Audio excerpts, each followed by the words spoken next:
Singapore Slinger, folks. We caught her on her inaugural arrival and departure on that day, wasn't it? Now look, perfect conditions for its condensation corner, I think we're going to call this. A bit like corrosion corner at Miami. Would have loved to have gone to corrosion corner back in the day. Bits of aeroplane. It was basically an aeroplane junkyard. Nearest I ever got to that was a CL-44, Canadair CL-44. Somewhere on a when I went to an air display, it was on in a field or at a dispersal. Anyway, talk about that in a bit. Brought one of the doors back with me or something like that in the car. It was the only bit I could. What's that?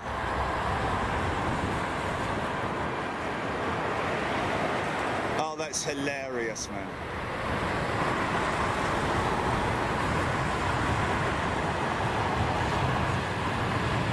D-rated.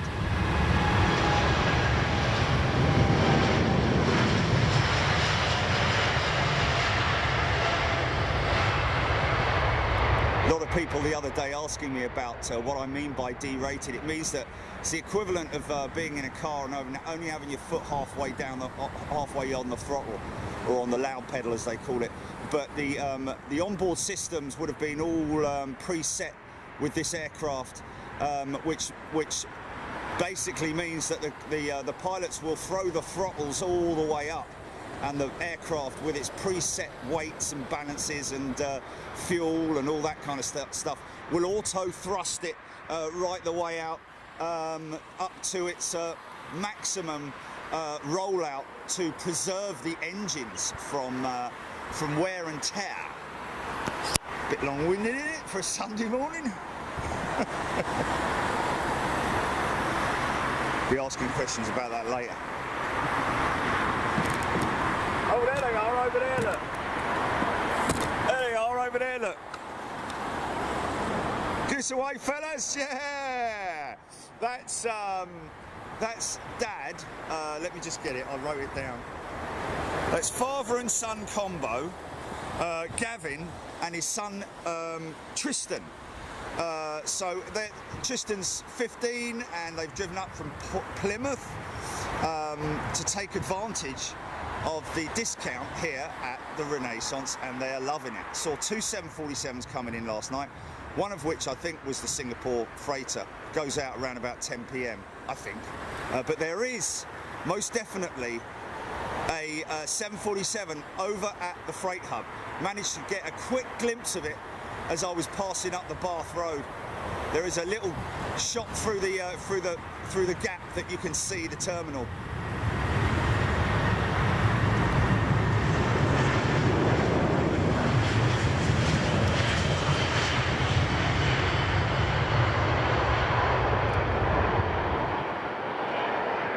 Great acoustics today as well. Oh, look at the fluff.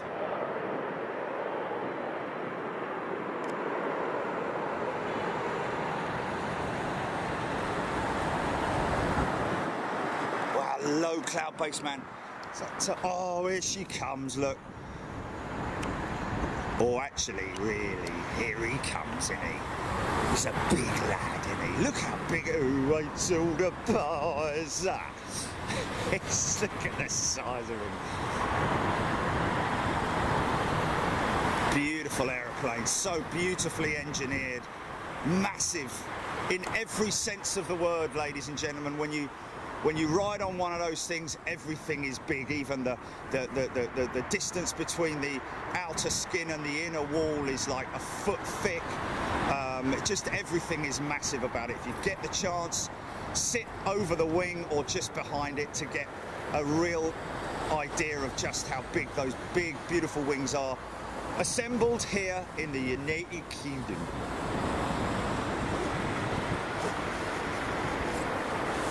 United Kingdom, mate. Just in case the anesthetic kid talking. Isn't she beautiful?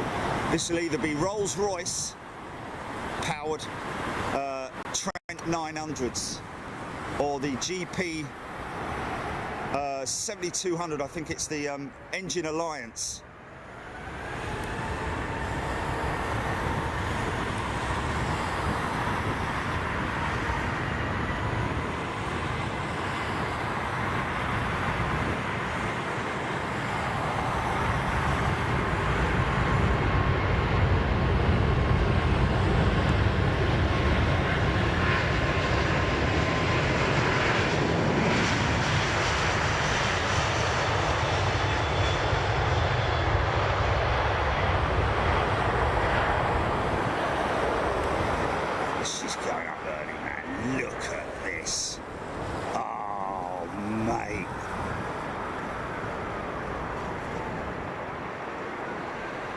Look at all that lift, man.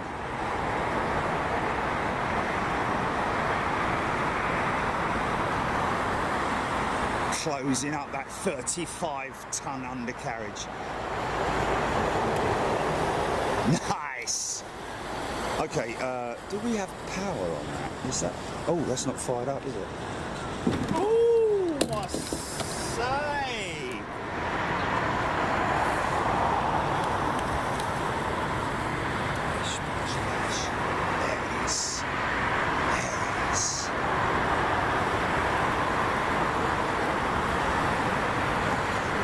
I said to the young lad, Tristan, I said, listen, mate, you're gonna work. You're planning on working in the aviation industry. He's like, yeah.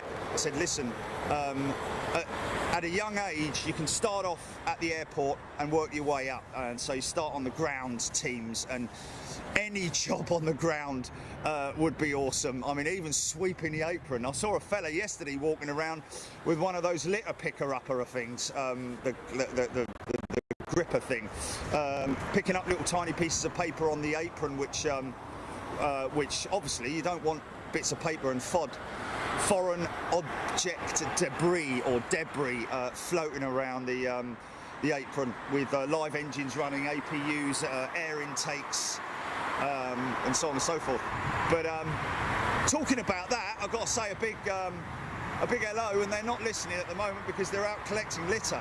What's that touching down? It's a 737 special. No.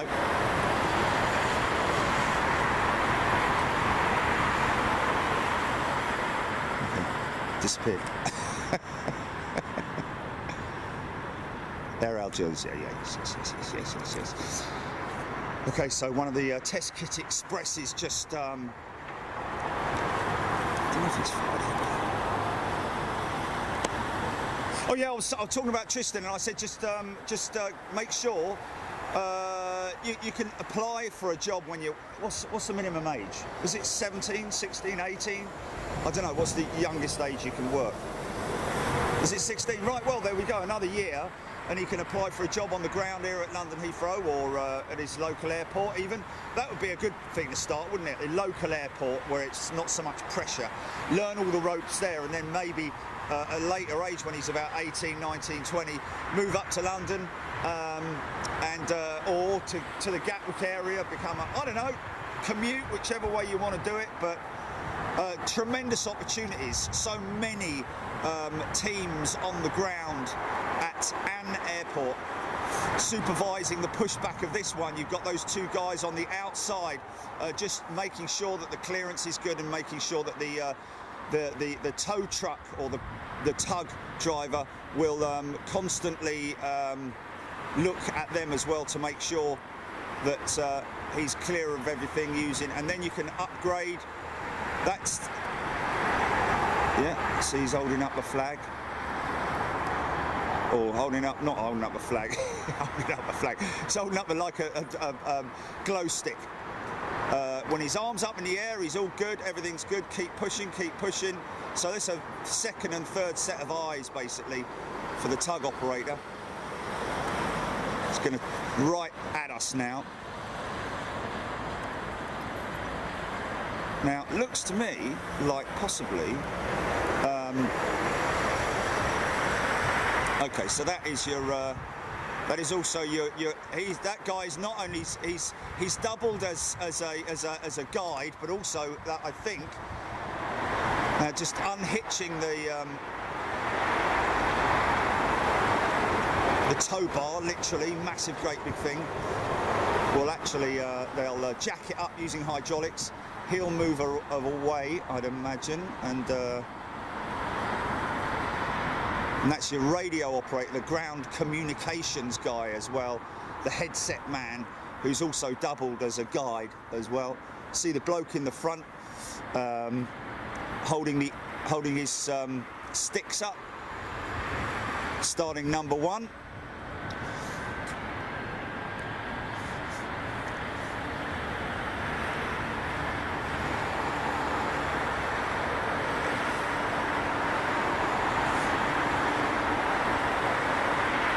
Oh yes. Sorry. I don't want to talk over this. Just don't want to talk over this. Rubbish, Jimmy. Just write down on post-it note. Rubbish. What do you think of it so far? Rubbish.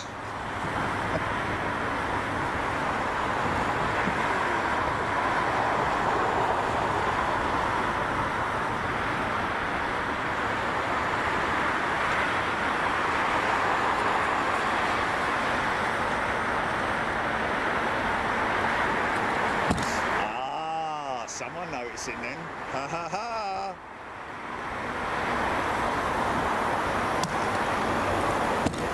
Now we're going to jump. Okay, it's quite simple. It's just one show. Roll up, one show. GP, no, it's alright, you don't. Oh no. Wow, lots of things going on here. Morning everybody. Is it still, yes, no, afternoon? 12:06 here in the UK, folks. Got some people who Nashoitsta is a new member. Welcome to first class, Nashoitsta. Sonia Keenan, welcome to premium class. New to it, Liverpool fan 67, also welcome to premium. And Alan McGawley is another premium class member.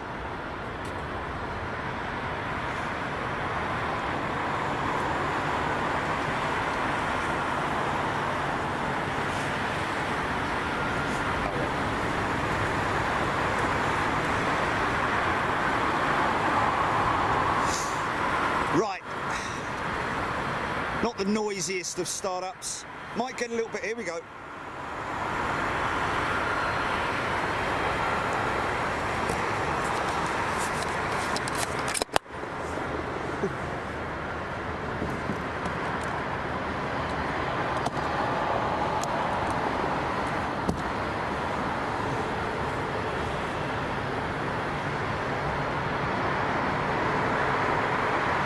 Coming here.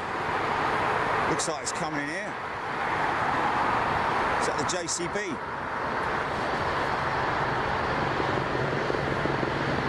Man from Del Monte? Ellen Sugar. Clear the lane, you're fired. It is the JCB rig, is it?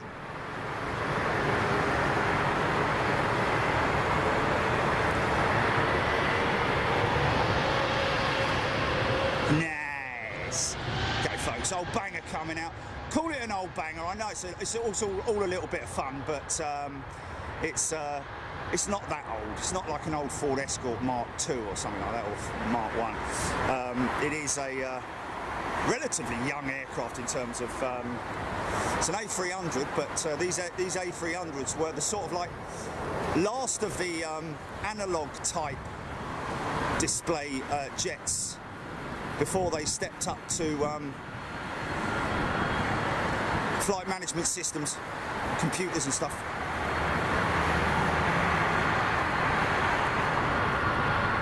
That's right, yeah.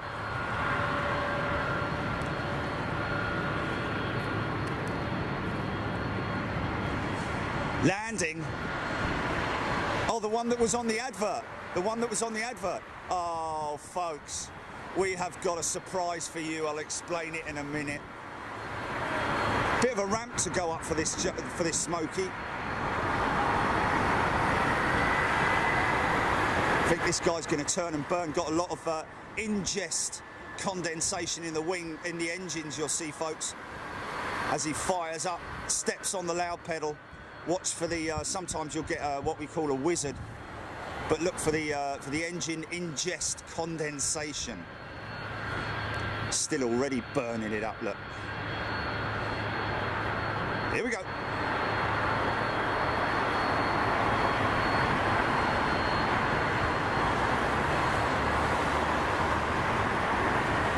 There's the wizard. No condensation. No, nothing at all. They're quite small engines, really, in comparison to sort of like, you know, the bigger Trent 1000s. These are Pratt & Whitney engines. Still a high bypass ratio.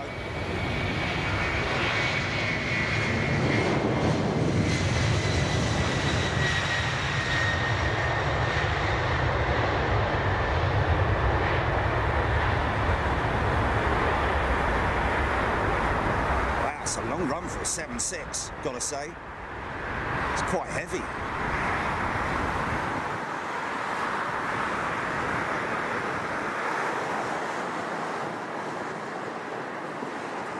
Yeah, just a quick shout out to the elderly folks along the reservoir road when I'm driving in here. Some elderly folks picking up litter, which if you know, I'm massively against littering. I don't like litter louts. I mean, like I say, sometimes, understandably, you might accidentally drop something out your bag or out your pocket. It's easily done. I've done it myself. But I'm talking about people who just sling bottles or cans or their rubbish just either out of their window, by the side of their car, or just whatever they want to do. You know, real bad mentality and really not etiquette to your home and country. You know what I mean? Anyway, these guys picking up litter. Big shout out to Ken as well, who did the same thing over at Myrtle Avenue last year. Picked up God knows how many sacks of litter. It's just so easy, man. You normally, when you go to these places, you normally bring your stuff in a bag. Just use the bleeding bag to take your litter home in. Anyway, whatever. So big shout out to anyone who collects litter, basically, and to everybody who respects the countryside. A little bit of condensation in that one. Same type of engine here.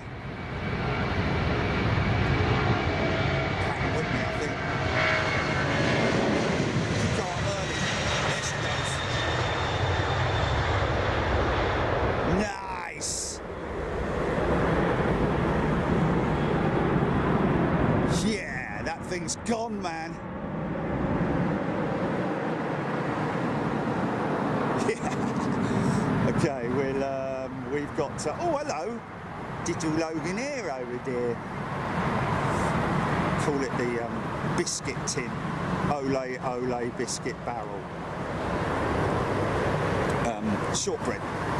Of course, it's I mean, it's a bit like saying the Pepsi Jet and all that. So I think we'll stop doing that now. I think well, it's a bit of fun, isn't it? No one's asked us not to, so.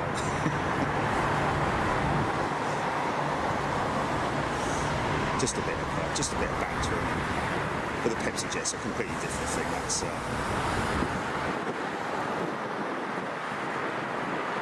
these things are normally good for wizards.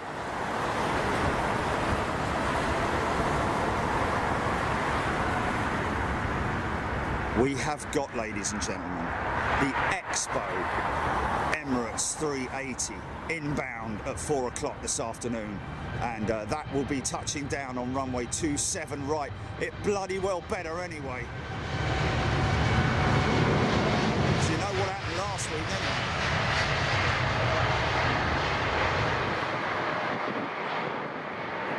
you? See, now this guy, again, Dreamliner, full use of the runway, engines at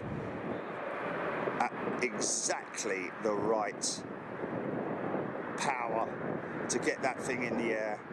Needs to be at a certain amount of knots,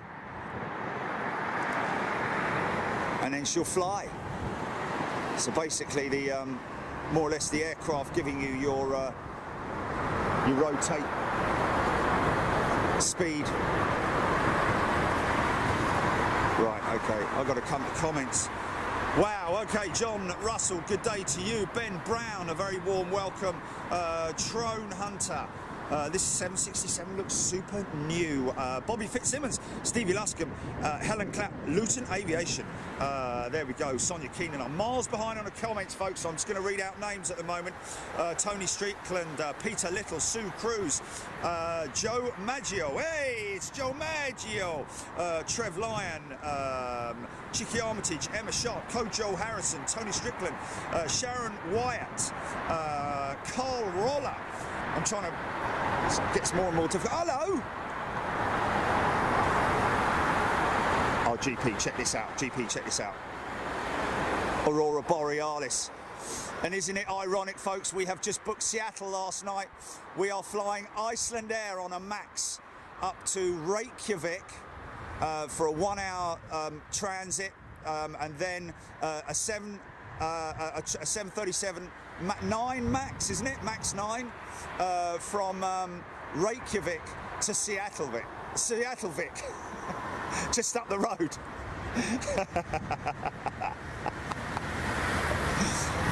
I'll be honest with you, it's a bit of a shame we're not flying on this, I've got to be honest. I'd rather be flying on that. But now I'm going to be able to tell everybody what it's like to fly on the MAX. Yeah, nice. Great to see Iceland Air still bringing their 757s in here. Last of the breed, if you know what I mean.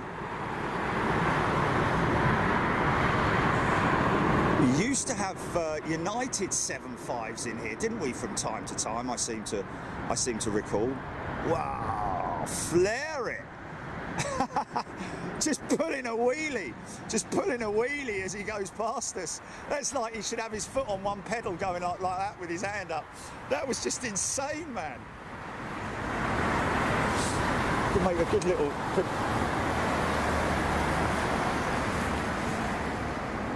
Oh, really? Oh, fantastic. Who, Mr. K, did you say? Mr. K has done exactly the same trip. And folks, we've already going to be 2 days there, exploring lots of stuff.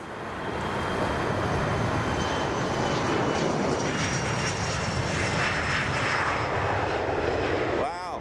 Ben Brown saying it's one of the longest MAX routes in the world.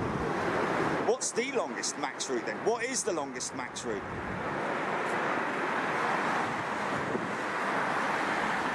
Yeah, it was over £1,000 more to go direct from Heathrow, so see ya!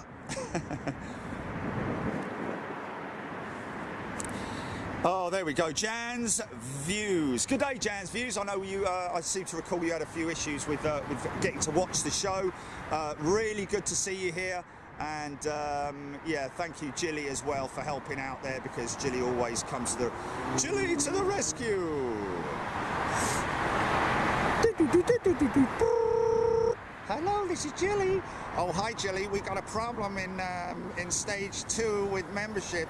Okay, I'm right on it.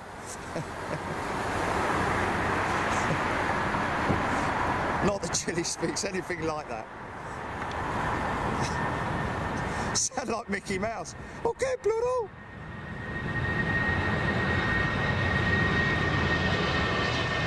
Oh, this is beautiful.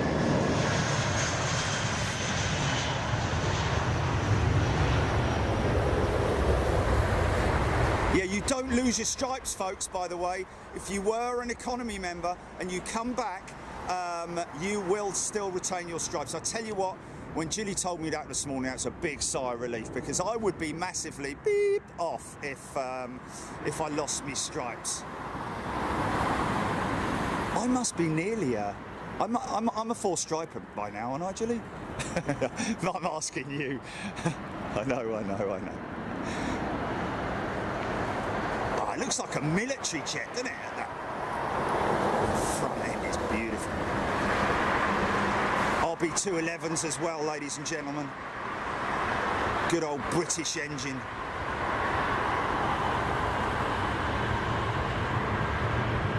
Could go up steep. She could go up steep.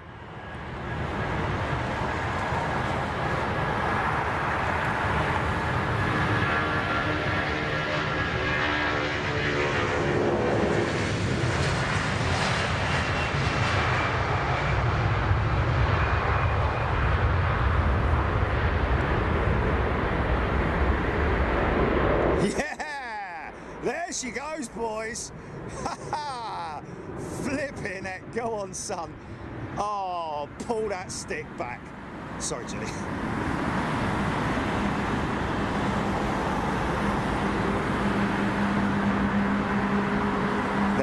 There you go. Something as simple as that.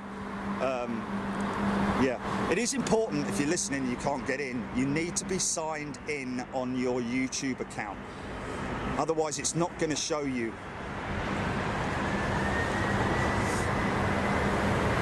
I don't know. I've got too much to film to be getting at it at the moment.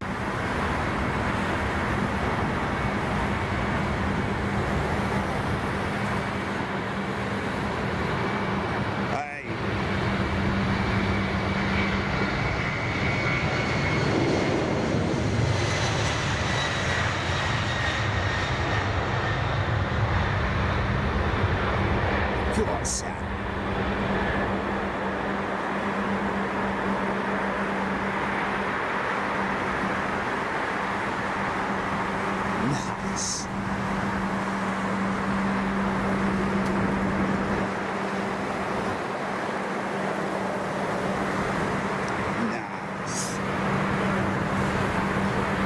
What's up, mate? Oh, thanks, mate. Oh, hello, mate. You all right? Do you want a sticker? Do you want a sticker? Yeah, hold up. Hold up.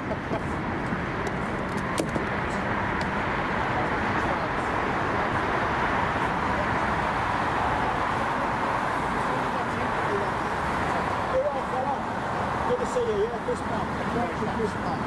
Cheers, mate. What's your name, Sam? That's Josh. Josh. Good stuff. Little young Josh there, folks. Another youngster loving his aviation. Give us a wave, Josh. Hello. Cool, man. Thanks, Gary. And there's, who's that over there? I don't know. That's one of ours, I think. I've recognised Mum. Okay, here we go. We had a bit of an emergency today, didn't we, or something? JD trip reports, maybe. Yeah, something like that. Oh, blimey, O'Reilly. Okay, hold on a minute. Leanne Weaving. Welcome to Premium, Leanne. Great to see you here. Addison Page is another Premium class member as well. Richard Whitehead, another Premium class member. This is great to see, folks. Welcome to First Class, James Elliott. And, of course, we'll get on to Frankfurt in just a couple of minutes when I've got a little bit of time. If we ever get a lull here at London Heathrow. Great day at Frankfurt yesterday.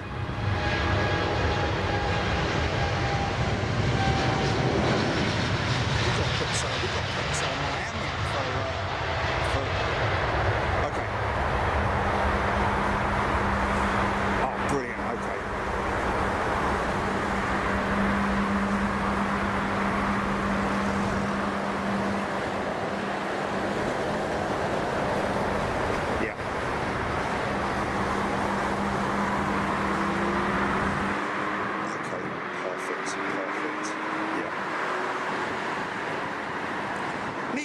Be good if it. Oh, hello.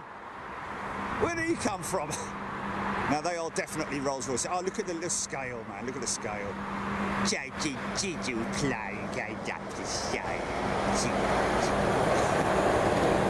Right, here we go. He's a bit of a nasty fella, this one. Listen to his engines, man. Got a intersecting British Airways jet. Forest she goes. Little IAE International Aero engine powered 319 by the looks of it with British Airways. Don't know where she's headed. Edinburgh or something like that. Manchester. Carlisle. Hey, we've got to get up to London City again, man. Oh, hello. Sorry. Didn't hear that starting up.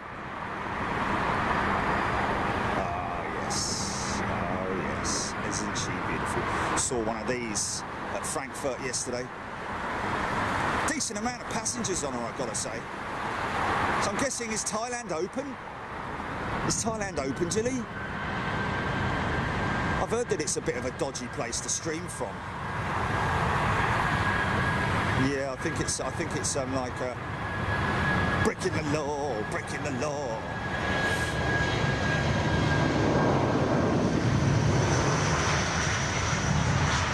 Keep an eye on them cylinders, Jilly.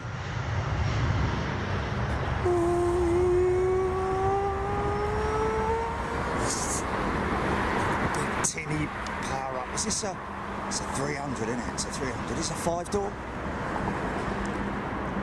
Sometimes a little bit difficult to tell from this angle because, but they're GEs, aren't they? They're big old GEs, man. So that's got to be a 300. Probably Rolls Royces and it's a 200. They just visually look too big to be Rolls Royces. Rolls are slightly smaller in the fan casing department. Oh, they're GEs, mate. Oh, yeah.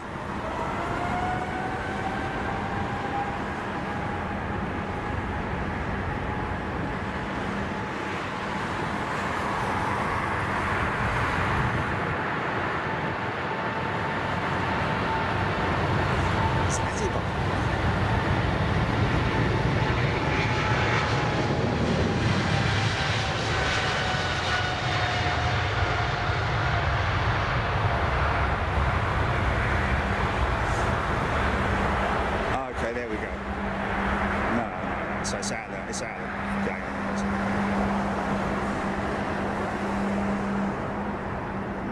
Nice, nice.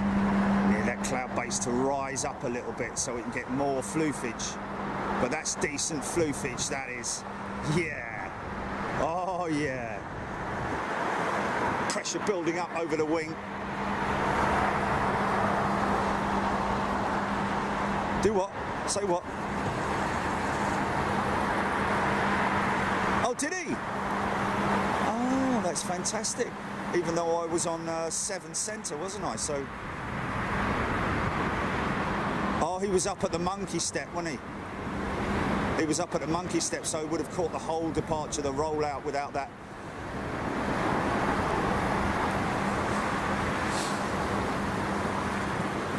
Okay. Adam Webb is a premium member. This is a lovely little Neo, folks. Saw this parked up next to my jet Friday. Beautiful Pratt & Whitney PW 1700G engines. Got some pictures of a beautiful engine. The front end of it is just a work of art. Those beautiful carbon fan blades are just something else. And that sort of like silver alloy leading edge strip for ice, to deflect ice, that is.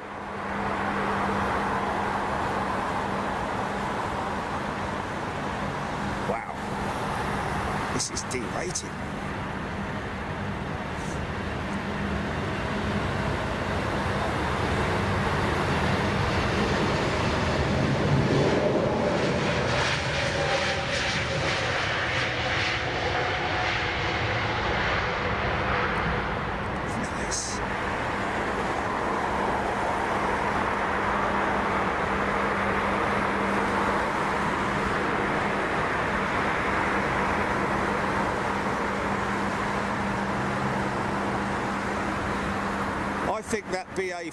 I think that BA flight was not just. I think it was maybe they've used that 380.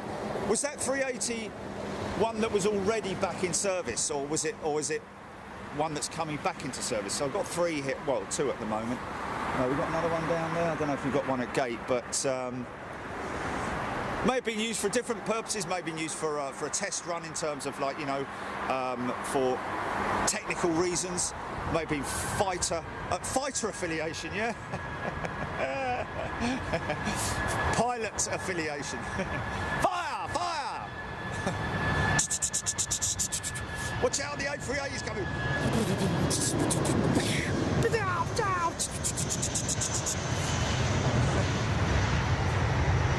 Bomb's gone, sir.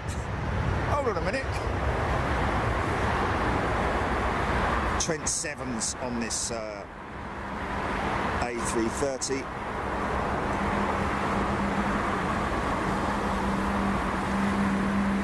Dylan Hutchinson, Ewan Weech, Richard Bushell, American 731, London Heathrow to...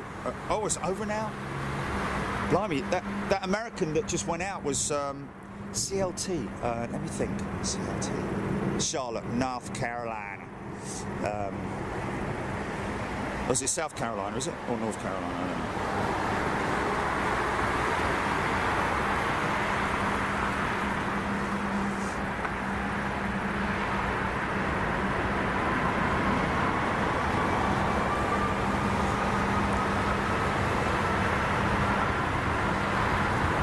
Was it North Carolina? Yeah, I said North Carolina.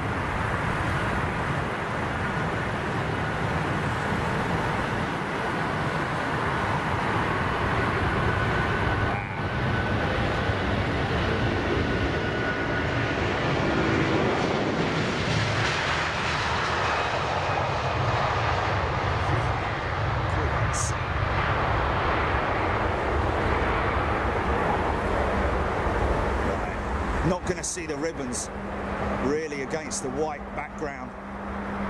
Wingtip ribbons we're looking for. Normally happens when the aircraft's actually in a turn. Oh, he's having a bit of a turn. There you go, on the right hand side, there you go, ribbons. You can just about see the shadow. Down, down, down, down, down, down, down, down, down, down, down.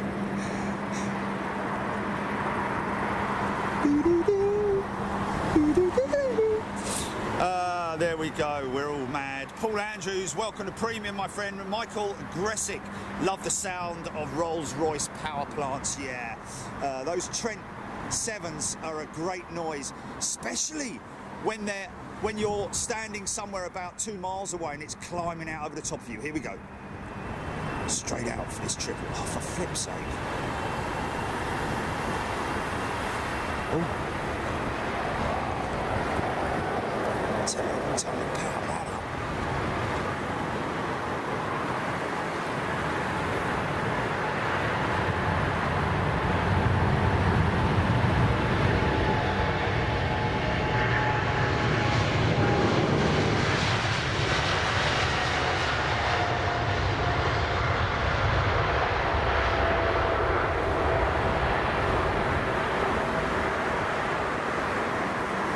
Yeah, lots of variety in Frankfurt yesterday.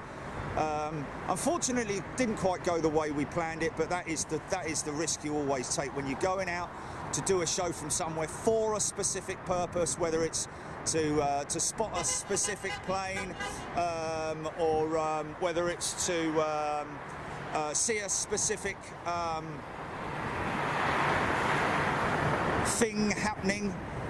Especially like the de-icing stuff, because it only takes, you know, if the temperature's up a little bit or the conditions aren't ripe, like it was yesterday. We caught a little bit, and what we did catch was pretty intense, I've got to say. Just the 1 aircraft or 2 aircraft being de-iced. But some great departures out of 18. The centre runways, 7 left, centre and right were in operation. We just had a great time with our members.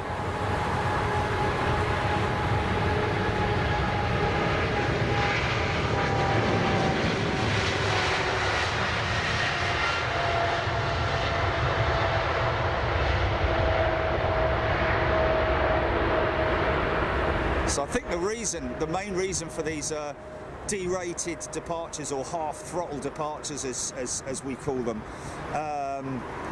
is purely down to the fact that the air is so thick. Oh, which way to go, George? Can I keep him, George? Can I? Okay, Junior. Sorry, as the air is so thick. Oh, here we go, look.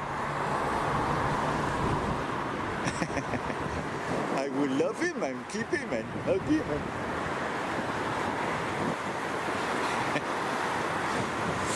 Just don't need a tremendous amount of throttle because the engines are just ingesting more air. There's just more air available due to the thickness of it. Oh, sun just comes out on the 380, look.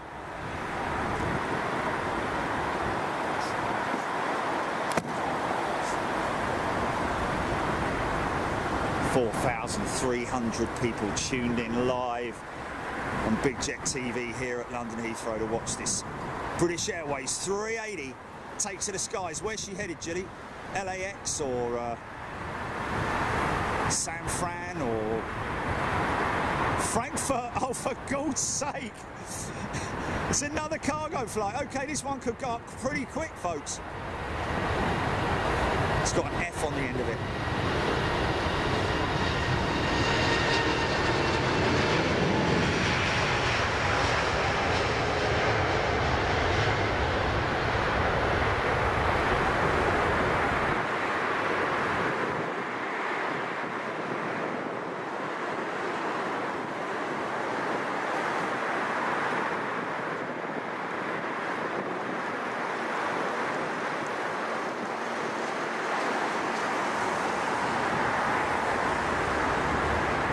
Yeah!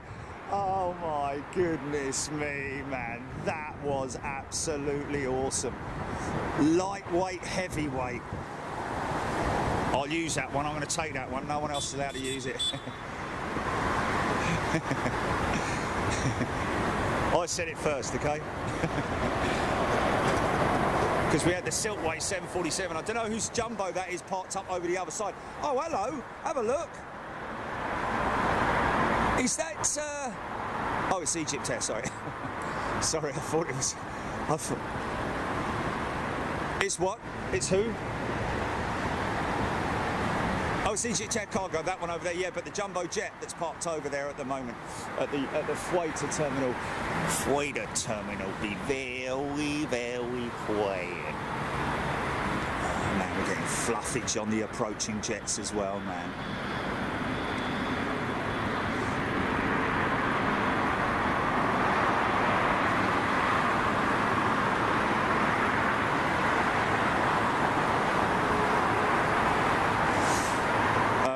You know what? I've actually spoken with Virgin about that when they were going to do it for the summit in Scotland, but it never transpired. So maybe they've just set themselves to a well, that'll be an easy one to cover, really, won't it? Mind that.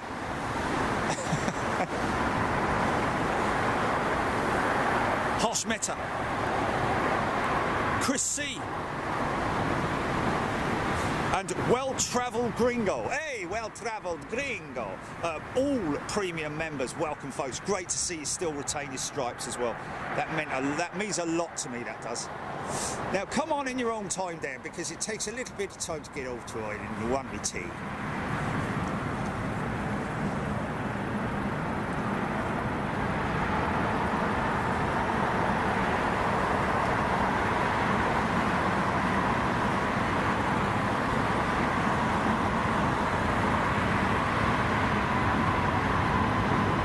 Is he now? Oh, yeah, that's very cool. Who's that? What, a new member?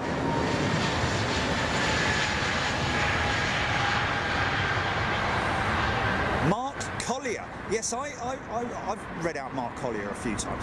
Mark Collier, a member of the team, the design team of the 380 undercarriage. Wow. Now there's someone I could sit at a bar with for about 4 hours and just talk shop. Oh wow, that's just fantastic.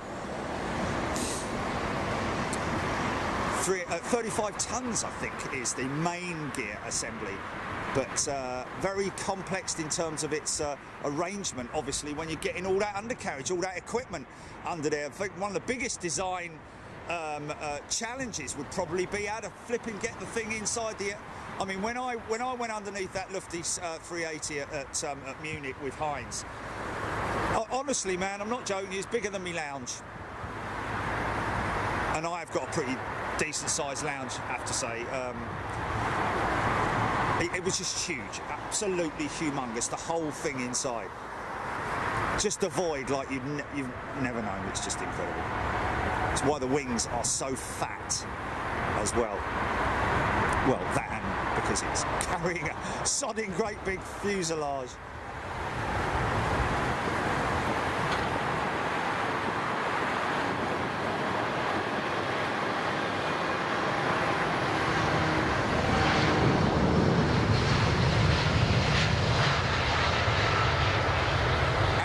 also, just want to say quickly, Tristan and his dad did use the Renaissance discount for members, which was fantastic. That's under your perks, folks. If you're a member on Big Jet TV, just look under your perks. You get your information on how to get your discount here at the Renaissance. They're staying in one of the front rooms, and some of the Travellino, what's his name? Oh, there they are. There they are. Is that the fella there? Look, up there, look. Brilliant. Is that the gringo? Is that the gringo? Hey! Great place, the Renaissance, folks. Lots of people thinking, someone frying onions. There's a hot dog stand just around the corner. They're flying to Rio tomorrow. Wow. Wasn't there a song about that with Phil Collins?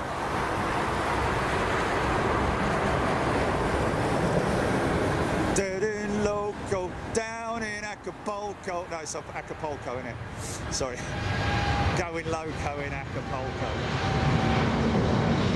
No. Phil Collins did it, didn't he? For that in that movie, yeah.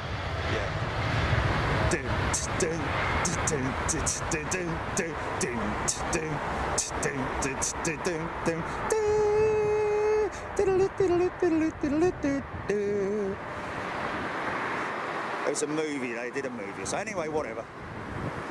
That's a long run. See, that's the long run with the... wow, a little bit of a bumpy run up there. I tell you, on Friday, oh, hello. I had to do a double take there for the MEA 330 with Trent 7s. Oh, here we go. Big 777, here we go. See if he lights up the engines.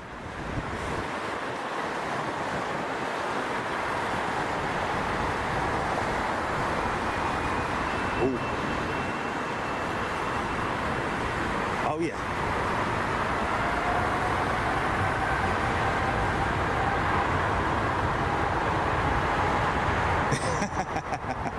I know.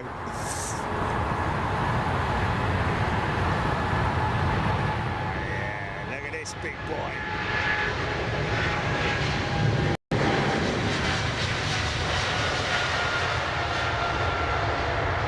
Flat out, man. He's flat out. Look at that. Go on, son. It's a long run as well, man, for a triple.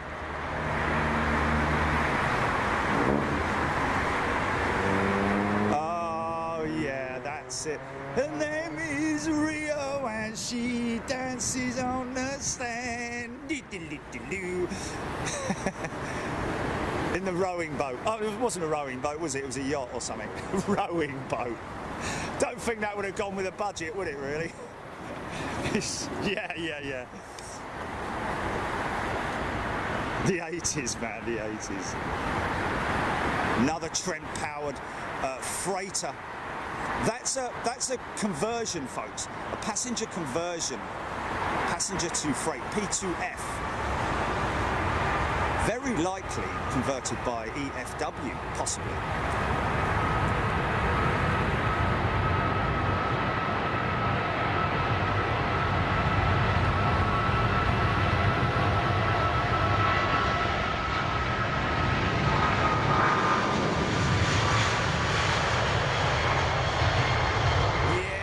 Rolls-Royce. That's a 204-door 777, folks. Rolls-Royce Trent Power.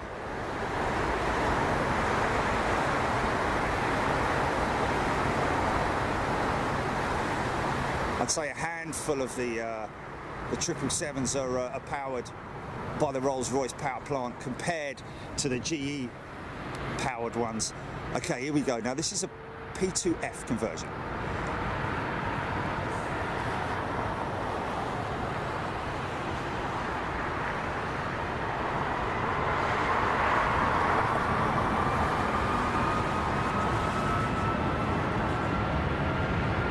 This could go up quick. This could go up quick.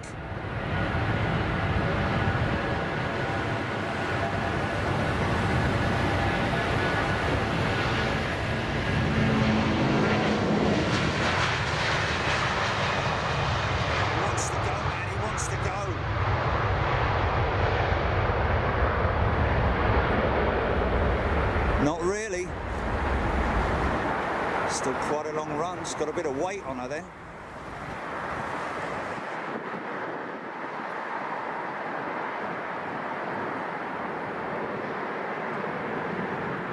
Gone up steep though. Still gone up steep. Quite hazy. Another Neo. Incredible that the long range Neo A321 is, I think, leading the order books. I think it's leading the order books, the 321 long range.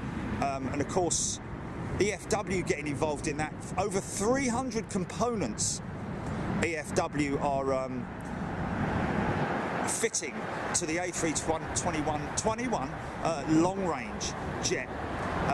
Look them up, EFW. They're based out in Germany, and converting the 321s to long range, fitting bigger tanks. I think they're centre tanks, but obviously these aircraft, literally the wing is the tank, ladies and gentlemen. Obviously it has a cell, but generally the wing is one tank. So and that works better for the weights and balances of the aircraft, because everything obviously will slowly but surely, as the tanks empty out, will move towards the centre, the more the centre of gravity, or the centre of the aircraft, should I say.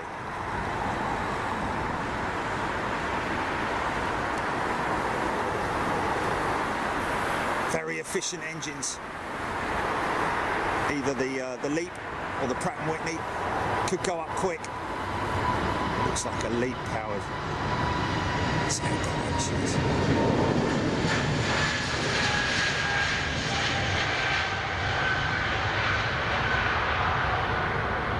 Let's see the vortex over the wing there, that's from the splitters, the engine splitters.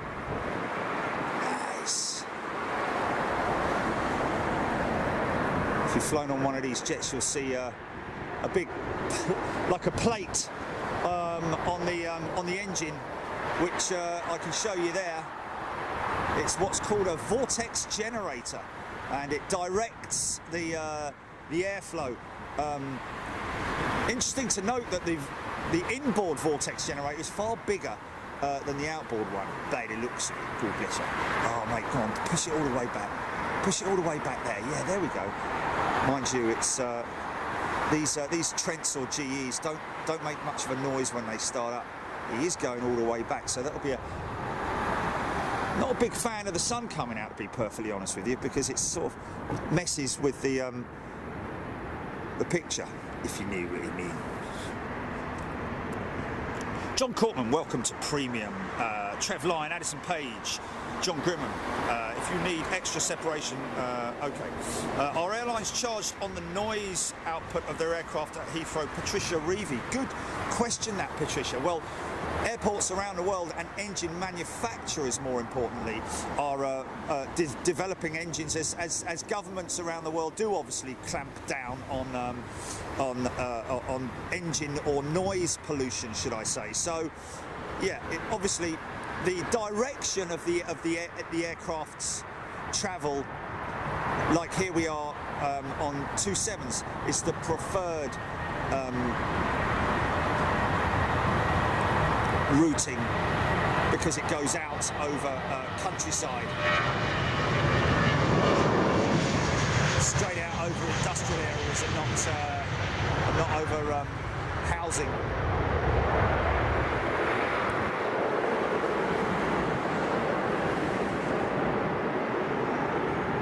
They'll be on the left-hand runway. But yes, in terms of noise regulation, there is a... oh, you can hear those engines firing up. Very bassy.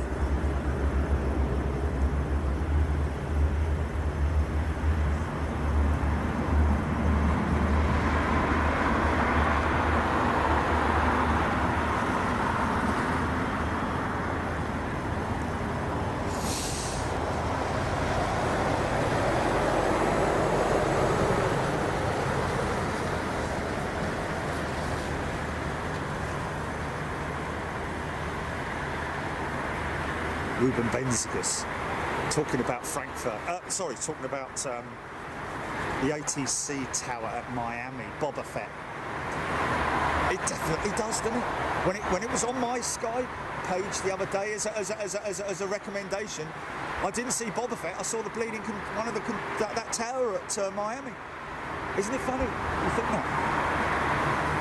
No? Do you know what I mean? It's like, you know, seen that somewhere before. Well, they got a picture of the Miami control tower on TV as a recommendation. Put the two together, you'll know what I'm talking about. MEA A330 with, I think, another set of Trent 7s.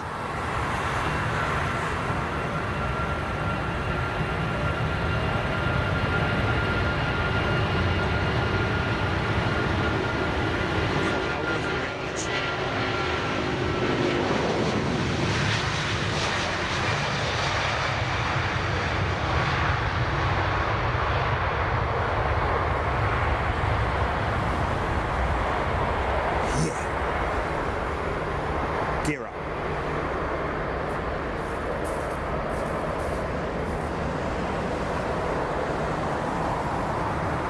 Wow, she's gone, man. Okay, now the skies are clearing. Well, appear to be, kind of. The cloud is breaking up. The cloud is breaking up, so therefore we will get more floofage, I'd imagine, into the clear skies and beyond. Russell, good afternoon to you. I have photos of myself with John Travolta when both 707s were here for his delivery flight. One went to Sydney. Oh, they arrived. That's amazing. And John Travolta was on one of the 707s. How did they get it there? I hope they documented it on film, because that was an amazing thing. 2 707s. I think for Travolta's one, wasn't it painted up in TWA colours or something like that? Aviation in 4K, Ruben's Benzie guest. Hey Jerry, I was laughing when you kept calling the HC Town Boba Fett. Indeed. Obviously, Ruben talking about the Miami show that we did a week ago. A week ago. It's just crazy what we do, man. Yeah, all premium class and first class and super class members, of course, help yourselves to the Miami shows. They're all there on your members playlist. And also just a quick reminder that we're going to, for all our for all our super class members, we're going to be making an announcement to you individually, or not individually, but just to give you something back as a way of saying thank you, as well as we've made the changes to other members to give them a little bit more for their bang for their buck, so to speak. Want to just a little way of saying thank you. So we're going to be offering you either a free mug, a customised mug, or if you want one of these pit caps that I run. So we'll be making that sort of like, how do we contact them individually? They have to write in, don't they? They'll have to write in. Yeah. We're creating a special email, and then you, as a super class member, you just claim your choice of gift from us, just to say thank you very much indeed, because we really appreciate it. And to notify you, we'll put it on the community. Make sure you keep an eye out on the community page, folks, for any announcements as well about what we do. We definitely do not want people missing shows, man. That's for sure. We do get it from time to time, and it's a real stress for us, because, you know, that's we like to make sure that you get, and we do make it quite clear in terms of, like, you know, how to watch the shows. We've put it up as clear as we can possibly be, but as is always the case from time to time, I'm a bit dim. I've got to be honest with you. I'd probably be one of those people who'd be like, I can't work it out, you know. But there's been many cases where Jilly has come to the rescue, literally once again, in the phone box and back out again, to help out people who are having trouble with hooking up with the member shows. little BA Neo. These are Leaps, I think. All the BA fleet are powered by Leap engines. Leading edge aviation propulsion. Replacement for the CFM 56 engine.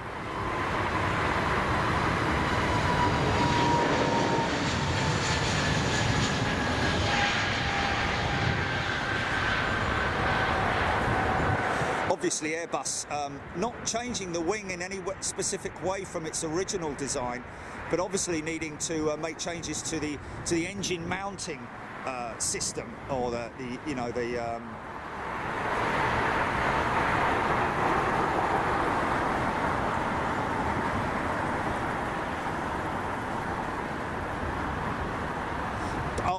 Folks, this is not a way of trying to get you to sign up to Superclass or anything like that, folks. Please don't take it that way.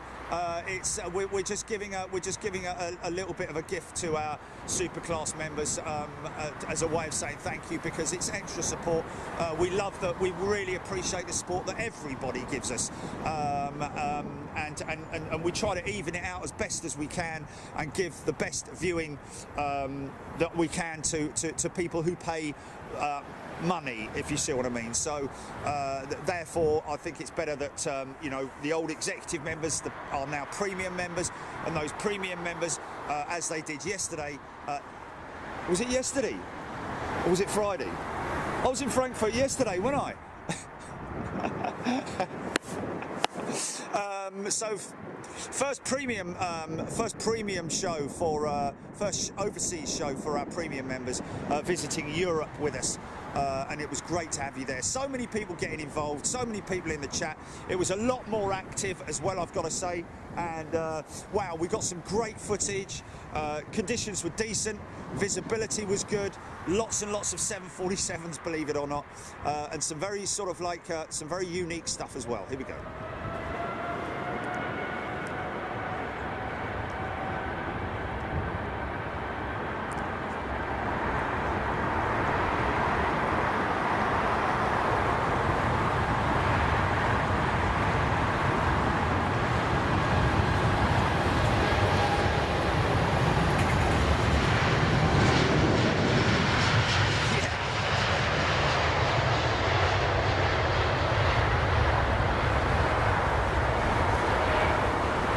The elevators.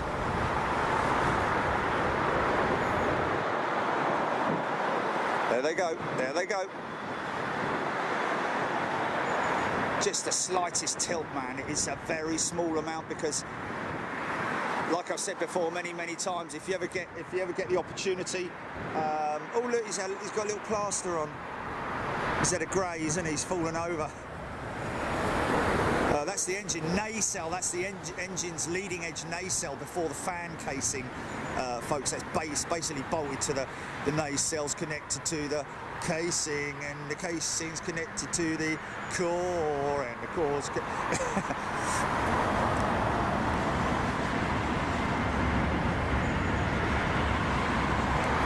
and the pylon as well. That's what we're talking about. What the engine hangs off the wing is the pylon. I think that it's a shame that they can't re-engine the 343 with the CFM, with the new CFMs, the Leap engines.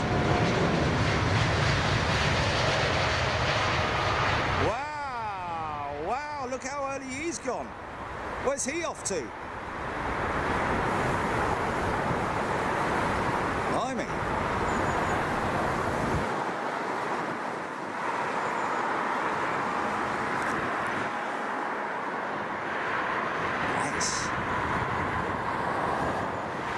Kit special. Oh my good God. Colin Smith, welcome to Premium. This is... Oh no, man, no, you don't have to do that, guys. You don't... No, we're not. We're just giving something back to our existing Superclass members. Of course you will get it, but honestly, folks, this is not a... We didn't do it to encourage more people to join up Superclass. Please, guys, please don't. Look at the price and understand it, and make sure that that what we're offering is available in the store as well. So please, have a look there as well. We've got the pit cap and The mugs as well, they can be completely individualised, custom made, and you can buy them in the store as well at bigjet.shop. The mug and the cap. You can buy the cap. No, you can't customise the cap, you customise the mug. I didn't say customise cap. Oh, okay, yeah. Okay.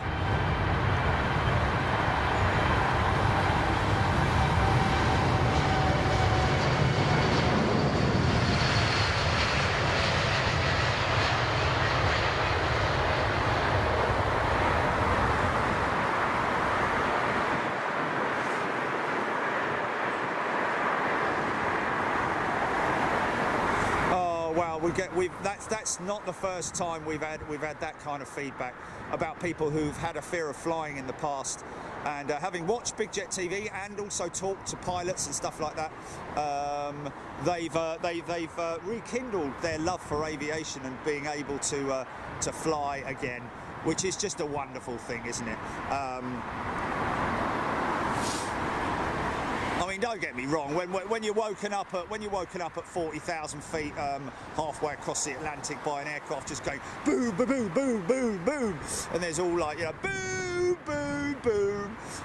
It is always a little bit, but I just ride it out because I know it's perfectly safe, man. These new modern aircraft, that's just either wake turbulence that you've hit from another aircraft in front, or it's just a bad bit of weather.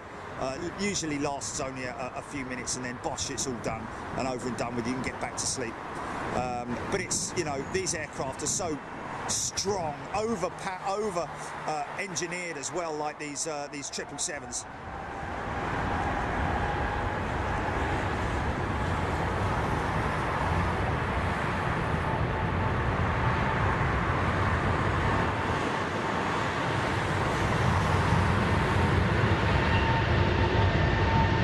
That's also. Yeah.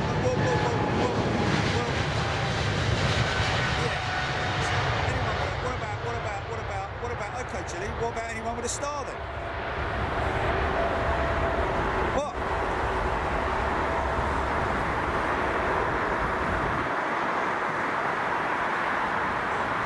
Yeah, but. Yeah.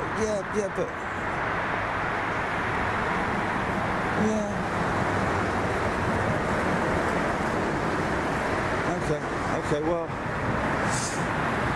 yeah, but the,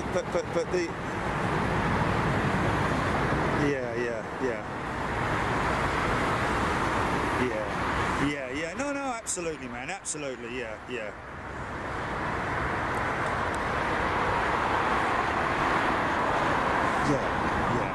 Yeah, I mean, obviously, we're not in any way, folks, you know, distinguishing anyone from anyone or any particular level of membership or anything like that. That's what it's all about. It is like, you know, it's like when you join a gym, you join different levels or what, I don't know, because I've never really joined a gym. But so, you know, different levels of membership, and I think we're very fair in what we deliver in terms of especially what we're doing now with our premium members, and having lost immediately overnight the support from financially from the economy membership, as you can appreciate, and we just wanted to give more back to the folks who pay the $199. The $499 is full class membership right up the front of the jet, exactly the same as super class. The only reason for super class is that we do get, if we didn't have superclass, we constantly get people, how can we pay you more because we want to pay you more? Just because they want to do it. And if they want to do it, look, man, some channels like have membership for like 50 quid and you don't even know what you get. You don't even hardly get anything for that 50 quid. You know, we have a very, very fair and even membership levels. We only have really two, isn't it? Because first class and super class, they get exactly the same. But all that super class is just that people. There's a few people who want to pay us more, and we can't argue if they want to do that. And so therefore, as a result of that, we just wanted to say a little thank you to them. I mean, we appreciate, of course, that there are people who've been members longer than who are first class members who've been longer members than super class members, probably a high percentage of them, but we recognise them as long stayers, you know, and appreciate it. And by way of giving that, you've got your star, haven't you? After, is it 2 years, Gilly? 2 years membership. So when I see a star on here, I give you guys, you know, I mean, I'm always mentioning different stuff like that. So I think in general, you know, I think it's a better system that works for everybody. And let's face it, at the end of the day, and I don't want people to just join up by the droves and all that. This is for, you know, this is. You know, it's the cost, it's the price of a half decent coffee, isn't it?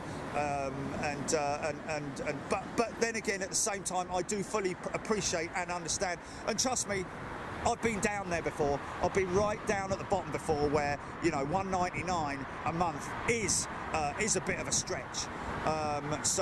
So I fully appreciate and understand that, and that's why we've opened up the chat for subscribers as well. Subscription doesn't cost you anything. As a premium, as an economy member, as you were before, you're still able to chat on the and communicate on the feed, and watch all the domestic shows with us, which is great to have you with us. You know. So I think it's all. I think we've made that change, and that is going to be the last change, by the way, folks. That literally is it. I think we've arrived at a very reasonable and. Because I want to give you more. I want to give you more. Of course, I want to give you more. I want you to experience it, and I think that based on Frankfurt, we had a really productive and happy time out in Frankfurt with both our existing and current first class members and all our new premium members, and it was great to see you there, folks. And of course, more and more will be joining up over the time, and it'll be great to have you on those European shows. And of course, like I said, we're going to Seattle, February the Chile 9th. Flying out on Icelandair, ladies and gentlemen. Wednesday the 9th and Thursday the 10th to Seattle, and our mission is to see the 777X on a test flight. They're still carrying out test flights on the aircraft.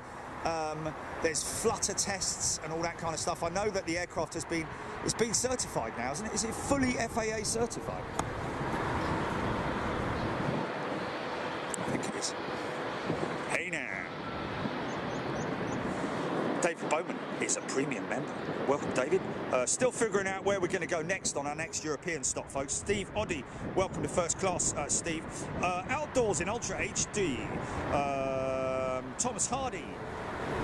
Clive Clark. Will first class members be able to watch Seattle live? Yes, of course you will, Thomas. You are all area access. With first class members. First class and super class get to see our intercontinental shows, i.e., you know, the transatlantic stuff, and eventually when we manage to get out to Japan, which is where we really want to go, and any airfields out east, and of course Australia as well. All of those shows are first class and super class members.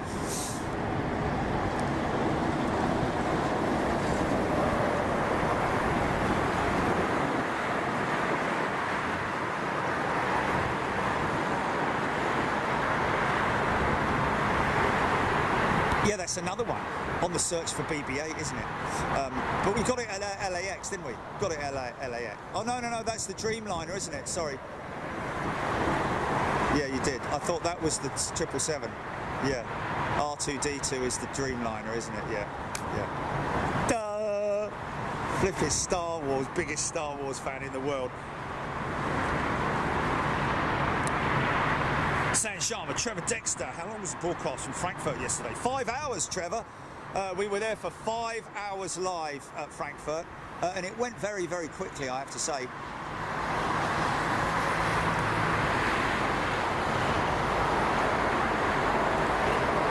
Great to see TJ and DV there. I think they caught us going out on Spotting TV. What's up? Yeah. Guaranteed next day, please. Yeah. Couple of legs sticking out of the parcel. Oh. Emma Sharp, love Jerry's live streams. Got some catching up to do since I hit a stint in hospital 4 weeks ago. Hope you're well, Emma. Tony Strickland, Angela Corkery.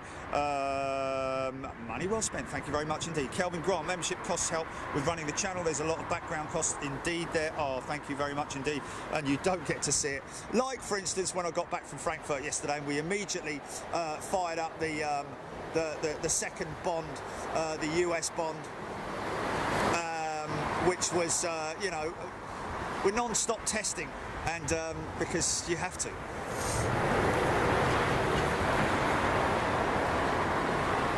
The Vodafone playing up at the moment, folks. I don't, you know, from a data point of view, Vodafone really causing us issues at the moment, just because of the whole 5G, 4G, and also the Brexit thing as well. The Brexit has hit the industry with technical problems, folks.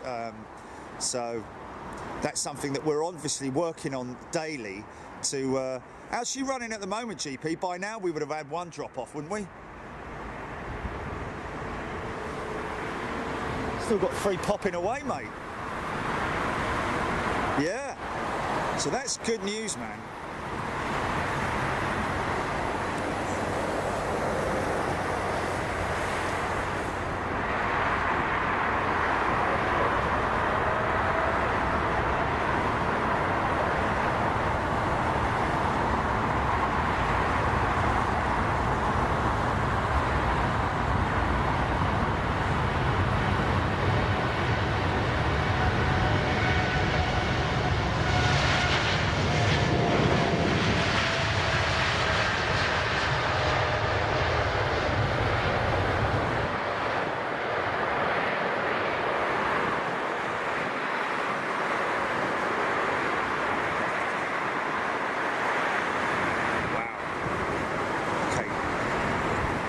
Of cloud down there, man. Bank of very low cloud.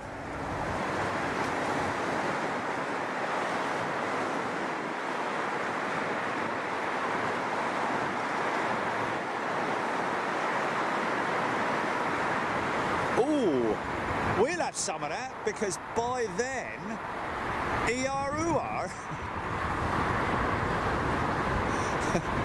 Hello there.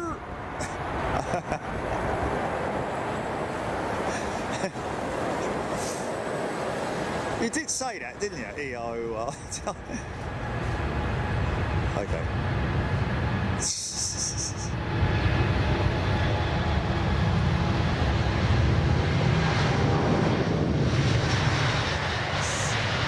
Head-up display optional on the Dreamliner. I mean, can you imagine 20 years ago thinking that it's a what day, Jilly? Oh, is it? That's a shame, isn't it? But, you know, because early morning shows are good, aren't they?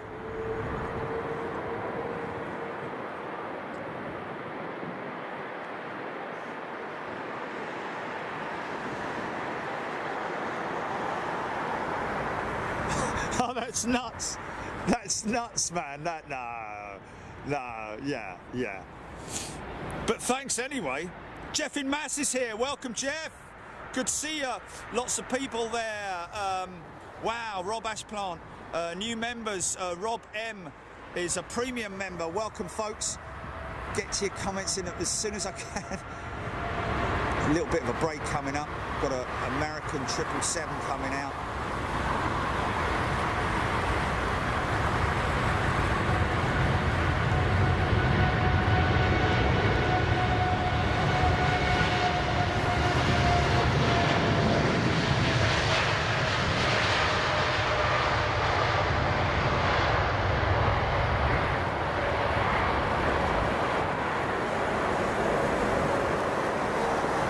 Driving up membership costs. We've kept the membership exactly the same price as we did for executive.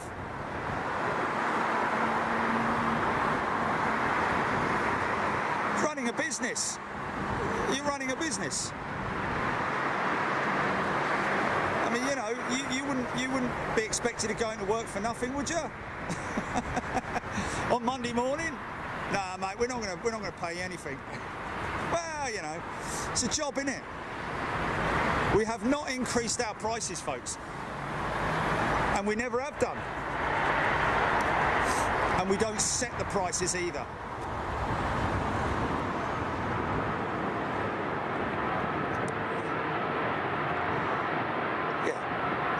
You still get to do exactly what you did as an economy member.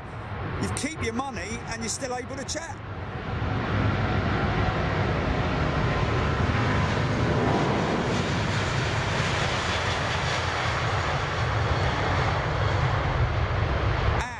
And like I said in the explanation that we put out,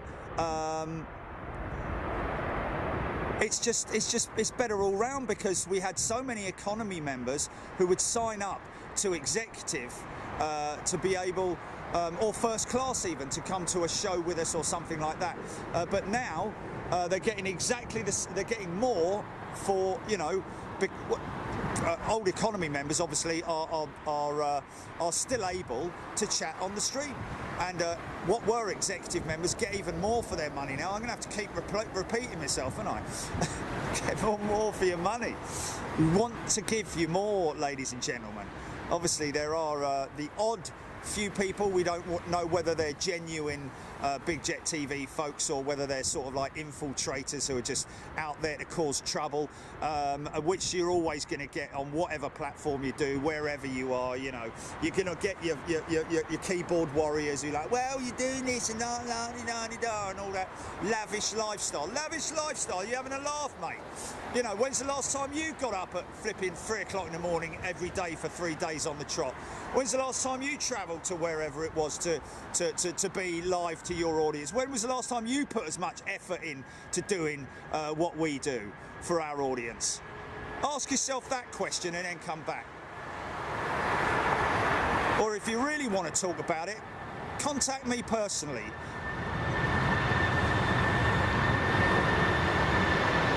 Nice.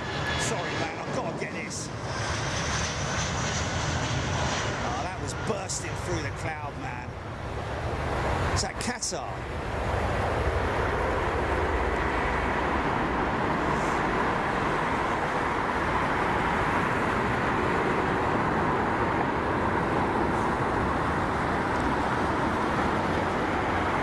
Yeah, exactly, man, exactly. You remember the times when we only used to give 20 minutes of freeview right at the beginning? You remember that? If you forget things, you're conveniently forgetting things, aren't you? We've just expanded what we're able to offer. Used to give 20 minutes of freeview, folks, and now we give 8 hours, or 5 hours, or however long it might be. Funny, innit? Yeah, and this is going out to the very, very, very, very small minority of critics or whatever. No, don't talk about plane crashes, folks. Don't talk about plane crashes.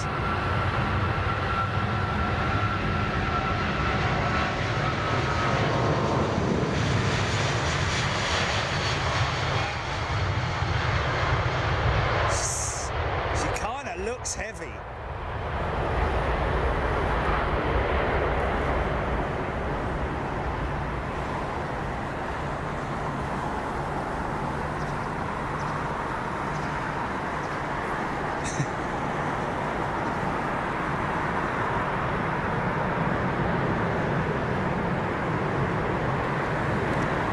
There we go. And what do you get?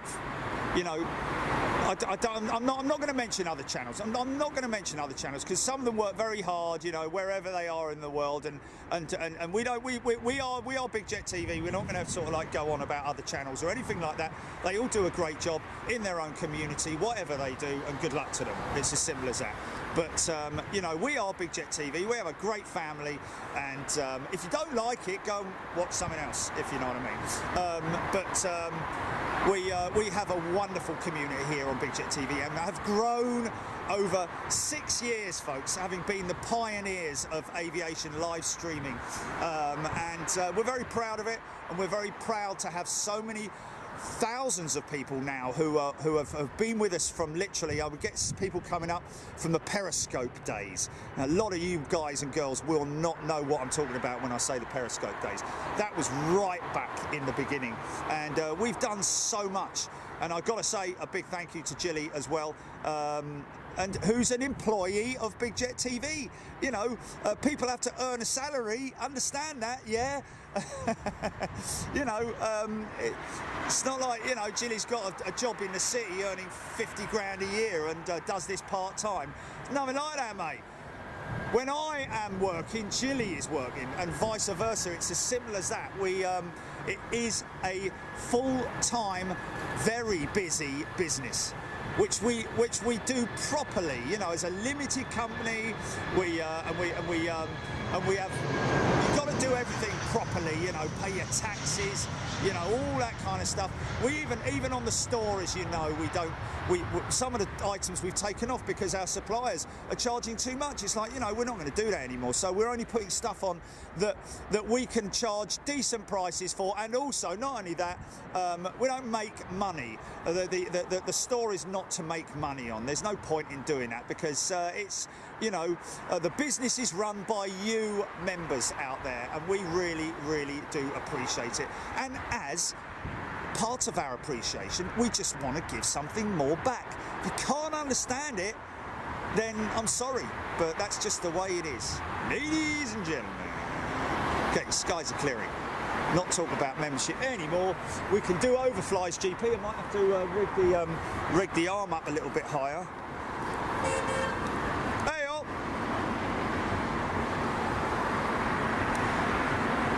Okay. So going right the way through to switch over, ladies and gents.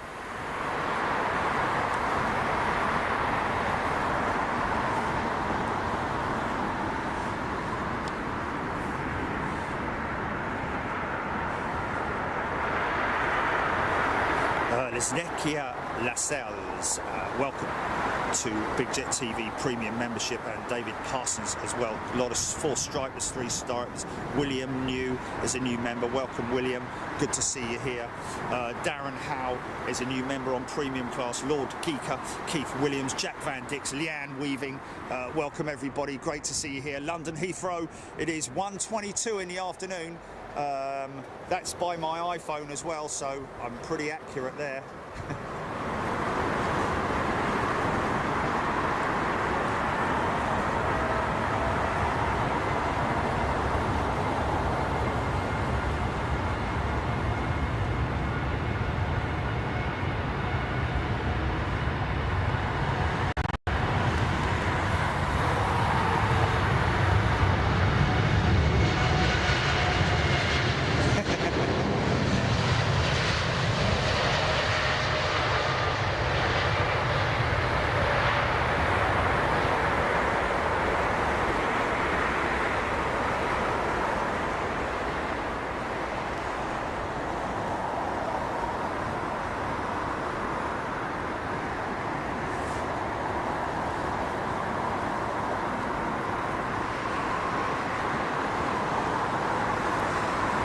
It just seems that bank of cloud is never ending, really.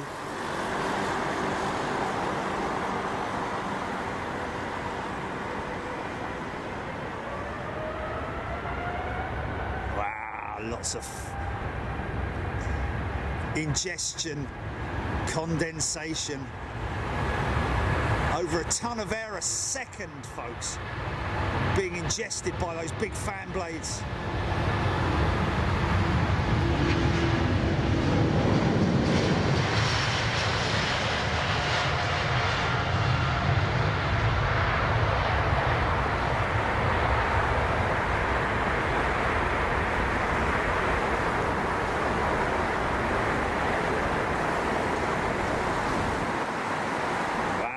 That's a long run for a... Wow, yeah. and low. Look at that. Wow. It's another very using maximum runway to reduce the wear on those engines. I'm sure it's a new a change with Rolls-Royce Aeroflot A330 Trents.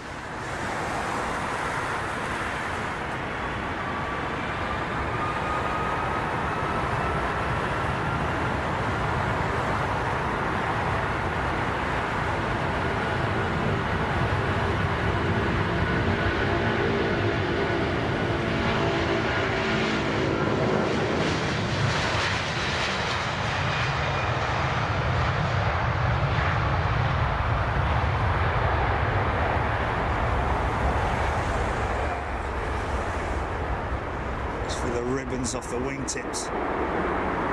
Oh, rush of air, man. Big old set of undercarriage.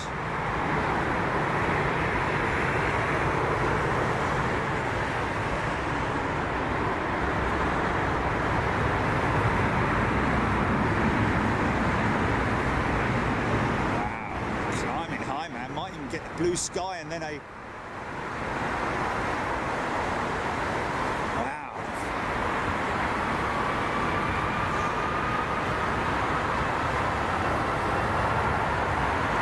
same aircraft, same engine.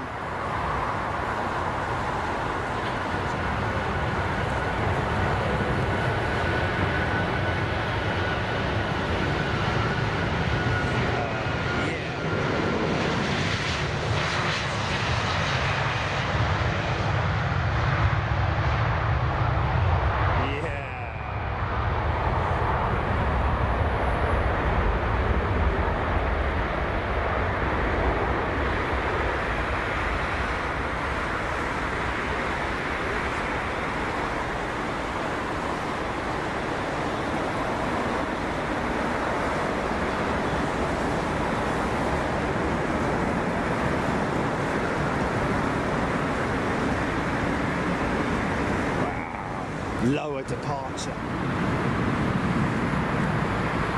Okay. Oh, every time I look down, there's just more Penfold Gaming Channel. Penfold, remember that.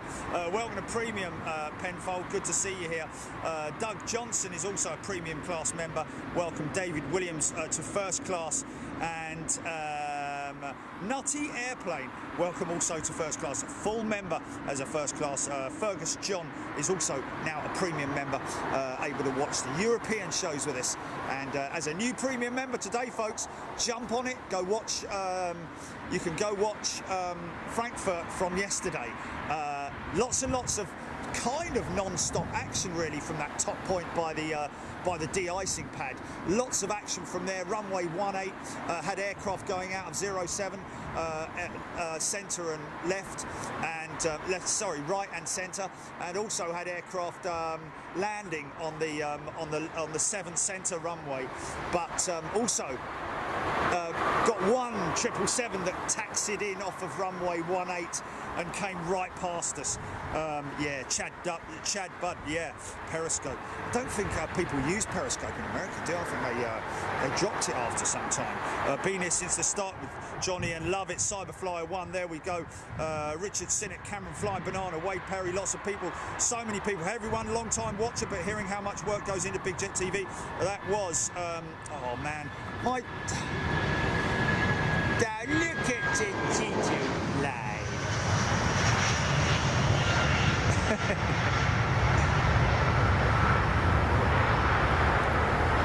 Oh, fantastic.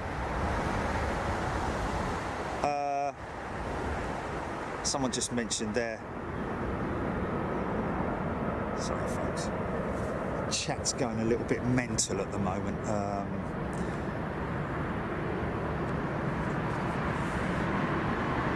Rich from Sheffield. Welcome to First Class, Rich. Sue Taylor, upgraded Super Class. Sue, thank you very much indeed. We've got Fergus John. Verianne Hatch. Welcome, Verianne.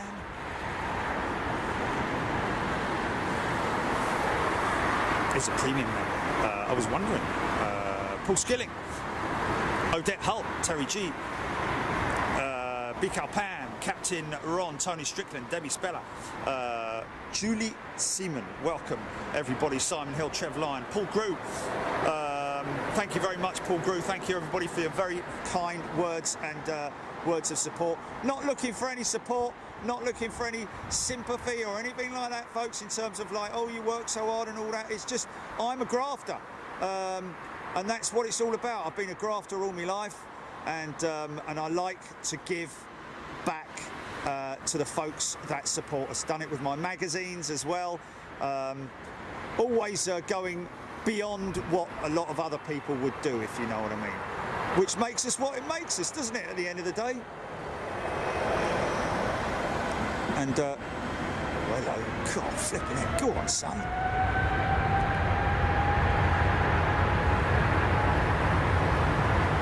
That's the 50 livery touching down, isn't it? Should get that going out, I would imagine, before the turnaround. Turn around now!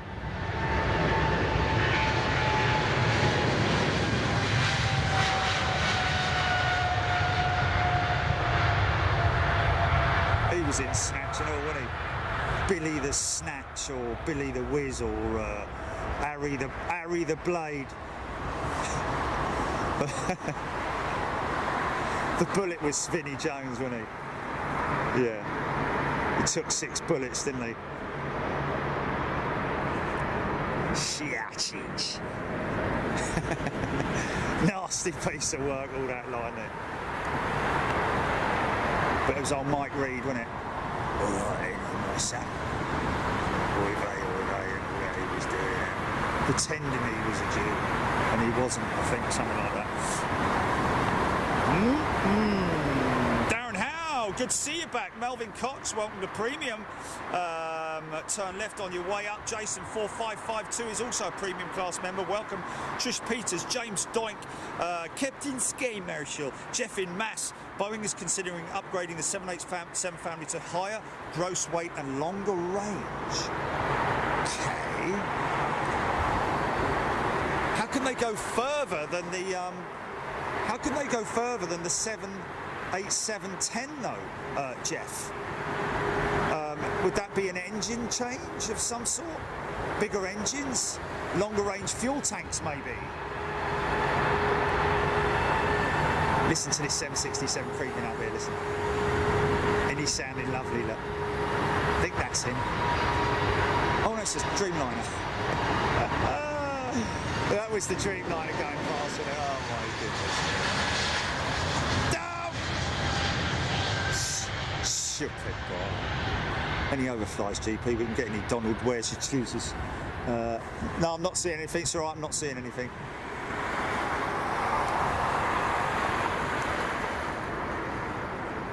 Got a 747 over at the freighter hub, folks. Hoping that that might come out during... Swiss triples coming from my south. Oh, I've got him. Got one of them. Wow, look at that ingestion, man.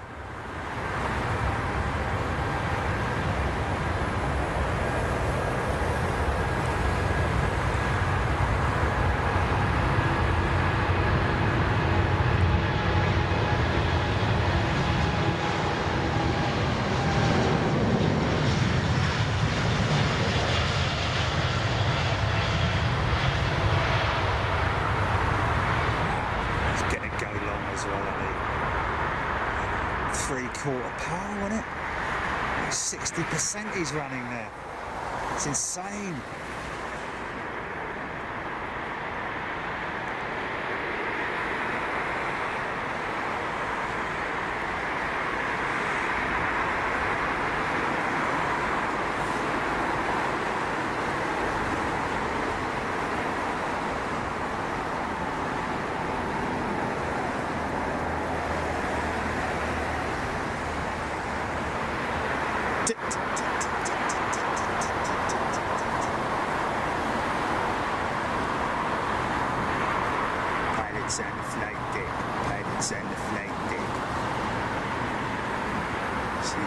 It's an flight gig.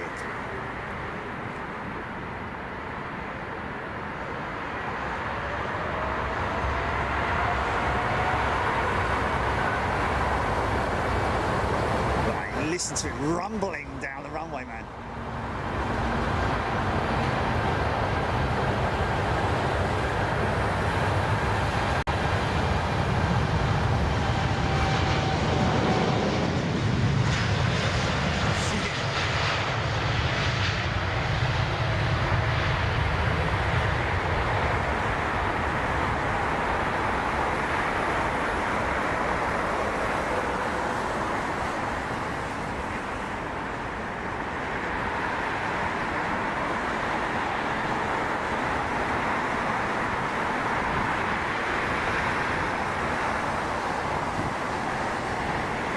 Yeah, so there's a museum, the Museum of Flight, I think it is, right next to the Seattle plant there. And we're going to be visiting that. There's a terrace there as well, folks. So should be wow, look at that. Look how many flipping, can I see that? Oh, man. Oh, I don't know if you can. No, I can't see it because it's sun rays. I don't know if...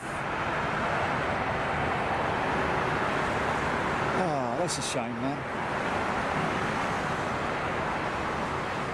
Just the...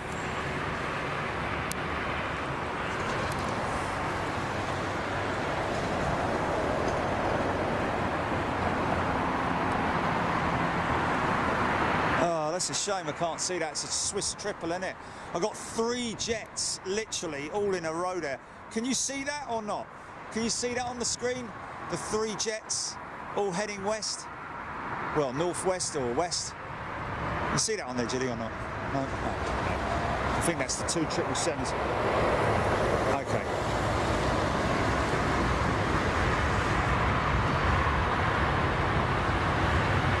Have I?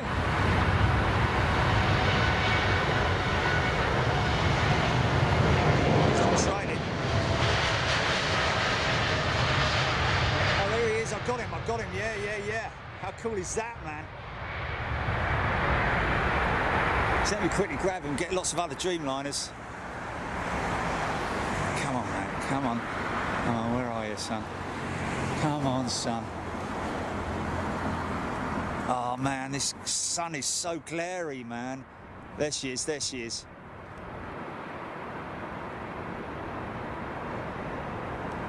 Wow, saw a few of those yesterday as well, man.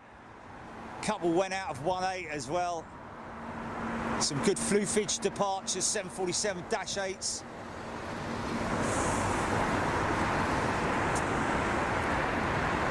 Nice friendly spotting community in Frankfurt as well, got to say. All over Germany, to be honest with you.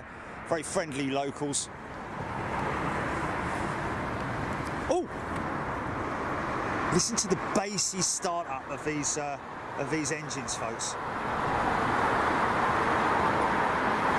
Ooh, well, that's a tricky one. You'll have to figure that.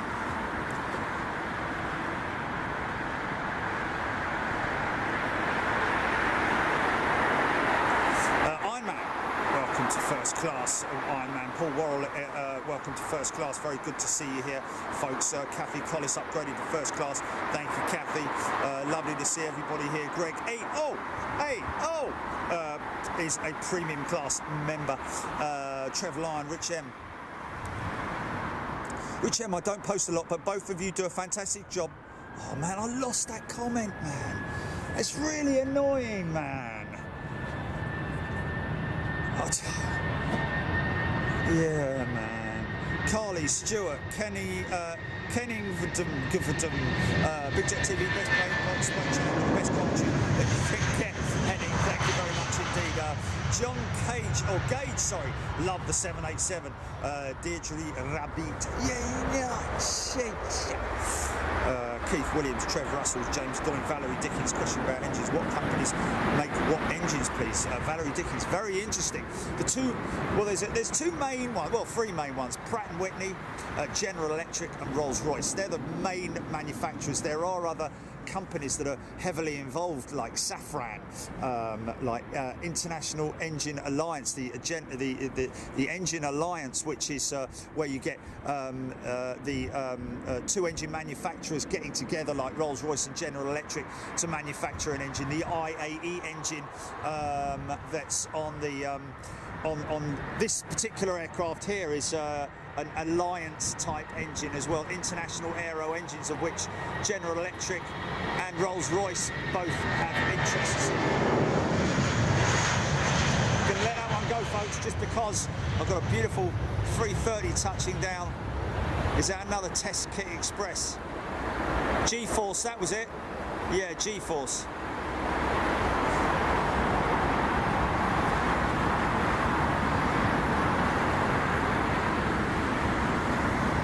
Gatwick to Heathrow. Okay, who's that?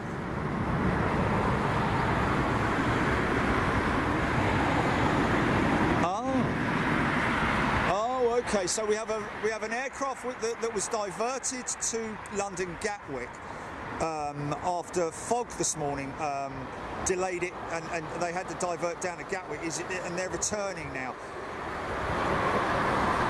Golf Zulu. It's a Dreamliner. Oh, hello, mate. Dreamliner taxiing out now. What? Oh, from Gatwick. Right. Thanks, mate. Cheers, Phil. So, who in you? So we've got Greg. Hey, oh, Air China 330 inbound, 5 minutes. Debbie Speller. I think that was the one we just caught, possibly Debbie. Carly YXE, welcome Iron and Paul W. Is that someone new?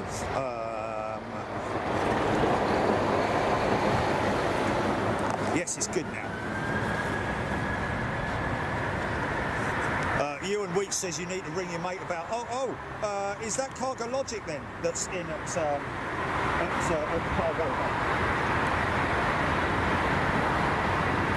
Well, he's saying you should ring your mate.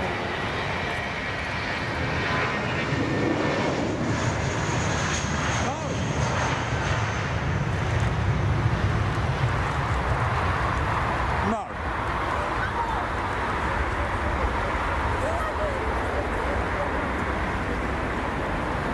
Ian Barnes. Hello, Ian. Welcome to Big Jet TV as a new member. And Paul Smith as well as a premium member. Good to see you, everyone.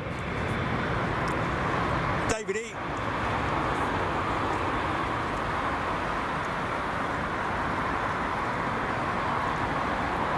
Keith Williams, version 787-9 lining up for Shanghai.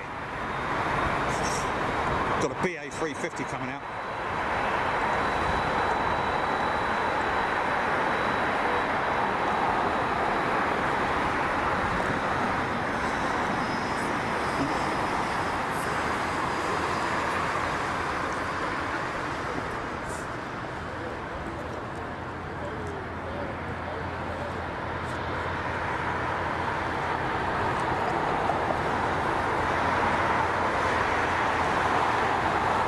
Excuse me, folks, just grabbing a bit of lunch.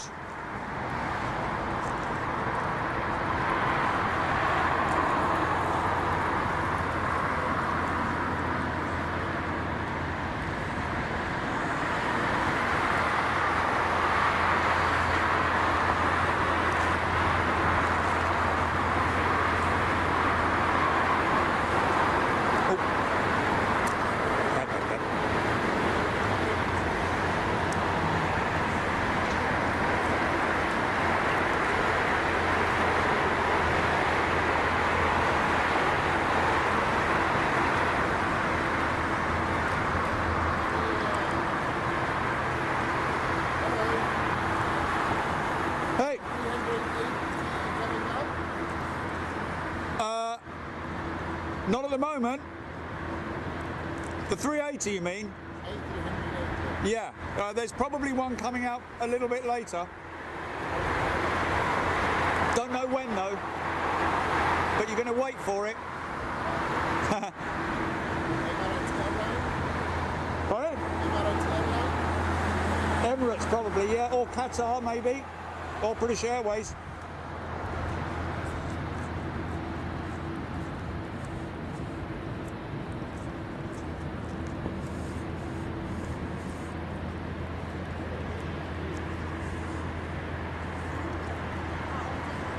So anyone did the queue now? Anyone? These guys here. Yeah, these guys here. There is one in the queue now? No.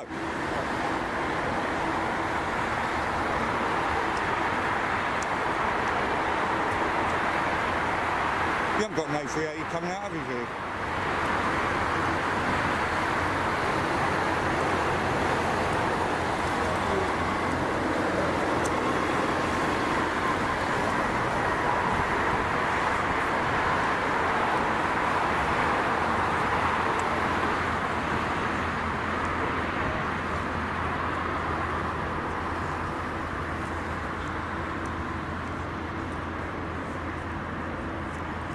Look at the wing on that thing, man.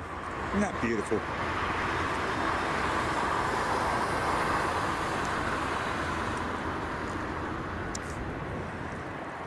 I guess there was a discussion with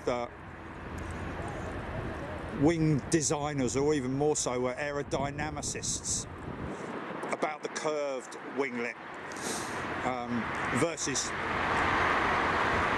or the blended wingtip versus the extended wingtip, like the almost like the Dreamliner has a raked wingtip, more so than a curved blended wingtip.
Hello. What are you waiting for them?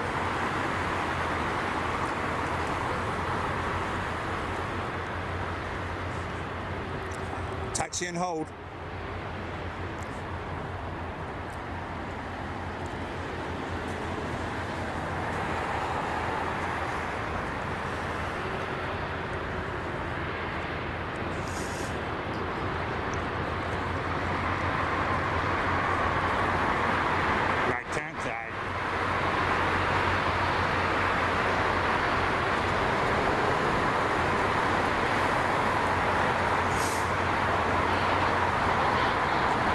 Look at that, two BA38 350s lined up, or one lined up, one coming out.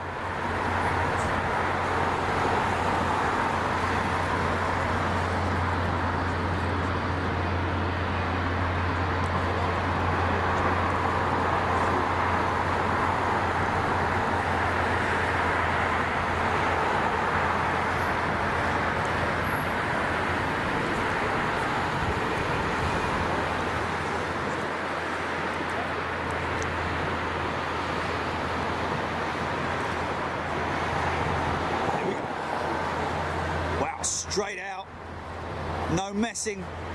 Look how gorgeous this thing is, man.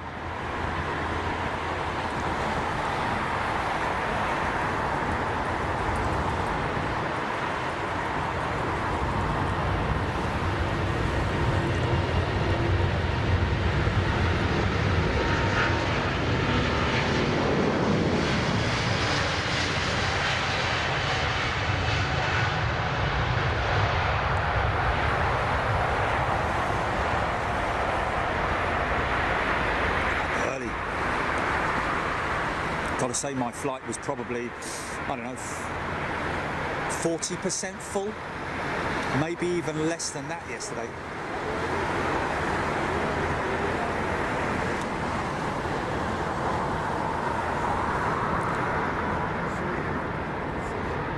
Such an efficient wing. Probably borrowed a lot of technology from the 330 wing, I would have thought. Although then again, Airbus did actually say that the A380 made their design of the A350 a lot better because they learned so much from it in terms of aerodynamics. So although the A380 was wasn't with us for very long, so to speak, in terms of manufacturing, she played her part in the design and development of the 350.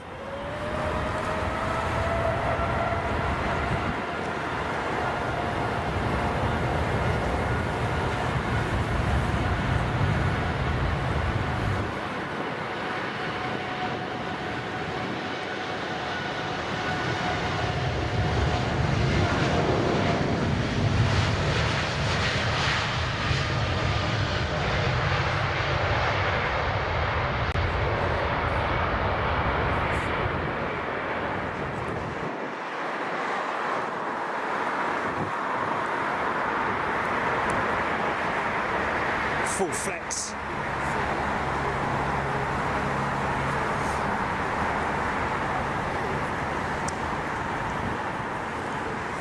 Does make you wonder whether, following on from the 380 coming out now,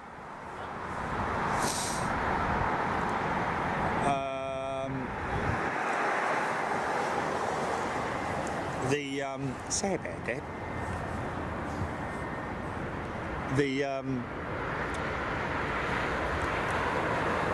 Does make you wonder about the wing paint issues that they've got with the Dreamliner. Poor old Boeing have got so many bleeding problems with that thing, haven't they? It's all coming to light now, isn't it? Because I'm guessing that, oh, it's not the BA 380 that's over at oh no, there she is, the Emirates 380. Is that the 50 livery? Is that, I can't see it just because of the haze. It's got something written on this behind the Emirates. Because it was the 50 that came in, wasn't it? They can't have turned around that quick, surely not. BA 380 over there at... Yeah, the Dreamliner paint issues on the wings. It makes you wonder, doesn't it? Because it's very surprising when you look at it. Having flown on a Dreamliner recently that has very, very serious issues with its wings in terms of the paint flaking issue. However, it's not a safety issue in any way, shape or form. But really, at the end of the day, the airlines would prefer not to have the issue because it is a continual issue. I could tell from flying on that aircraft that there no doubt are new flaking issues every flight, almost every flight, or at least every sector, because the sector is a flight, you idiot. But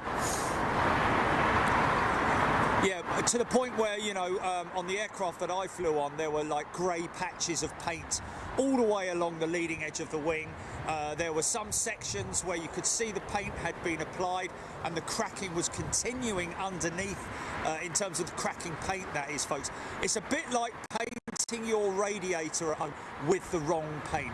You have to apply a specific type of paint to radiators because of the heat.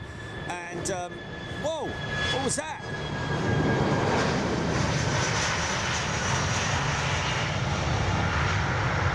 Must have been the car. That must have been the car. Something must have run over something. Definitely sounded like.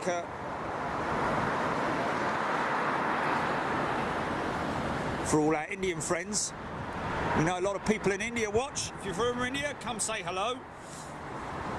Marcus Critchlow's a new first class member. Good day to you. Michael Gressick, Emirates A380 on pushback. We've got that. Thank you, Michael. Stefan, welcome to first class, Stefan. Great to see you here. This Air India Dreamliner possibly either Mumbai or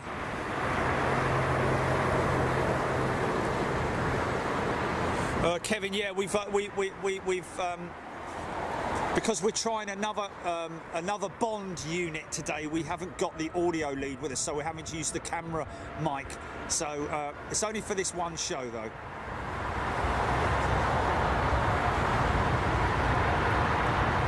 I'd rather they get the engine sounds and the engine, you know.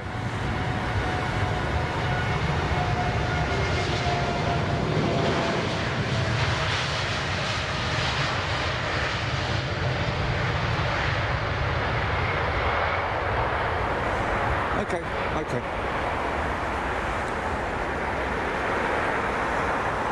Take the cloth off the mic, off your speaker.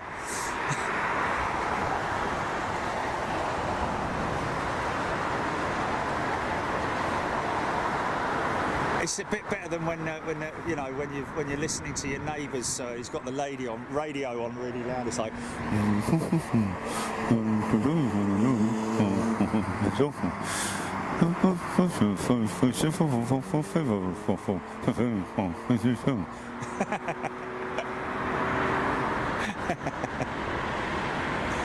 Sight through the wall.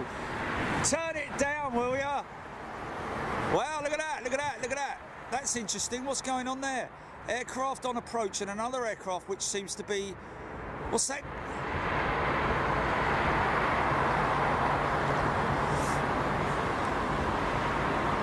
Well, it looks like what's that going off course there? Is that... What is that? That's the Dreamliner from Gatwick, is it? Oh, wow. Oh, I say. Yeah. Maybe he's got too much fuel and needs to burn a little bit of fuel off. I don't know. There he is. There he's going into the. Is it the Ockham hold, or is he doing the Lambourne walk? Oi! It's the Biggin hold, right? Sorry. Yeah, he's going into the Biggin hold, man. Doing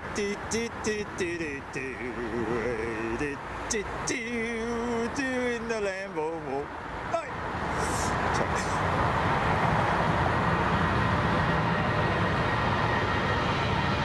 Yeah, it goes in there. What's on approach?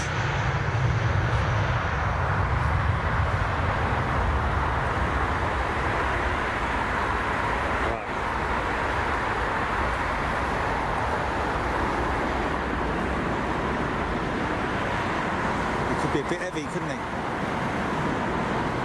He's so heavy. Oh, hello. Nice.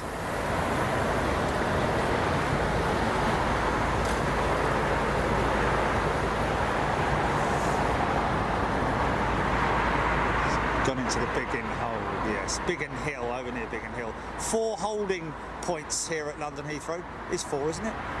1 north, 1 east, 1 east, south and west. Biggin is south-west, isn't it? Ockham is north-west, isn't it? Oh. South-east, sorry. Yeah. Lambourne's north-east. So that's basically opposite it. And Ockham is over the top north-west, isn't it? God bless you, blimey, all rolling, do get me lurky. Here we go, folks. My favourite little jet, this. Airbus A220. These are the Pratt & Whitney engines. Bovingdon, that's it. Lee Davis, as much as I love the A330, wouldn't mind Virgin deploying a 350 from up north. Where are you? Where are you, Lee?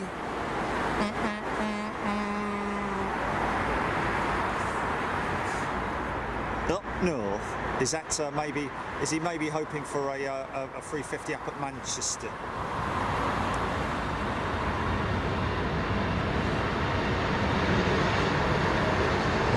This thing is. It's not 220, it's a 330, a 390, 320.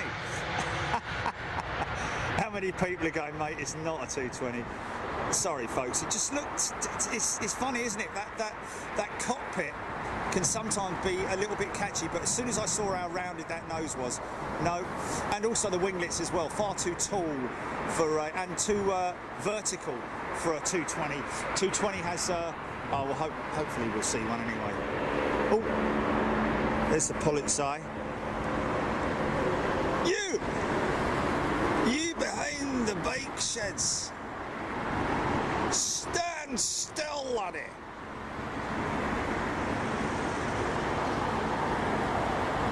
I've got that wrong so many times with that Swiss 220 and the Swiss 320.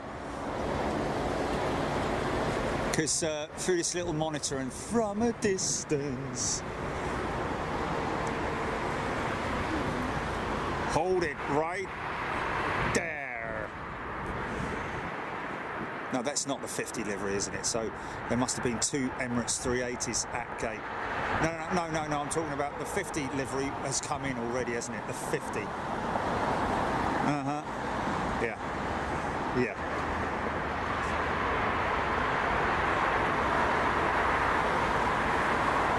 Got a bit of a laugh out loud on there on the livery, haven't you?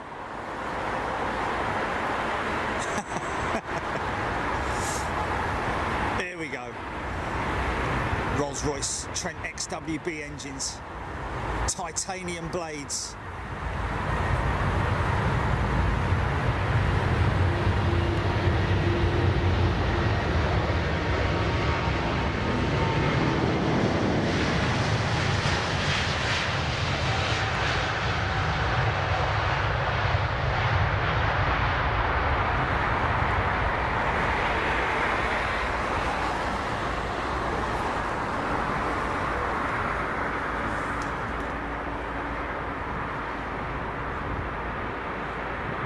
Wow, welcome everybody. 4,500 people watching Big Jet TV live from London Heathrow. Next up, soon, we've got an Emirates A380 for you.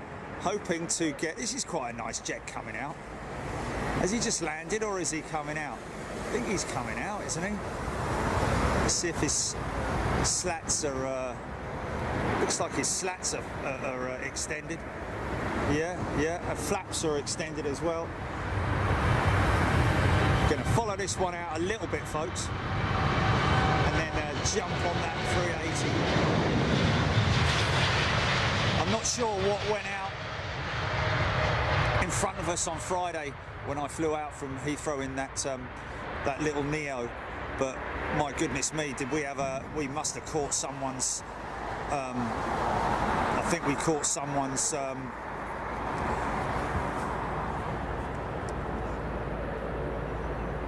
wake, or it was just bad weather. We just hit a big bump, banked right, kicked us right and everything. It was it's pretty cool, pretty awesome, to be honest with you. Dennis Long, welcome to first class, Dennis.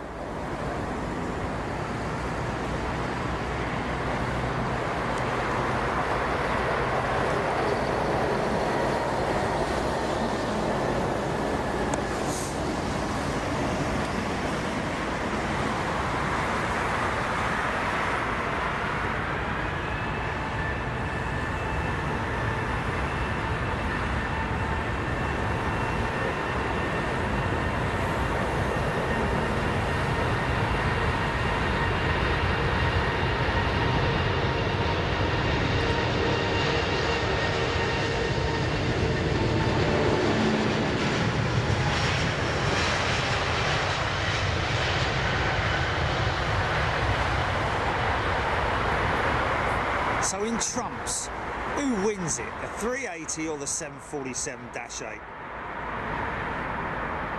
Power output, cruising speed, passenger capacity, freight capacity. I think the 747 will win hands down with the freight capacity. Don't know about passengers. Wingspan, fuselage length, tail height.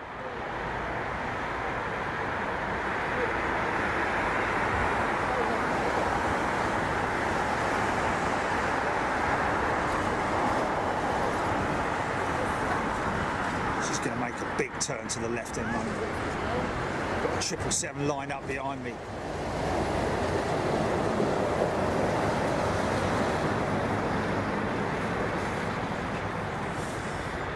Another 1 hour, well, 55 minutes to go, folks, before the see that even this 777's waiting for the wake. Now when he turns, that creates a big amount of wake. Put a thin layer of bubbles in your bath and then run your finger along it and you'll see what I'm talking about with the wake.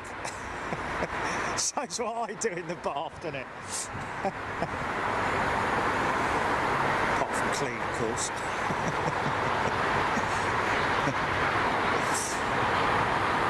See, he's waiting, he's hanging on, isn't he? Here she goes. Yeah. Oh, these are rollers, aren't they? Probably wrong. Look like rollers.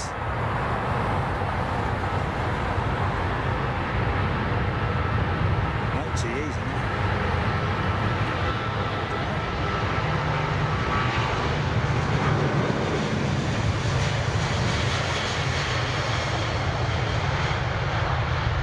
Fan casing without the bleeding livery on it. I'm sure they're rollers, man. Trent 8s.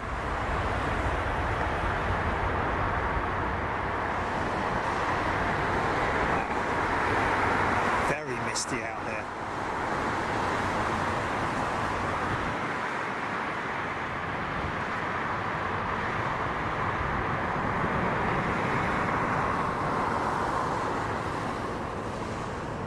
Clunk. Don't I feel that clunk, man, I'm telling you. This is a nice looking single aisle jet.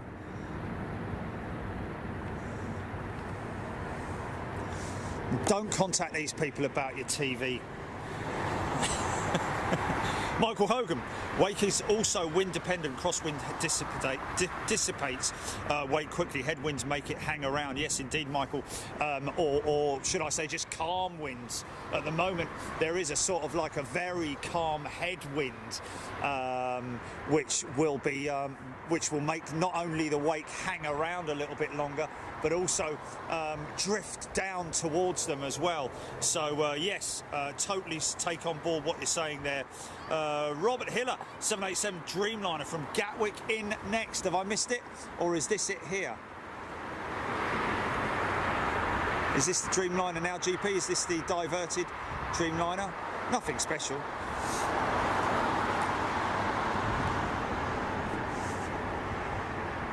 So I'm guessing that the passengers would have waited there at Gatwick, frustratingly as well, missing meetings, missing connecting flights and so on and so forth.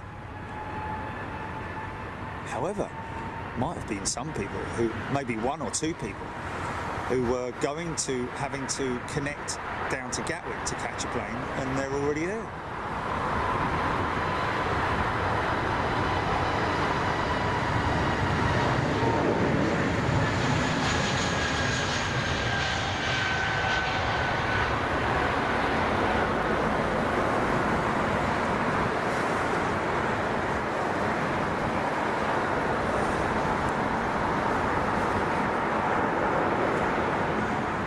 Such a quiet aeroplane, insane. Not like this bad boy over here, A330. Big favourite plane amongst a lot of people. Lee Shan, Phil March, Rich from Sheffield. I think the longest fuselage is the A340-600 and not either of the 380s or 747. I think you might. I don't know if you're right there. I think the 747-8 outstretches the 380 by about a foot or something crazy like that.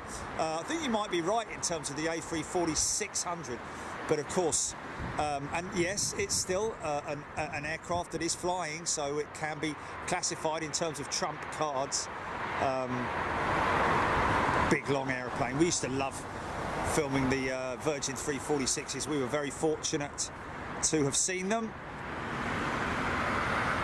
What is that? Right, Air France for a minute.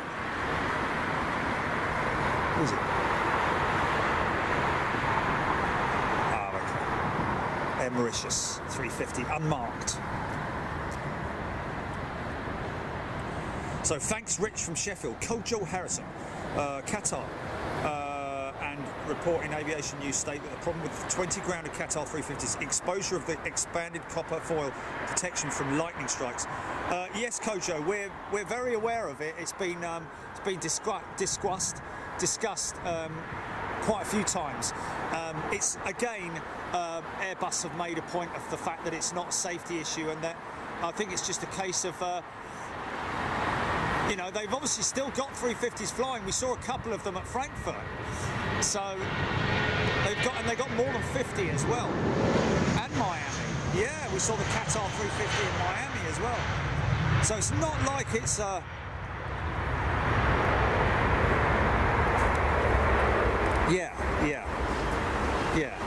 and those issues are being dealt with as quickly as possible. Obviously, there is a dispute between Qatar and Airbus at the moment. Nothing of Airbus is doing.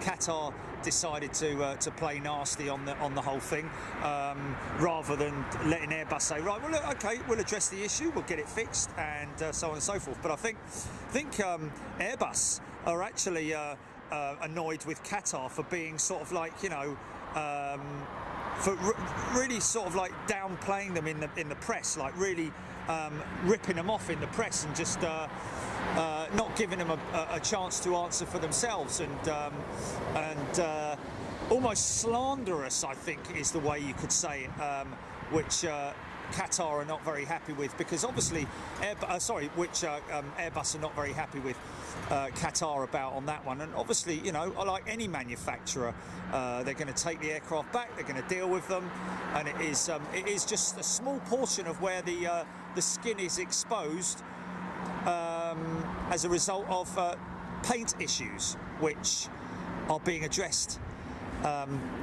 And again, like I say, it's you know, as far as Airbus are concerned, it's not a major a safety issue per se. Beautiful 767 freighter coming out, unmarked. This is I think possibly, it's a shame we can't really see the colour there, but it looks like an ex-Air Canada jet. And again, another typical example of these aircraft that they cannot afford to take them off the line and not have them operating.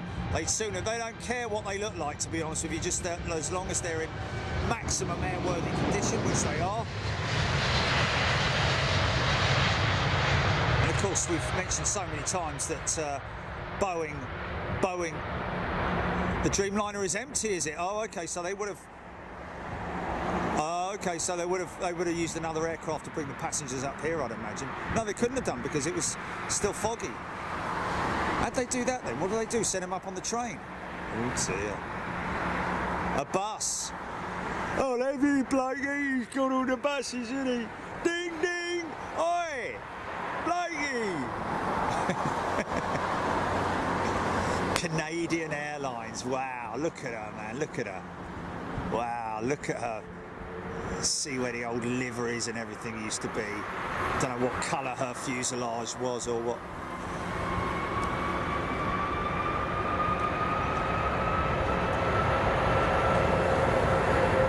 Oh dear. Thank you for that bit of information. We are many. Was it we are one? We are many? Yeah, we are many. Yes.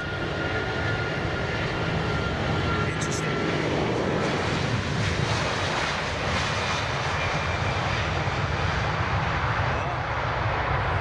So Qatar play hardball then, do they?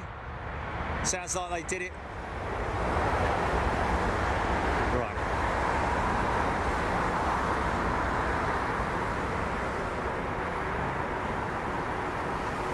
Apparently We Are Money saying there that Qatar kind of did the same thing with Boeing and their Dreamliner fleet some time ago, using one of their own channels to sort of like beat them up on it. But yeah, it's not good. It's not etiquette, is it really? Just turn around to the people that, you know, oh, come on, girl.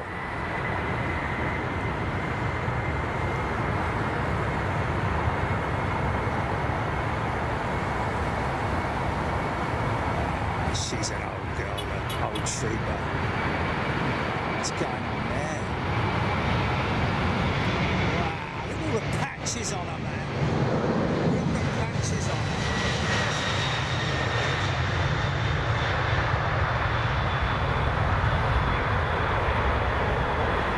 Like a patchwork quilt, man. That's nuts, that is. That's literally no time to take that into the paint shop, spend loads of money on it. Just get a roller, just get a roller and paint down at B&Q and slap a load of, well, not quite like that, but obviously almost like that, aircraft specific paint, and get her in the air. So they would have done that in a maintenance check, I would imagine. Or at least when they took delivery of the aircraft, they'll be like, right, okay, got to put her into airworthy condition. I don't know how long she's been a freighter for, whether it was just with these guys. But normally they'll have their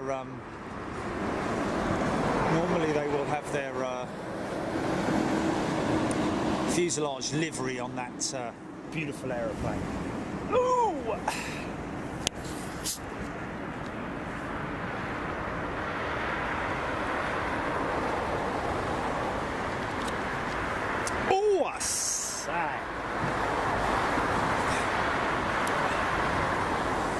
Chris Girl, or is it Chrissy Girl? Chrissy Girl, welcome to first class, Chrissy Girl. Gatwick Flyer on inbound, James Dodd. Coach O'Harrison. Welcome everybody. Trip Lane, Clive Clark. Stuart Pritchard, Swiss 220 on the taxi to Geneva. There we go. I got my wish, a Swiss 220. Ian Snelling, 37 years old, I think I just saw, for that 767. Goes to show how over-engineered these Boeings are, man. Got a redundancy system for a redundancy system 4 times over in some cases.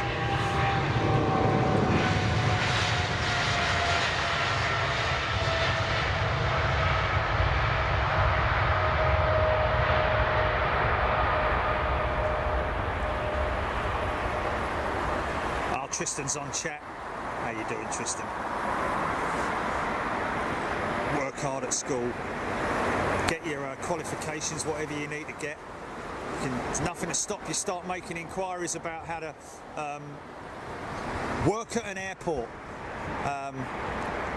You know, even in some cases, it's good to maybe write a personal email to the director of operations at your local airport. Just say, look, you know, can I come down there and work during the holidays or something like that?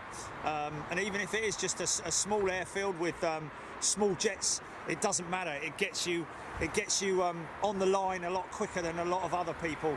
And already, if you do a program with them over the summer holidays or something like that, then at least you're way ahead of the game and you've got something already to put on a curriculum vitae. And employers will always look well upon hard workers and grafters. You want to get on in life, you gotta be a grafter. Put the time in. Okay, Pluto. Check it out.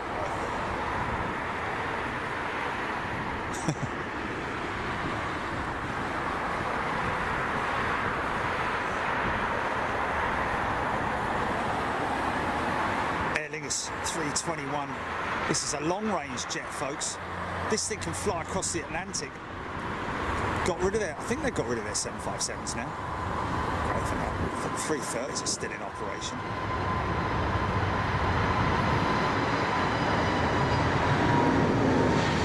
Goes up like will over this thing.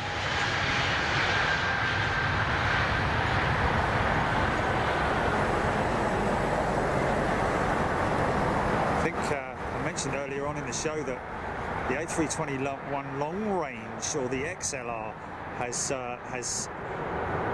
one of the most popular aircrafts in the fleet order book for Airbus, because obviously lots of airlines, having proved now with the likes of JetBlue flying transatlantic on the 321, it's all of a sudden become very, very popular. and comfortable as well. It's a comfortable jet to fly on. And I tell you what, that Neo that I flew on yesterday, she looked old and tired, man. Quite haggard in some places.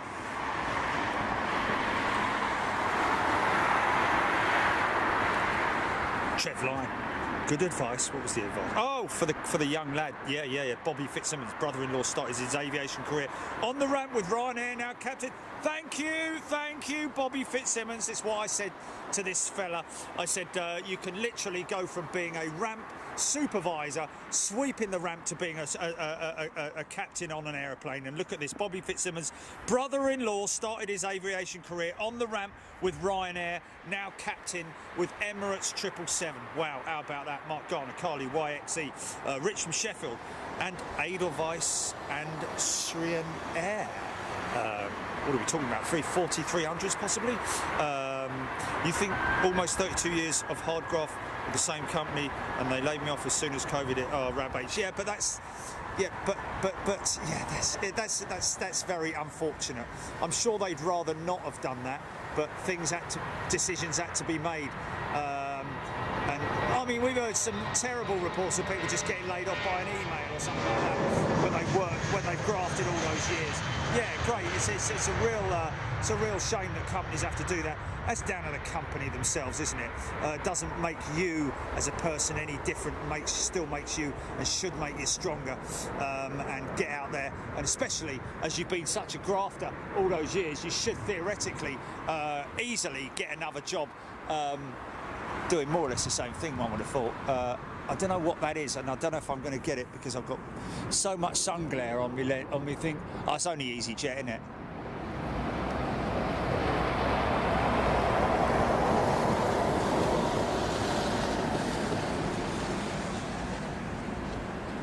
Going to Luton.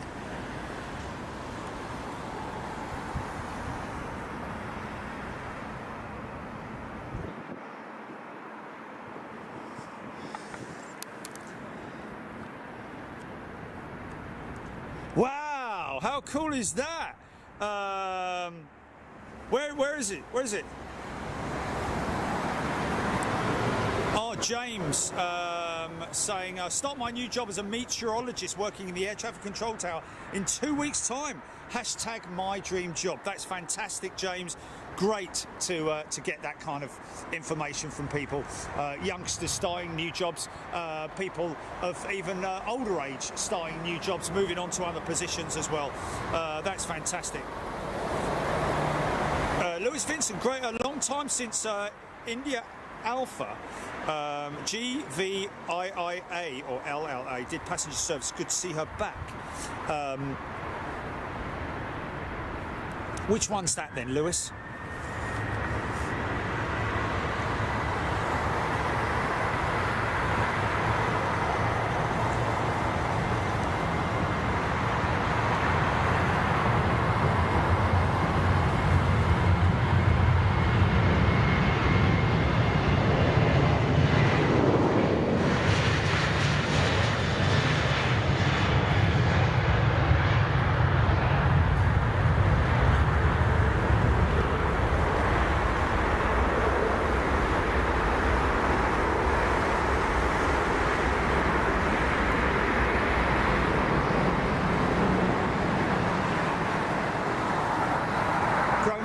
Of the 737, I've got to say, next generation and also the Max, in a funny sort of way, all the next generation. These are 900s that they run out there in the US with United or American, I think it is.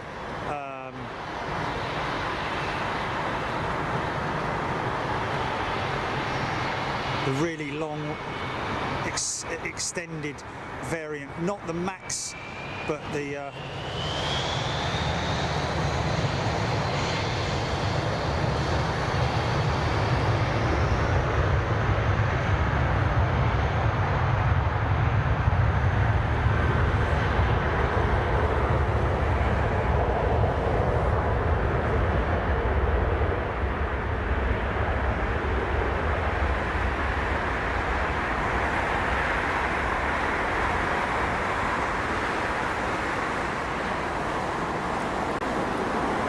can send that email back. You can send that back to Clive, can't you? Just say, you know, you make your choice, because oh,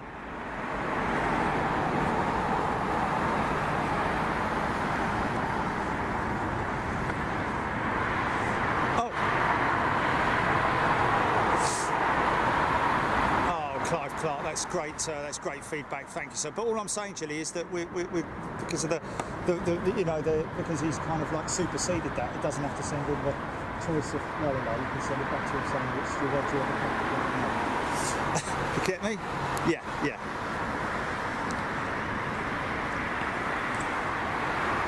Not Neil Diamond. Some blue weeping in the willows. Yeah. Some blues written on my pillow. Sorry.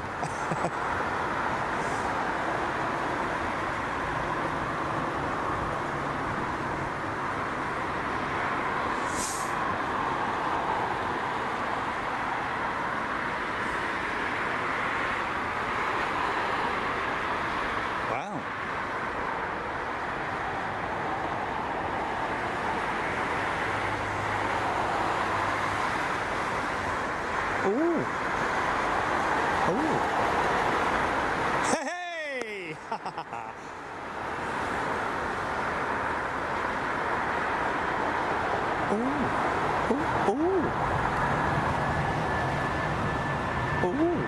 I say. Yeah. What's his name? Neil Guy.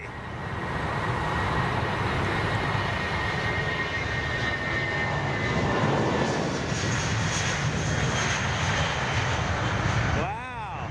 So he works in the aero defense industry. Wow, cool. Wow. Neil Guy, we got you. Is it an email? Yeah, Gilly. Neil, we got your email, and yeah, I'll have a read over that and kind of get the gist of it, what Gilly's reading out at the moment. And yeah, more than happy to make people aware of those job opportunities that you're putting forward, or yeah, career opportunities, should I say?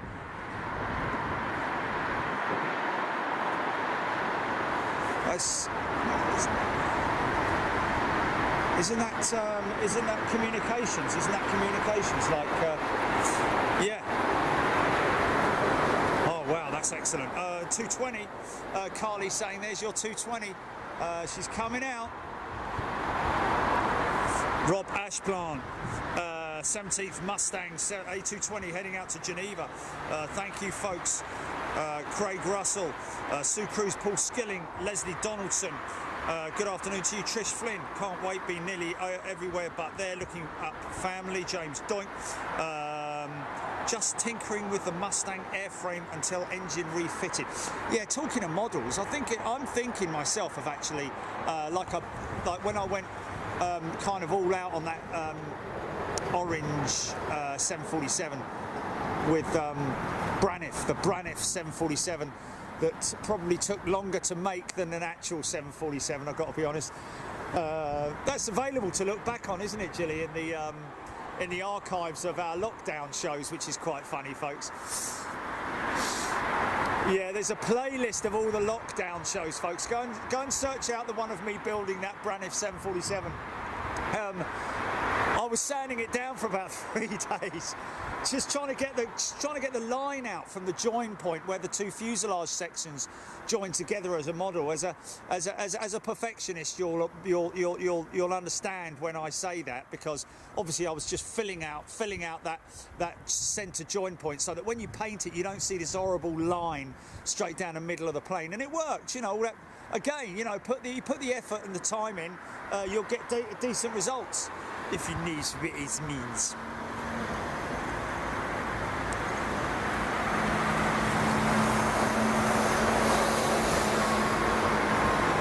Oh. Okay. Who was that? Anthony King's going to come and say hello to us before he... Kid is going to be coming and saying hello to us, to me, sorry, before he heads to Barbados tomorrow, staying over at the Renaissance. Got a Delta 346 coming out, folks. What you're looking at there is an A220, and you're going to get photobombed by a British Airways Dreamliner any second. Phil March did it the other way round, did my apprenticeship at Airbus Chester many years ago. 125 private jets, now a .com picker for Tasco. What goes around comes around. Okay, Tesco maybe that is, I don't know. But there we go, Phil March, Chrissy Girl, Philip Sinclair. Only building 747-8F freighters. Yes, it is a great shame. I'm actually thinking of buying another model, a 747-100 or 200, and I'm going to convert it to a freighter. I'm going to cut a freight door out of it. I'm guessing a lot of people have done that, but I'm going to do that. Which should be pretty cool. Something to do in the evenings. Not that I've got any time in the evenings, to be perfectly honest with you. Aviation Zone. Good afternoon to you. Clive Clark, thank you very much again for your kind words. TCC, Sue Cruz, Wade Perry. Good night all from Perth, Australia. See you next time, wherever it might be. We are 100 people. A very good night to you, Wade Perry. Thank you again for your support all the way down there in Oz, because obviously we do appreciate and we do try our hardest to bring you early morning shows so that you guys can catch it from Australia. Diesel 13, it was enjoyable watching Jerry make the 747. Oh, yes, of course, make the 747. Yeah, that was crazy. He had the paint shop outside and everything. All live, of course. It was great fun, man. Really enjoyed it. Diesel 13, Mark Garner. When I was a lad, I wanted to be an airframe fitter. I had chance to work with British Airways engineering at Heathrow, but never got selected. High amount of applicants. Yeah, there always will be. Let's be honest. Look at this beautiful 767. It's going to get.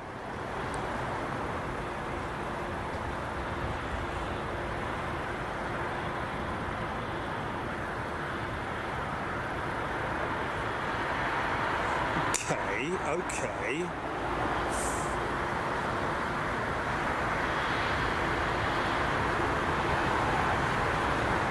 I don't know. Not looking at that. Not looking at that view from that viewing deck at the museum. It's right at the end of the runway. Oh, yeah. Sorry, we're going to. Oh, right. Okay. Right, okay, well, I better make that a bit more clear then.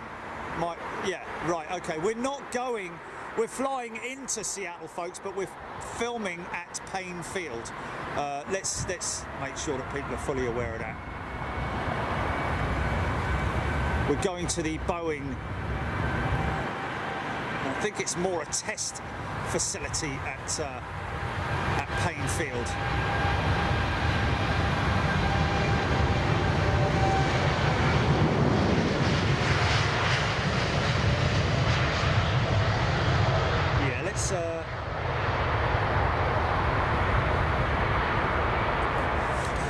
Yeah, bear that in mind, first class and super class members. The Boeing plant visit. We're also going to speak to Boeing. I'm going to be calling them next week and probably putting a communication in with them just to let them know that we're coming out there, because there is a Boeing plant tour, and if we do it where we basically say we're not going to zoom in on anything, we'll keep it all unzoomed. In other words, sort of like, like from a human eye view. If we promise to do that, I know it's a long shot, but can we come in there and film live at Boeing? Give them a good opportunity to talk about the issues that they're facing, if they want to do that, of course, or if they just want to make it all about like how good the Boeing 787 is, its popularity, and of course the 777. Be great to see the 777. I think most of the, and know that's not done at Painfield. I think that's done at. It's done at the. There's 2 other plants. There's 3 plants altogether for Boeing. Wow, lots of incoming stuff. Delta 767-400 with the raked tip on it, much the same as the 747 rake tip there, folks, and the 777-300 rake tip.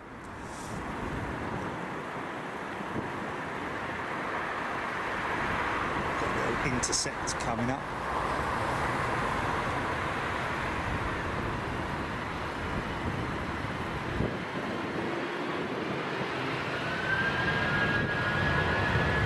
Yeah.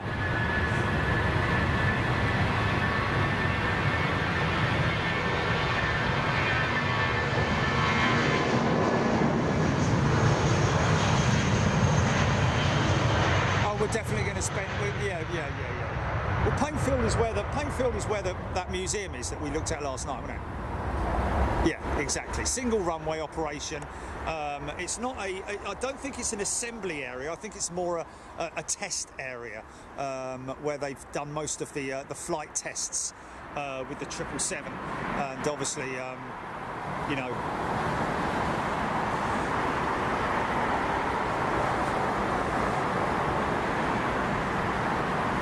We'll see what we can do anyway, folks.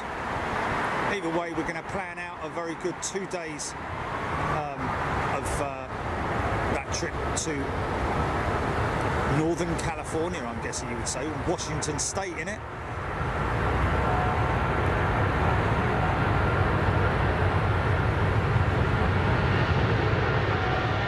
Seattle's Washington State, innit?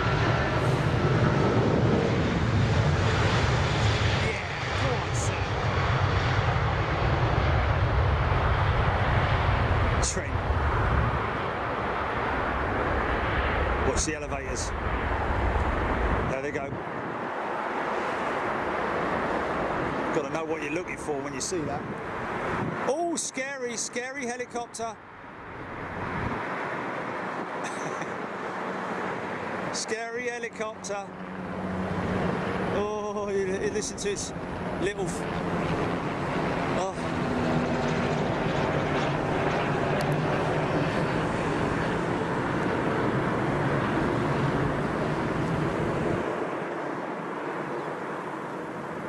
Oh.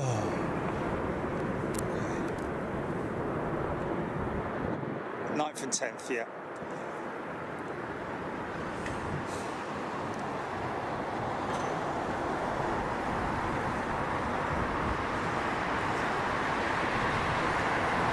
Smoky number 2, look.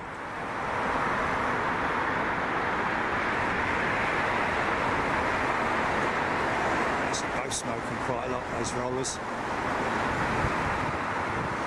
Lovely little 220, here we go. Now, this should go up quite quick, I would have thought. This is Japan Airlines. Here we go.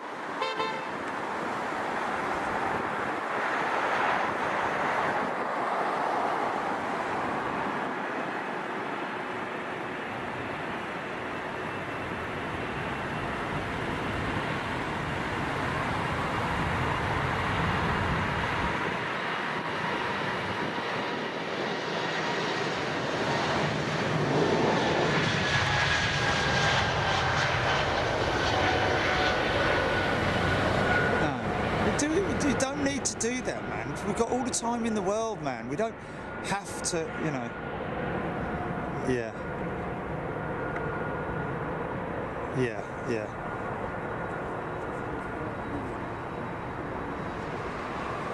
Go on, son. Keep climbing. Keep climbing. See if we can get you in that. Nah. Wow. It's climbing so steep. Look at that. Oh, here we go. It's a classic old jet. Here we go. 767-400. Look at this thing. Helen, I'm not going to bring any sort of like controversial subjects up with Boeing at all. Nothing about their. It's just going to be all positive about them. I think it'd be unfair to be I just. If they want to bring it up, then they're more than welcome to. Maybe they could tell us actually that they have developed a new paint for the wing. and that over time the fleets, all aircraft, all 787 Dreamliners around the world will be repainted, because that is literally what it is. It's got to wait till the aircraft goes in for a major check, like a C check, which puts it out of service for quite some time, at which time they need to strip the paint off of those wings. A very delicate job, I have to say, not affecting the flaps or any of the flight surfaces, just the actual wing. From what I can see, it's just the wing itself. That huge piece of carbon, and I think it is literally only the upper surface, because of the ultraviolet that has cut through the paint, or it's made the paint peel back, should I say. Here we go.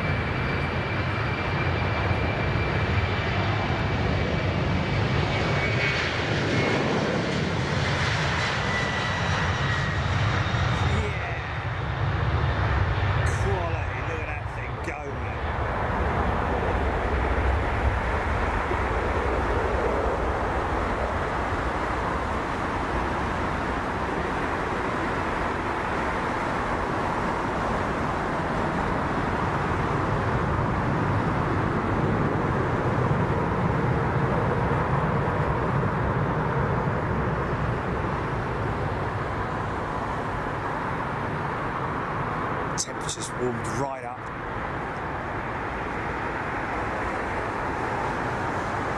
Virtually no floofage.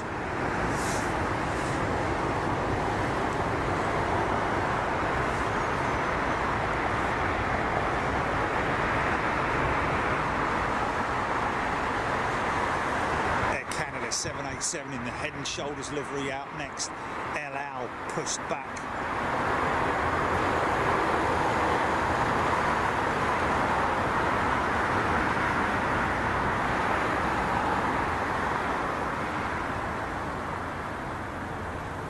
Daniel Banks, yes, Airbus do have similar situations with the 350 wing, but I don't think as bad. I'm not sure whether it's as bad or because the one Dreamliner that I flew on two different Dreamliners, and one was a lot worse than the other. So maybe the other aircraft is a couple of years younger than the other, so hasn't yet got the problems.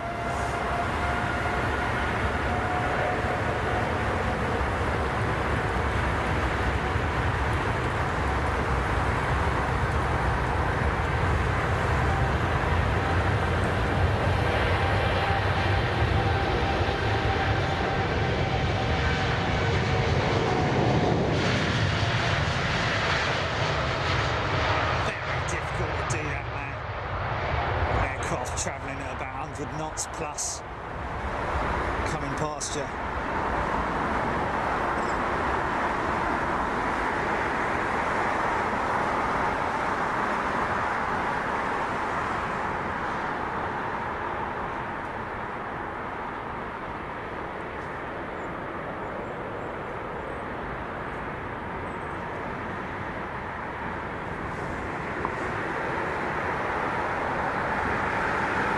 Just join us, folks. We've got the 350 just taxiing out with Virgin Atlantic.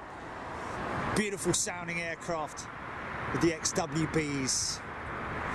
Massive titanium fan blades that are actually the forming of the fan blade is actually done by blowing air into between these. It's almost like a sandwich, the blade itself. It's almost like glass blowing in a funny sort of way. Obviously, a very carefully controlled environment for heat to make sure that it cures. Is this some kind of a retrojet touching down? Oh, hello, Royal Jordanian, nice. Saw this touching down as I was waiting for my Frankfurt flight the other day.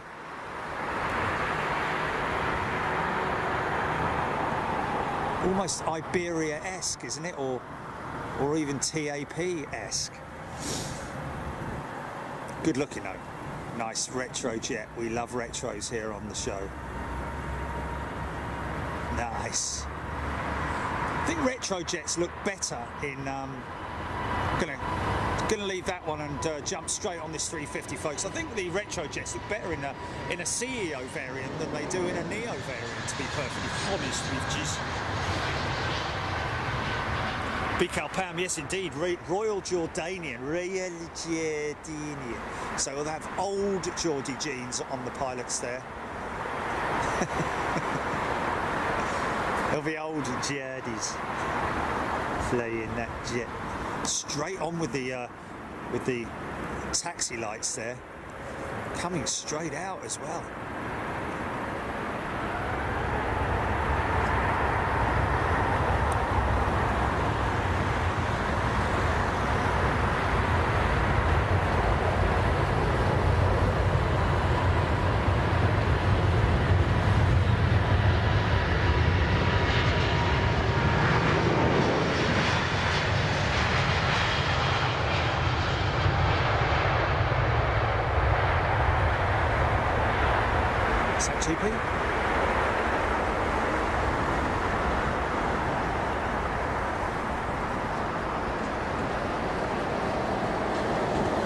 Okay, pilot passenger Matt on board Virgin 787 headed to Phoenix.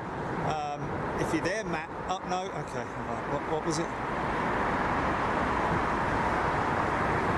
Oh, it's a BA triple. Right, my apologies. Going to Phoenix. Right. Qatar 380 on radar, folks.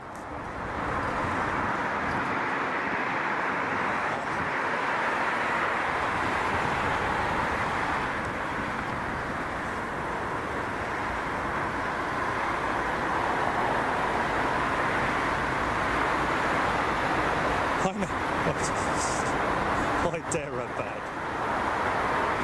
It's Hyderabad, isn't it? Blimey, look at this fella go.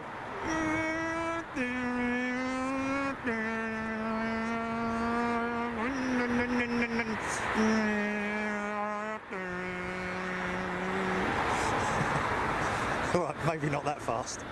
But he's going flipping fast enough, isn't he? Excuse me, sir. Do you mind stepping outside the aeroplane, please?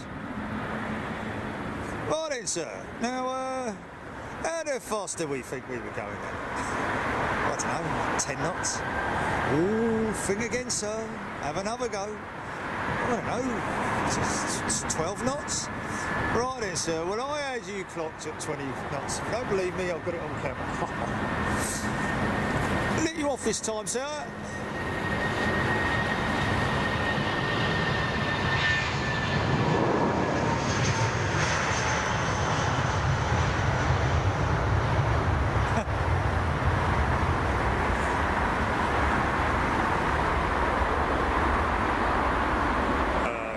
Sarah Deal, they must use special chemicals to clean hydraulic fuel. To clean surface area where hydraulic fuel has been, where it's dropped on the apron or whatever it might be. Like sand like when you drive into you need something to soak it up. If it's hydraulic fluid that drips onto something like brake system, then that's it. That's your brake system written off, because you'll never get it off properly anyway. I mean, you can use some brake cleaners which are pretty harsh and do the job. If you get last thing you want is if they're on the brake pads, then you're screwed. If they're on the brake discs, then you can clean hydraulic fluid off, but they're carbon discs these days on these modern jets, so they obviously need to keep them bone dry.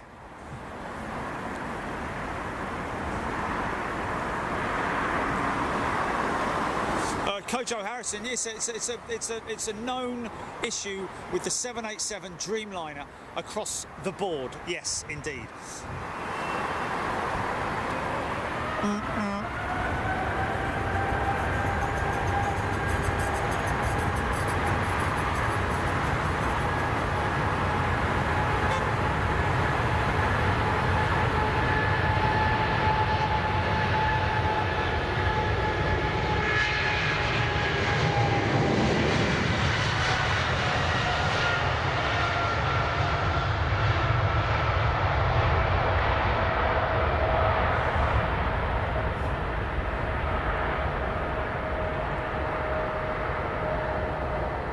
Oh, Matt is on BA289. Which side of the jet's he on? Tell him to get the torch on. He's got to be in a window seat, isn't he? Surely. Or he's just maybe not. I don't know. BA289 787. What is it? 777 to Phoenix, is it? What is it? Where's it going? What is it? Chile? Okay, BA trip with a Phoenix. There we go. Bravo Foxtrot. Right, okay, well, wait for him to come out and we'll get you, sir. Thank you, sir.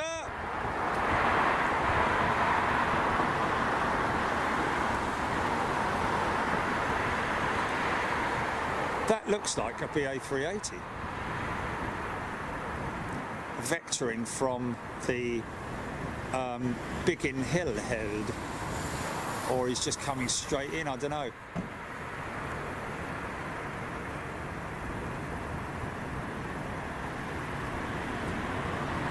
Going to turn left to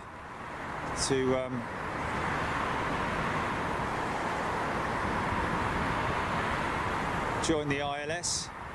Join the yeah, well, it is the ILS, isn't it? Glide slope.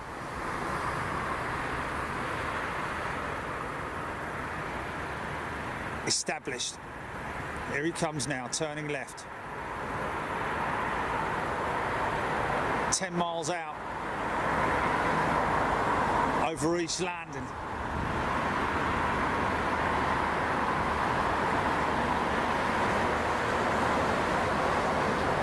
Speedbird established.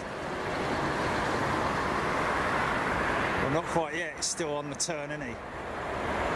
You're having it on the turn, ain't you, son?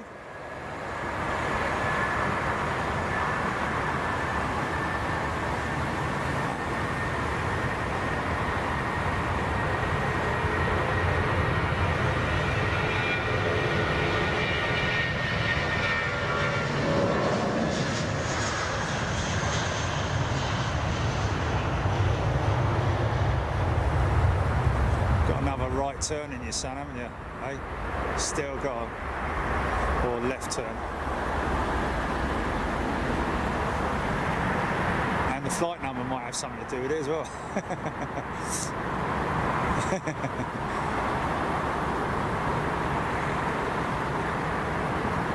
Oh, was it? Bless him. A, because he told us, because B, because C, D, E, F, G, H, I, J, K, L, M, N, P, Q, R, S, T, U, V, W, X, Y, Z. What? Trevline looks like the shuttle. Does look like the shuttle, doesn't it? Trent-powered test kit express.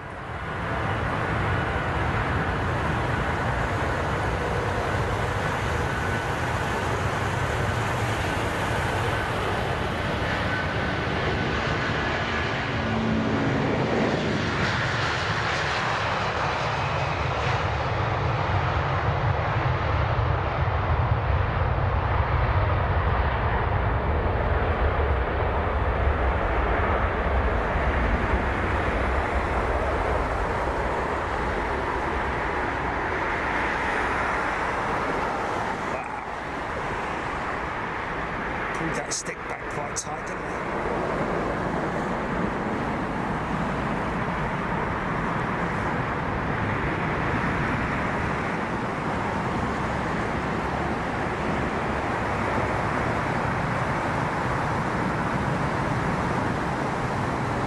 Love that dual shot. Always love a dual shot, man.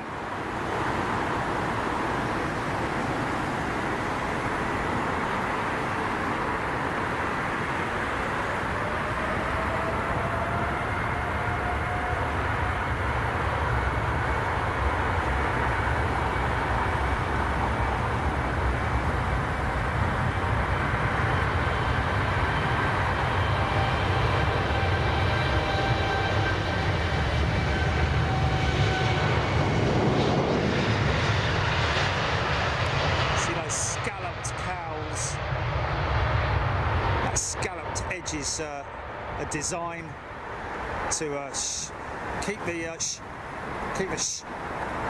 the sound down behind the engine, also improve the airflow, make it less draggy. Be very, very quiet.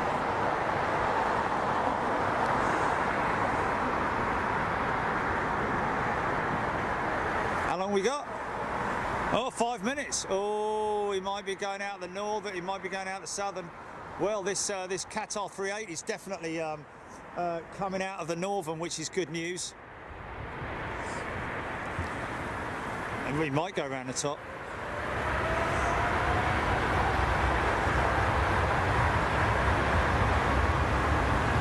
Ding ding.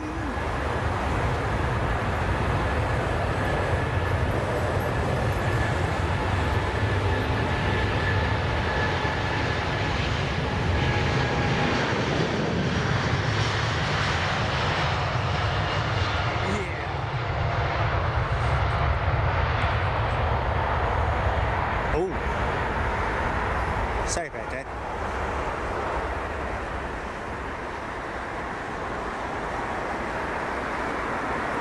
Just going to quickly grab that bank shot. That 350. Look at that wing, man. Look at that wing. Look how long that thing is. You think of a glider and how efficient a glider is with no engines. So at altitude, at high cruise altitude, they want to make the aircraft more efficient with its wings than they do with relying on engine power, so to speak. And by doing that, they just made the wings much, much longer, more like glider wings.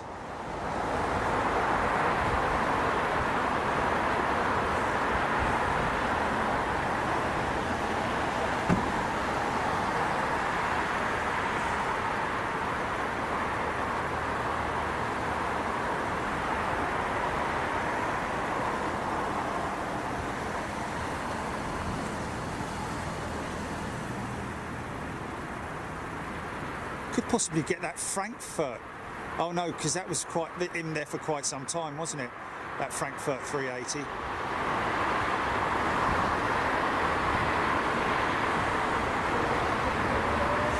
Oh.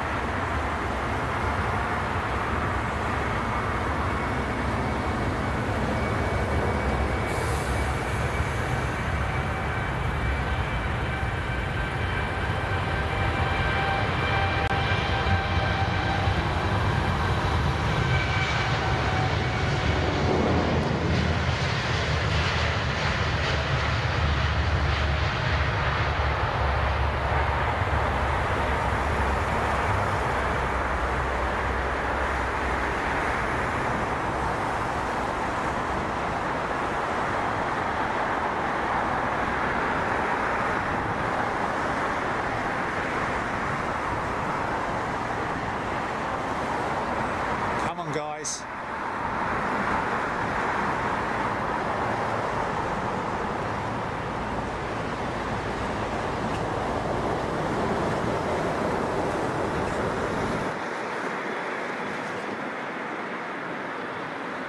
Is this him here? Is this him here, Jilly? Or is that him down there? I think, no, this is it a 300 or? Okay. What window's he at? Where's he at? What?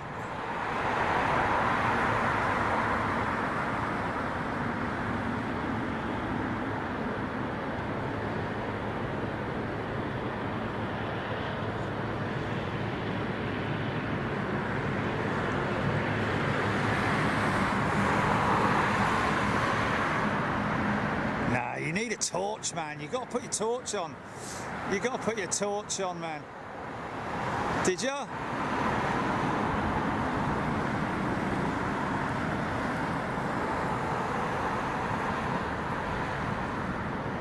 Ooh. Is that Trent 7 coughing on startup?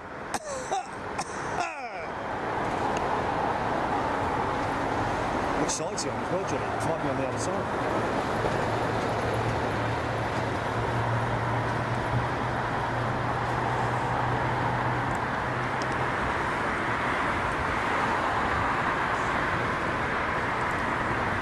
the shack. Squirrel. Hey. Okay. Okay.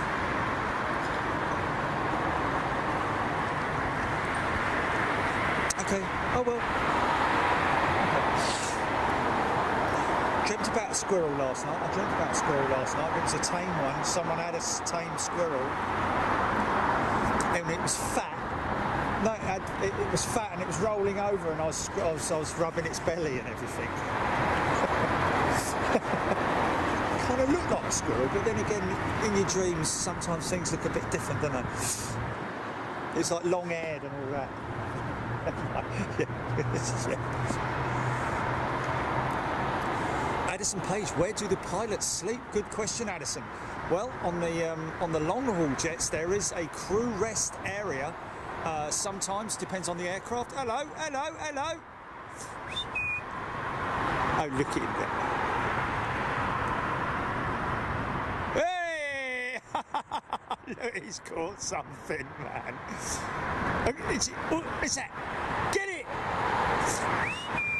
Get it! Where is it? It's a mousey. Get a mousey. He does have a kind of like. Where's he gone? Where's it? Where's he gone? Where's it? Bite it. Where's it?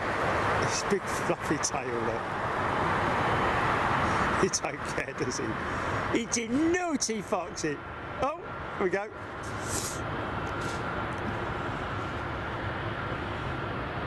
Oh, he's got it, he's got it, he's got it, he's got it, he's got it. Oh! God blimey, well, that went down quick, didn't it? How do you eat a mouse that quickly? Oh, scary!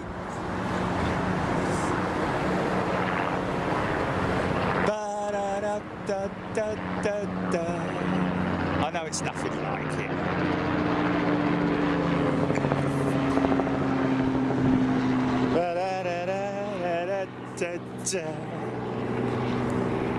It's a naughty foxy. Still there.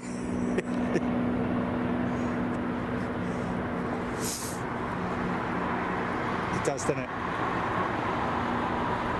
Now I know that the ground guy, the fella that was the ops vehicle, Jilly, that came out last time and shoot him off. He watches, doesn't he? He watches. He might come out. He might come out. He might come out. What's that? Oh, oh no! He's seen something. Oh, look! He knows the ops vehicles, mate. He knows the ops vehicles. Even though they're doing a runway inspections, he's running for it. He naughty foxy. God, son. Look, he's looking back. He's looking back. He's looking back. Oh no, no, no! Even faster. Yeah, yeah. Look. He's not stupid, man. There's his little pathway that he's running down as well. Look, yeah. So he knows that he doesn't like it. So he's very clever, isn't he? Look how fast he's going, man. Oh, what's that? He just disappeared. Has he just? He's gone to ground, isn't he? He's gone to ground. He's gone to ground. He just disappeared, and that's why, because of these guys here. Look, isn't that funny? So he knows the sight of the. He gets scared of the ops vehicle, so he's lying in the long grass at the moment. Oh, that is hilarious, mate. That is. Oh no, no, no! Oh, of course, man. After all of that going on. Yeah, but that means our 777s, our 777.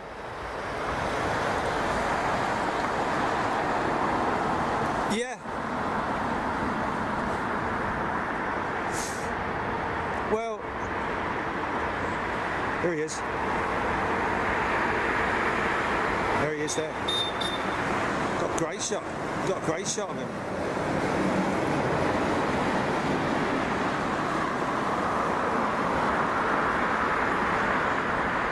So now, folks, you're wondering what's going on. A lot of people who just joined us who are not familiar with the operations here at London Heathrow.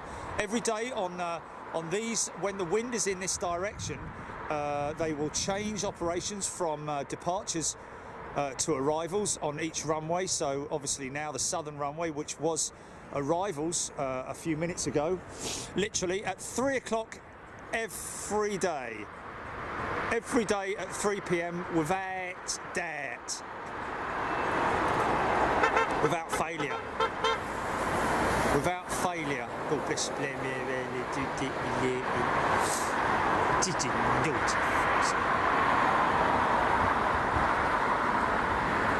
Jack Van Dyck saw a light. Jack Van Dyck saw a light in the front somewhere. Great, okay. Lily P loving the Qatar. Phil March, cunning as a fox. Tracy Byron, I know it's an illusion, but the plane's tyres look flat. No, that will be an illusion. These things are pumped up to, I mean, your average car tyre is pumped up to sort of like 20 psi, 25 psi. My big truck tyres are 50 psi, that's a lot. But these things are 200 psi and nitrogen filled as well. Very, very light. Nitrogen's not lighter than air, I think, and also less prone to explosions or fire or anything like that, because obviously oxygen and air and all that, when it's ignited, can cause an explosion. Alison Page, do you remember when you live streamed on New Year's Eve? Yes, we do, Alison. Oh, sorry, Addison. Yes, we were at the Addison. I said Addison. I didn't. I said no, I didn't. I said Addison Page. I said Addison Page. No, Addison. We were up on the. And a very warm welcome to you, Addison. By the way, anyone I've missed today, by the way, folks who've joined new as a member or moved from the old economy or the old executive up to premium class, a very good afternoon, and apologies if I've missed you. But Addison, yes, we were up on the Hyatt Place Hotel for New Year's Eve, and of course had a great time up there. The whole landscape literally was lit up with fireworks. Just the most amazing sight. If you ever get the chance to watch that, folks, it's very easy to do. Scroll back in the shows and go back to the New Year's Eve stream from up on top of the Hyatt, and check out. Obviously, scroll it right up to midnight, and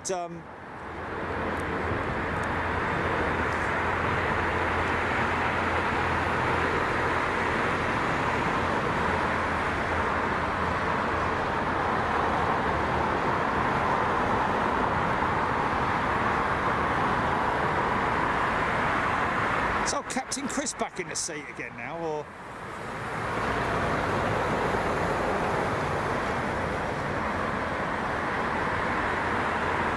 yeah, we're going to be bringing out the Miami t-shirt like we do with all our international shows, folks.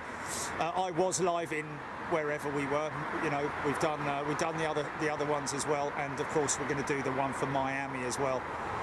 Great once again to meet up with so many good people out there in Miami.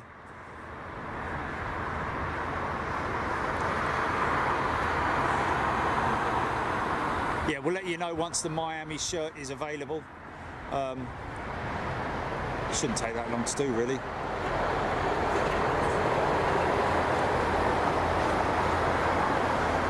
Yeah, got to put Boba Fett's head on there, man. Got to put the not the real one. No, use the tower. Get a image of the tower and do that. That would be pretty cool, man.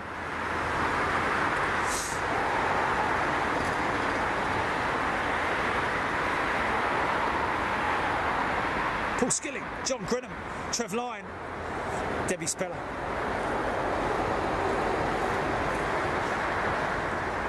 Craig Russell, I know I'd like to know if any C-17s or C-5s ever land at London Heathrow. The reason I'm asking is because I'm a Gemini Jets London Heathrow Airport. He's making a Gemini Jets London Heathrow Airport, so that's why I'm asking. Craig, the answer to that would be no.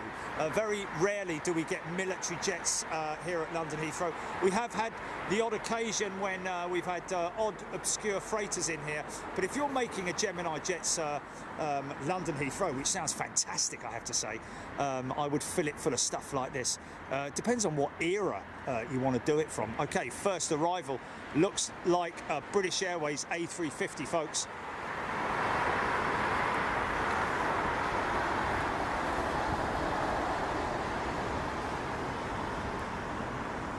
Oh dear, still on Frankfurt.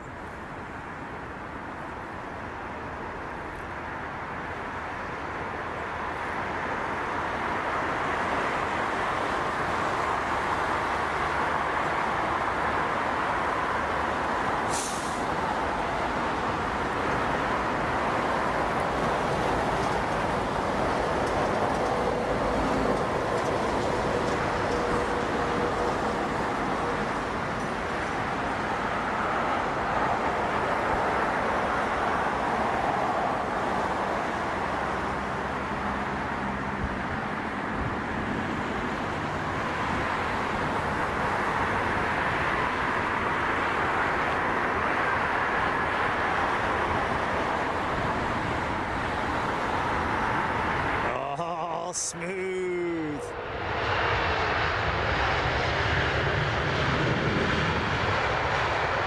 Yeah. So what heavy stuff we got coming inbound? Let's have a little look. Have a look. Get some great sunset, and I mean emotionally, folks. Of course, Miami, who was with us in Miami, would have recalled many of those aeroplanes right there. Latin America.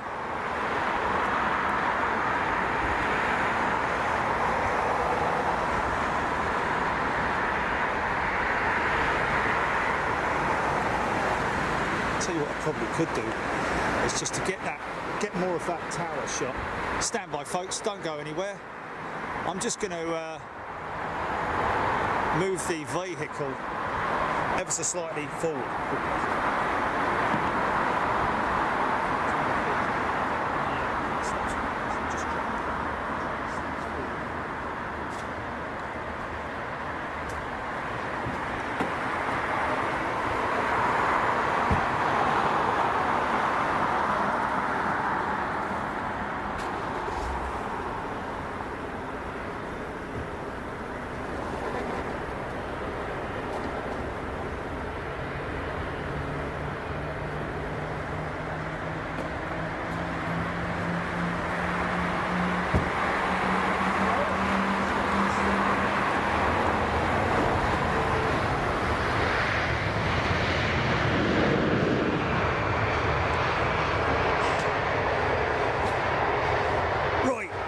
I'm just able to get a bit more. Wow, look at that.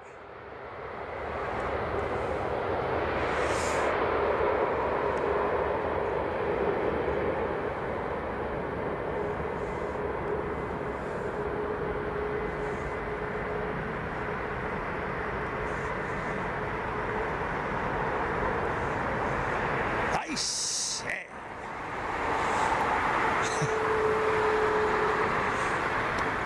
Got a castle, hasn't he? Wow, look at that.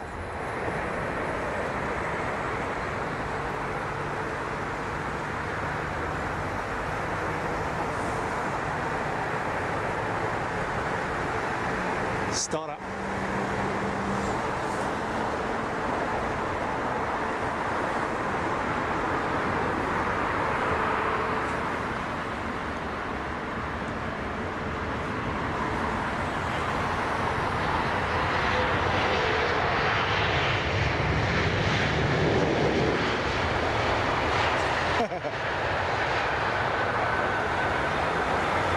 So those elements that you see on the wing there, folks, sticking up vertically,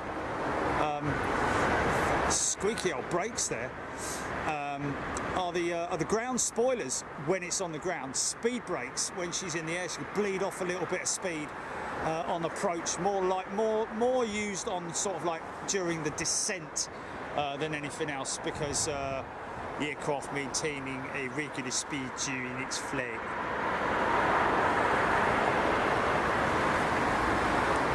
Right, what we got? Let's have a little look. Emirates 380. Oh, hello. This has got to be the closeout, isn't it? Or near to it, or not. I don't know. In 1 hour and 6 minutes. So around about 4:30, just as it's getting dark, folks, we've got the Emirates Expo jet. If you haven't seen the advert for that, go check it out. Amazing bit of cinematography or whatever you want to call it, with the stunt girl on top of that building.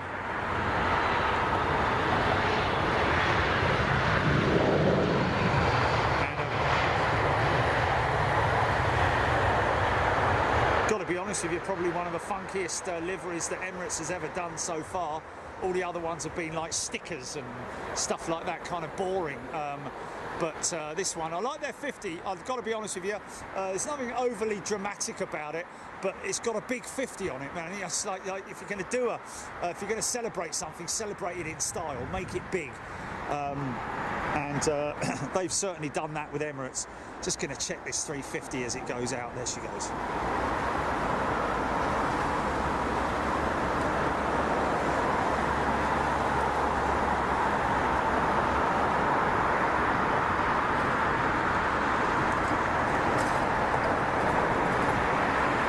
Shot. How fast that thing's going.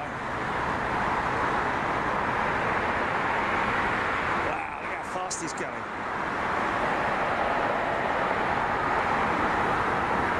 Wow.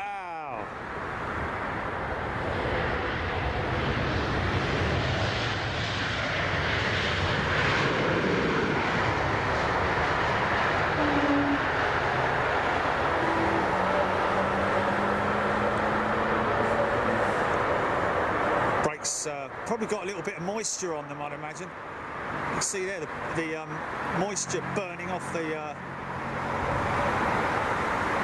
carbon discs and pads. That's why you get that. Sometimes you get that. I don't know if you ride mountain bikes, but sometimes with these new modern bikes with their disc brakes, and you got a bit of, when you start riding in the morning or whenever, you get a bit of like a bit of squeak as the brake pads kind of bind a little bit on the discs. Doesn't last long because obviously the application of the pads onto the discs heats those discs up really, really quickly and burns off any moisture that might be on there. God bless you. So Emirates 380 inbound. Lots of stuff outbound. There's that 380. Let's just have a look. What is vectored? This is arriving from the North Korean 777 in from Seoul in around about 9 minutes. Thanks for that. That's good news.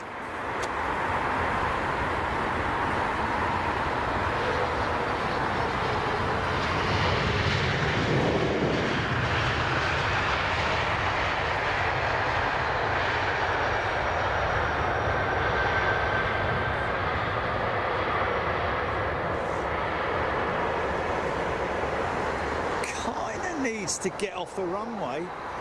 There he goes, he's off. Right, stack shot, man.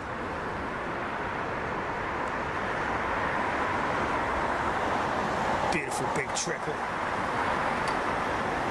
Looks American. It's either American or it's Aeroflot. Probably neither.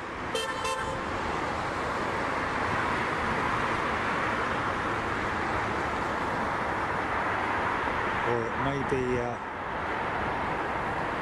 Singapore. It is Singapore. There we go. It's that strip, that single strip gives it away. Look at this big boy, look.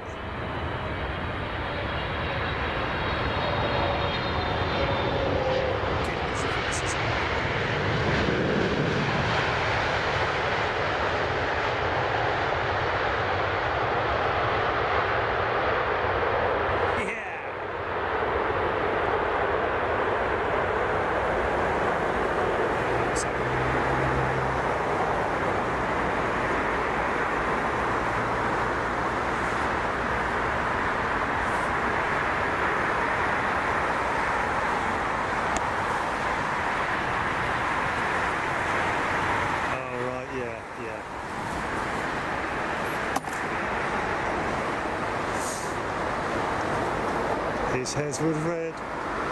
His head would red.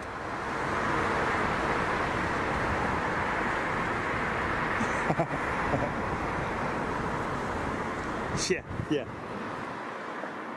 That looks like a four-engine jet. What's that long range going west to east from? No, it's a twin engine, isn't it? Or is it? That looks four-engine. That does.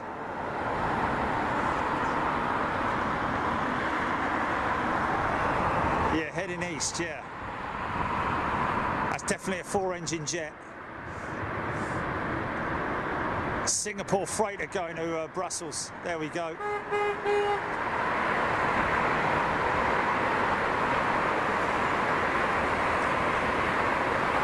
Showed what? Oh, right, yeah. Yeah. Look out for the thumbnails on the engine casing presentation. I built the engine, didn't I?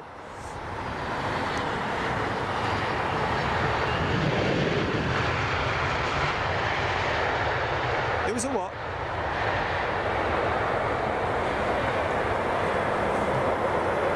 Oh, yeah. They filmed... Yeah, that's right. It was Lufthansa. Yes, they did.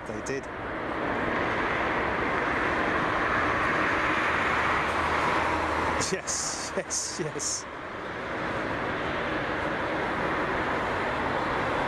Oh, yeah. LL Lightning Strike.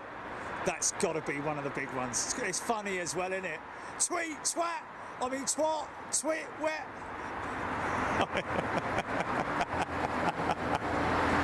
Like that.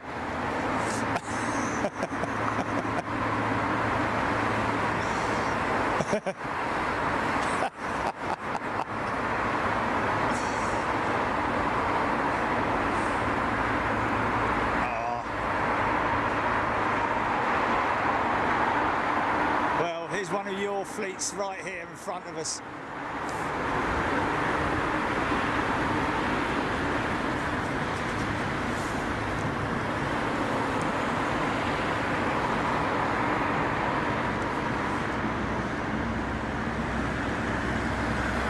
Or Singapore, 13 hours or 12 hours or something like that.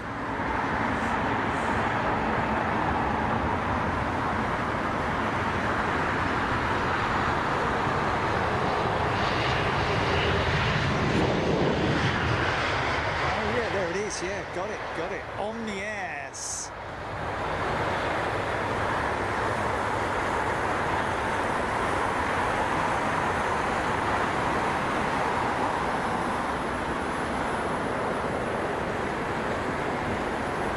Oh, flipping heck, man.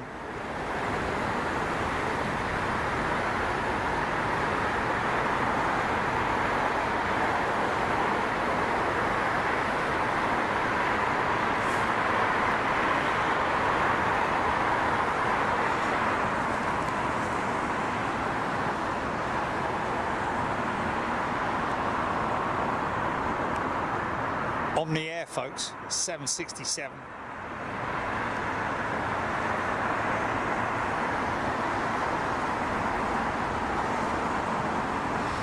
Westbound, across the Atlantic.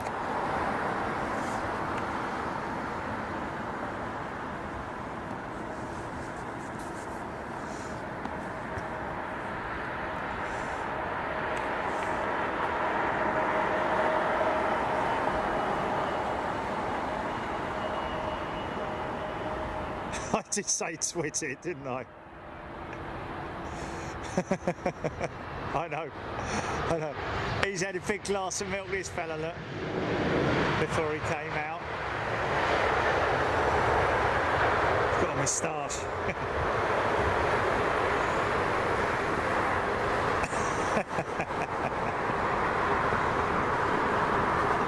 That was funny. That was a very intense sort of like 5 minutes, wasn't it? That lightning strike. Couldn't get me words out. I just couldn't get me words out. I don't know. Oh dear, we do have some fun. here on Big Dick TV. Ian Morrison, Trish Peters, David E, and Trish with a star there. Trish Star Peters, of course. Rab H Mirrorman, Squiddle. It's a shame we don't see that anymore. James Vincent thought you were in Frankfurt. We were yesterday, James. That's how quick we travel. We're in and out like a shot. But yes. Oh, blimey, what's going on there? What's that?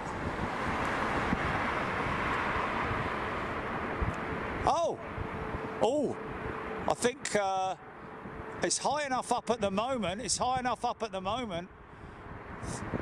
Yeah, no, that's not good, mate. That's... Yeah.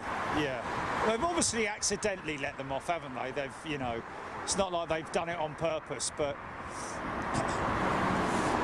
the one thing that is happening is it's yeah, you shouldn't be doing that anywhere really.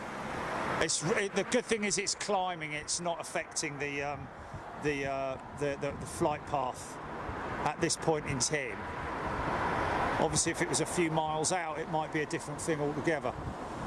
Because that's now around about 500 feet, I would have thought, if not higher.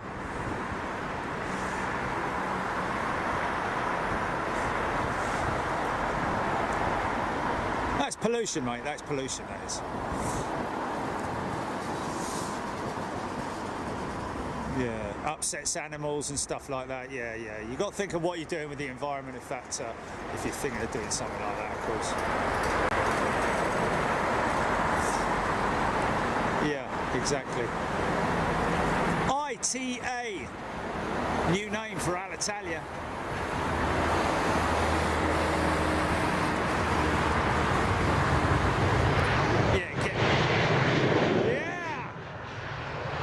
CFM 56, little blast of reverser action there. If you're new to aviation, folks, see those doors on the side of the engines there? They're called the reverser doors, or in this case, what are known as clamshell style reversers. More evident on the Trent 7 engine, which we will no doubt see at least one A330 landing with the Trent 7 reversers, so that we can give you an idea of that. Sue Taylor, Ben Brown, Claire Westerman, Aviation E4K, Captain Sky Marshal Claire Westerman, Aviation E4K, Lily P, Darren Howe, Phil March, Matt Cat Lady, Mars High, Chris 29910. Thought they ran those stupid lanterns. Oh yeah, the lanterns are illegal, aren't they? They are illegal. I think this might be the Korean 777.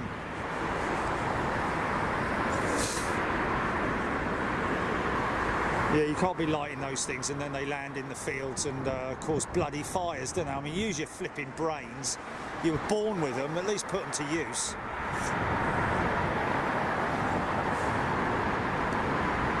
All that namby-pamby stuff, you know, like, you know, think of the damage you're doing to the environment and animals and people's properties and all that kind of stuff. Bleeding idiot!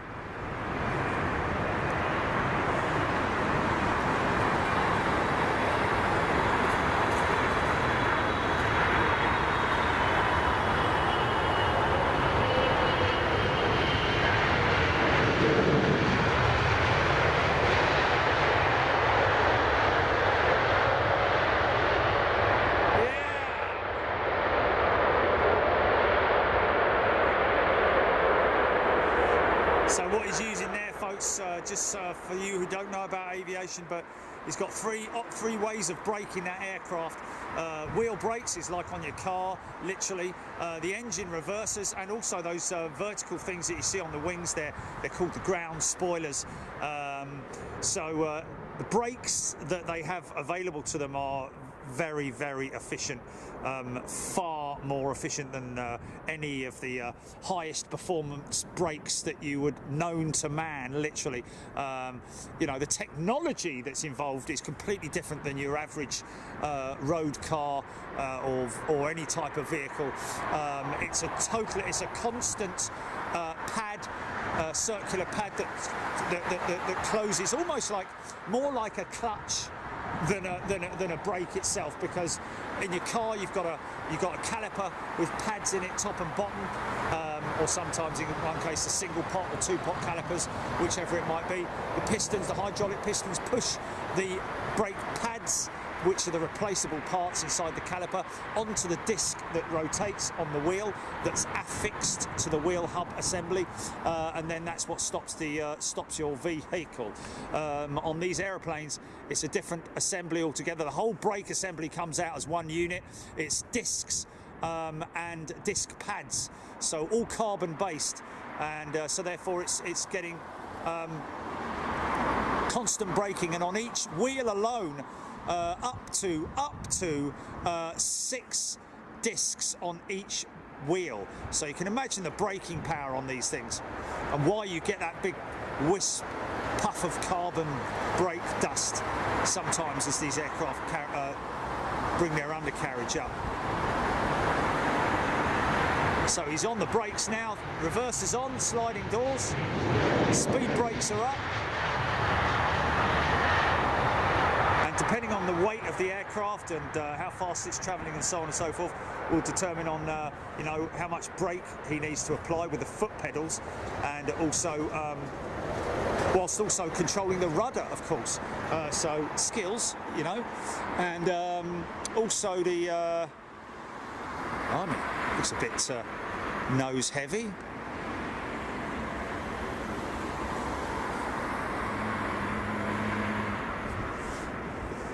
A little bit offline, this guy. Kind of looks a bit low. I don't know. If it's me or if he looks a little bit sort of like cranked over.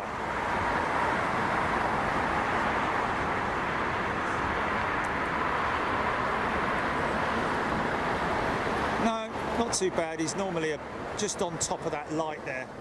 Is your normal altitude. Just looks a little bit sort of like, his attitude looks a little bit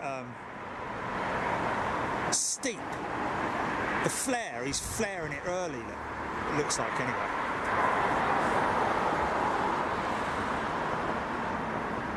An unsteady approach, I've got to say. Maybe a rookie pilot, I don't know. Yeah, he's good. Very nice.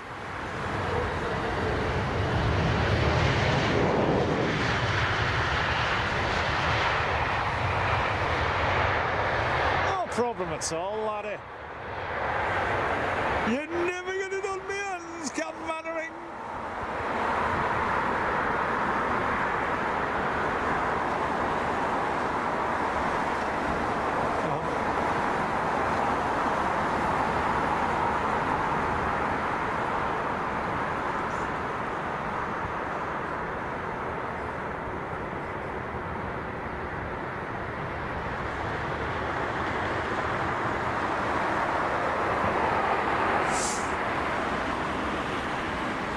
Who's that? What?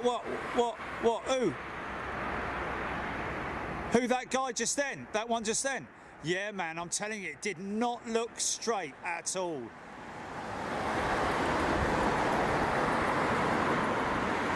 Really? Oh. Oh. Wow. Can you send me a screenshot? This isn't Oman Air, is it? We were only saying yesterday we haven't seen them for a long time, or is this the retro Dreamliner? No, it's the Jambo Jet. Sorry, Kenya Airways.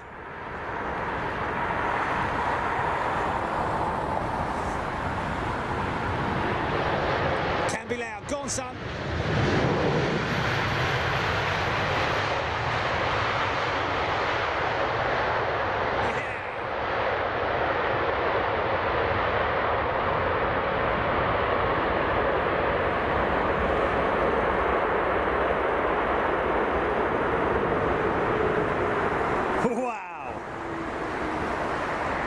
Full beans on the reversers there, folks.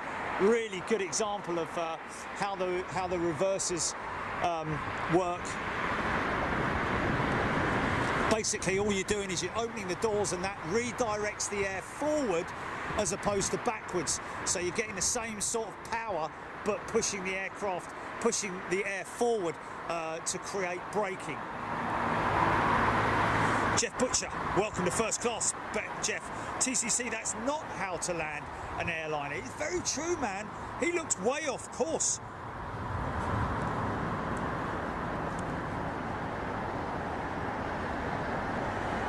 Kelvin Grant, just been told. Oh, yeah, he was just being told, maybe. I don't know. Yes.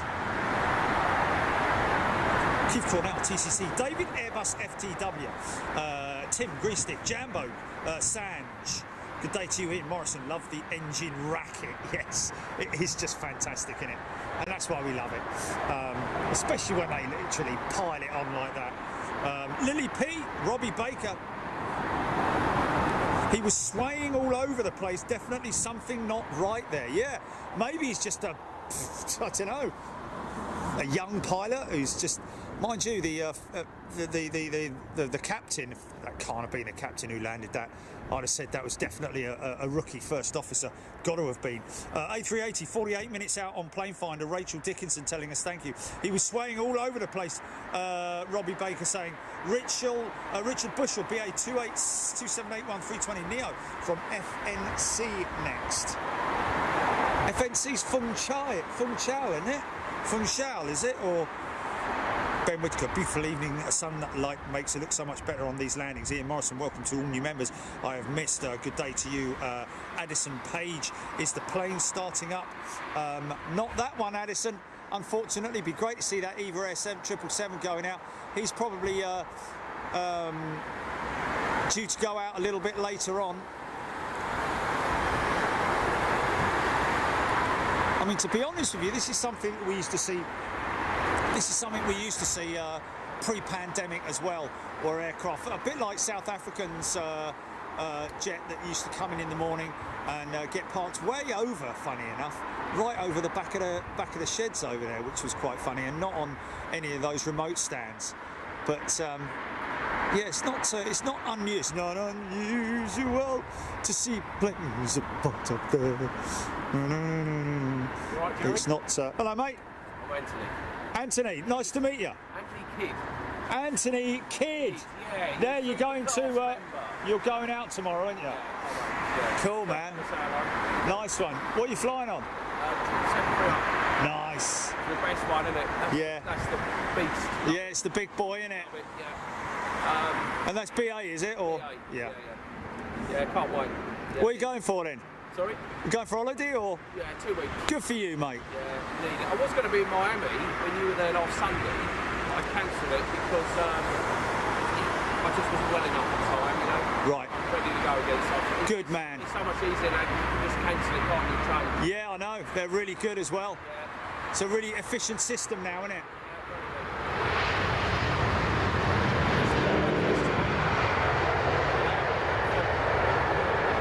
What's that, mate? Yeah. Was it foggy early this morning then, was it? Sorry? Was it foggy here earlier this morning then? Because we had a couple of diverts, didn't we? I've only been here about an hour. Oh, okay. No, last couple of times you've been filming it. Yeah, a couple of diverts and stuff. Peter Little, what happened behind the sheds? South African Airways used to park their 330 up there behind the sheds. Morning. Vicky Denning asking, what do I mean by flare? I don't mean like old 1970s jeans, which when my mum wanted to buy me, I'm like, I don't want jeans like that, man. And anyway, let me buy my own trousers, mum, for God's sake. By flare we mean just as they approach about to touch down the aircraft, in order to sort of like make sure that they get the rear set of wheels on the ground first, because that's the optic, and be at the right attitude. They bring the nose of the aircraft up, but sometimes it's a gradual flare as opposed to a very sudden one. You see him lift the nose up, so keeping the nose in the high attitude, so he's flaring it there. And now a little bit of elevator. A little bit of elevator just to keep the front end from coming down too harsh. And then And she's down. She is down.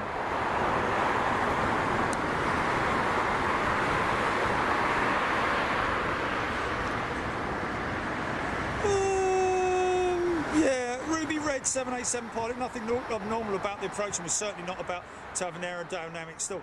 Well, didn't say anything about it having an aerodynamic stall or looking like it was going to be. The only difference is, Ruby Red, was the fact that it looked slightly more off course than it normally does on the normal routes that you see on approach. Oh, I've got an MD-11 over the top.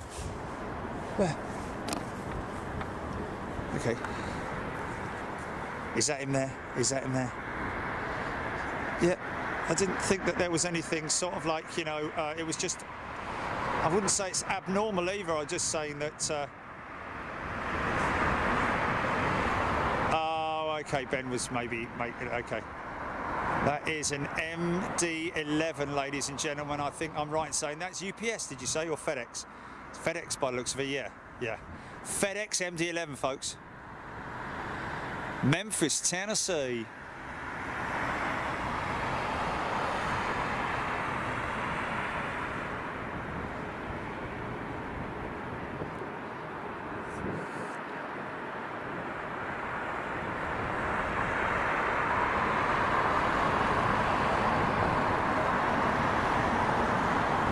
Nothing like a tri-jet in the morning, is there?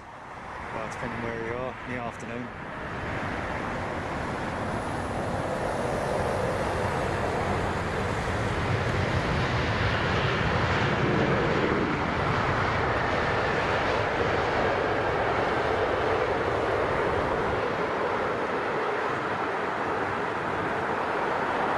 What's that?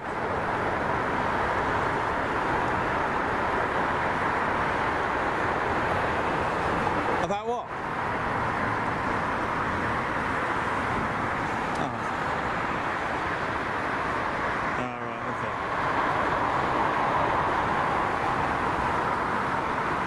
Rafe Levine, what is the purpose of the flare? Well, I'm sure that there is a sort of like pilot's description of it, but it basically is to ensure that the aircraft is at the right attitude on touchdown. You do not want to be putting the aircraft down on the front wheel because obviously that causes a tremendous amount of stress and could potentially damage it if you nosedive it. Obviously you want to nice and what we call greasing it, where the pilot will touch the rear, the main set of wheels down first.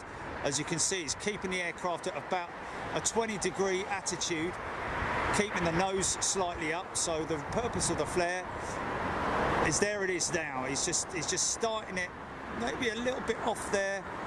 Now you'll see the nose pick up a little bit. There it is now.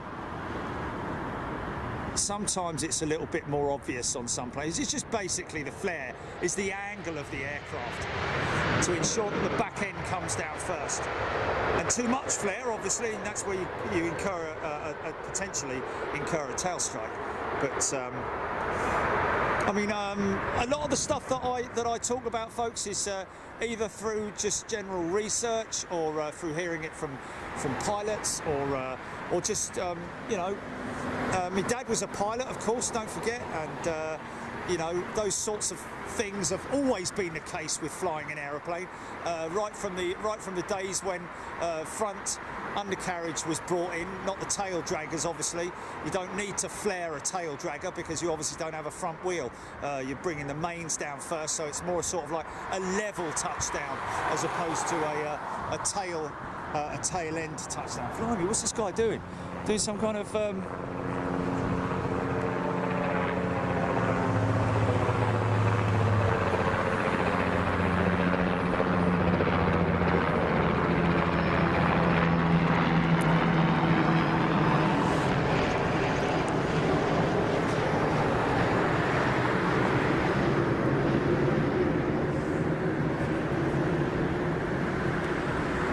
yeah.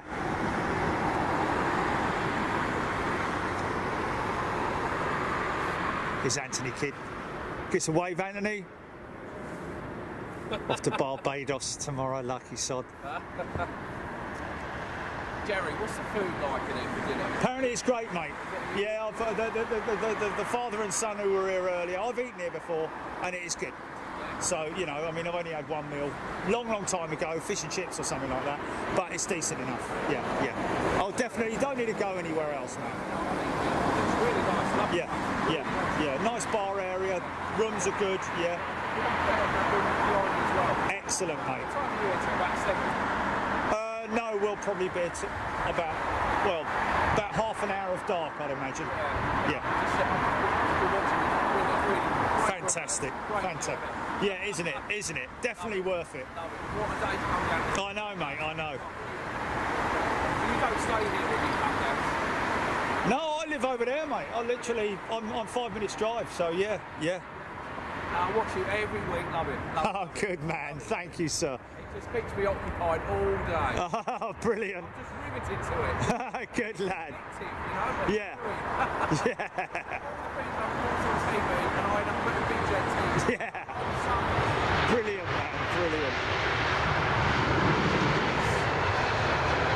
So that's a CEO, folks.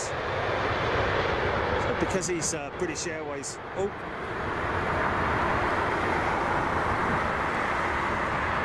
Okay, hello.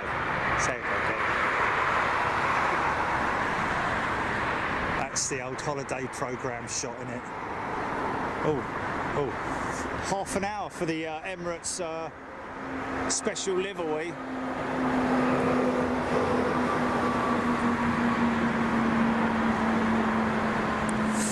Sailor Mike, the Emirates 380, usual flight due in and half an hour. Gel, Zoom.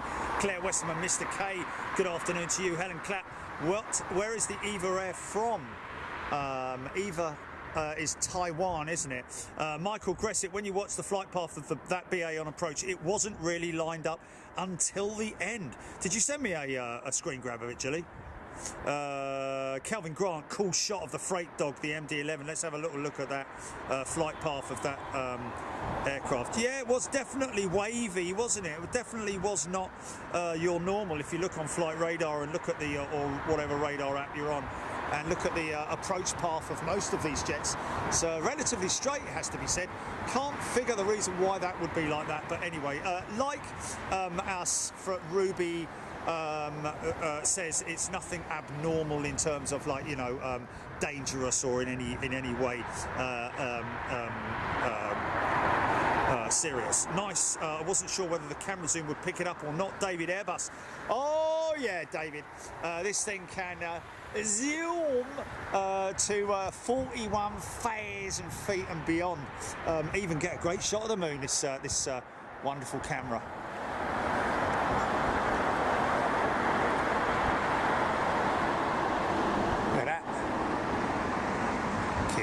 It's full moon and all in it.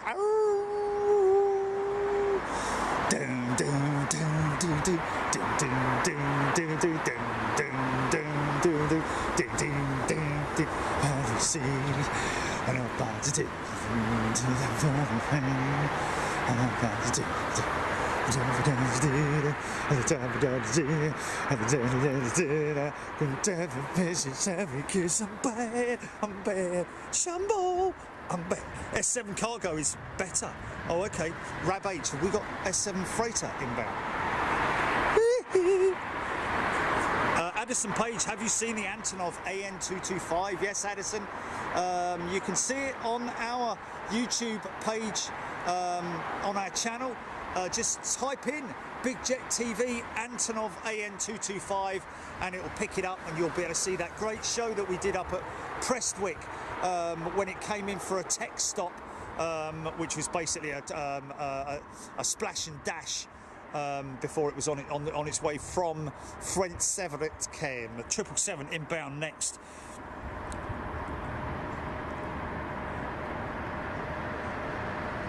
Yeah, thank you, Ruby Red, and definitely from we far more obviously respect everybody's opinion if they are pilots, of course. Ruby Red, thank you very much indeed. And like you said, it was nothing to obviously, and definitely the flare was nothing to be worried. It just looked a little bit, you know, when you compare that to other 320 approaches that we've had. See, look, I mean, I wouldn't say it if I didn't see it looking a little bit sort of like off centre, if you know what I mean, because I've filmed thousands and thousands of approaches with these aircraft, and stability is obviously something that's very noticeable in terms of, you know, either off track to the left, to the right, or above or below. It looked a little bit below, to be honest with you, the normal flight line. You'll see this 777 following the same procedures, of course. His approach, that light there, he'll probably brush the top of that light. That's normally the normal sort of like altitude that they're at when they reach that point. But as you can see, this guy just looks a lot more sort of like steady. Should just literally land on top of that lamppost light there, whereas that 320 was a little bit below it, if you know what I mean. There we go. Boss, straight on the top of it, straight on line. I've filmed it so many times from this position that it's pretty much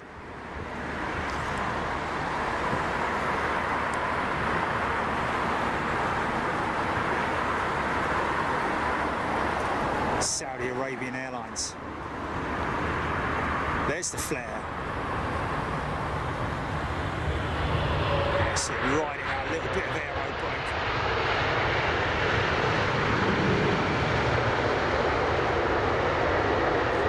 Minimal reverse thrust, all on the brakes.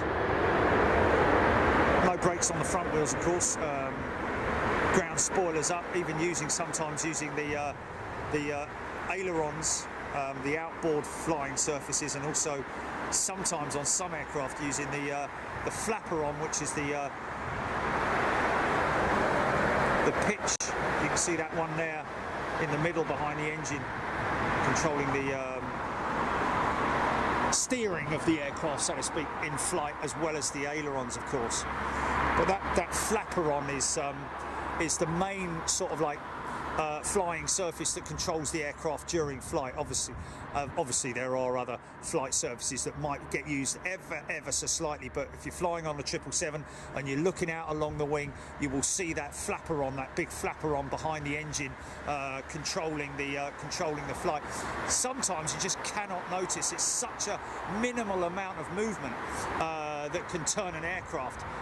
You'd obviously need to crank it hard up or hard down if you want to do a very, very tight turn, but these things are very, very effective and efficient. It's a bit like really sticking your hand out the window of a moving car and just tilting it slightly up or down, and you'll see your hand will literally move up or move down depending on which way you move it.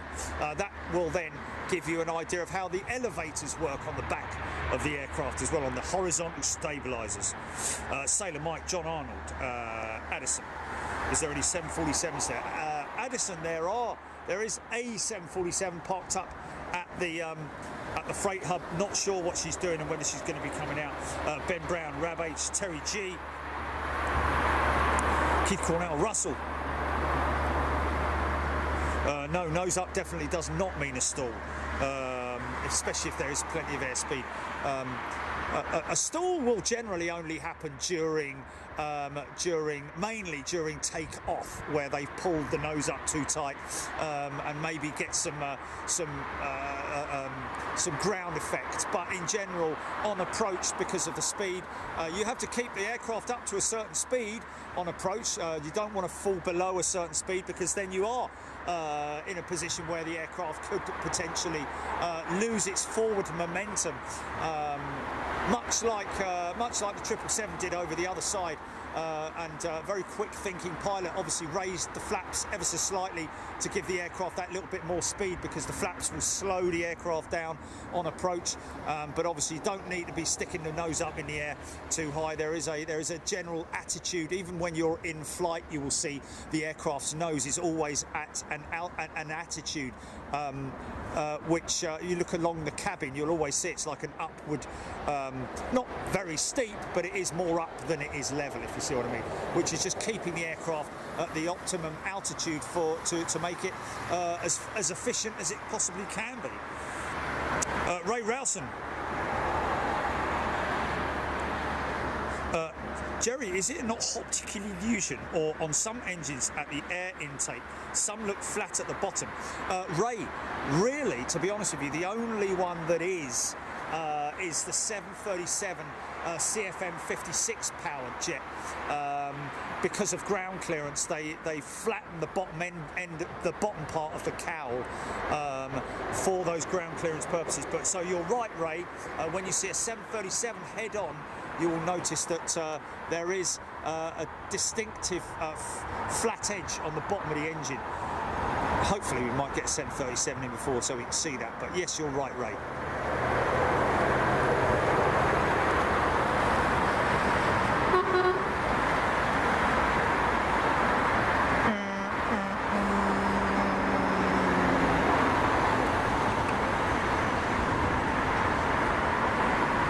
Nice. 330. This is big droopy undercarriage on him. You can see there the nose is in the air there. You can see that's just a beautiful, nice pitched angle, glide on the glide slope as they call it, keeping that at the right pitch. Can literally fly all the way in like that. I mean, but you'll see sometimes that, especially on the 330s, when the mains touch, some pilots keep the front end in the air a little bit longer, and will like feather the horizontal stabilizers, the elevators at the back of the aircraft to bring the nose down ever so slightly. So just sort of like bringing it down smooth as opposed to heavy. Very distinctive clonk when you hear the front set of wheels touch down on the 330. There's the flare, there's the flare. Fronts. Hold it there, nice and soft, nice and soft. Bosh.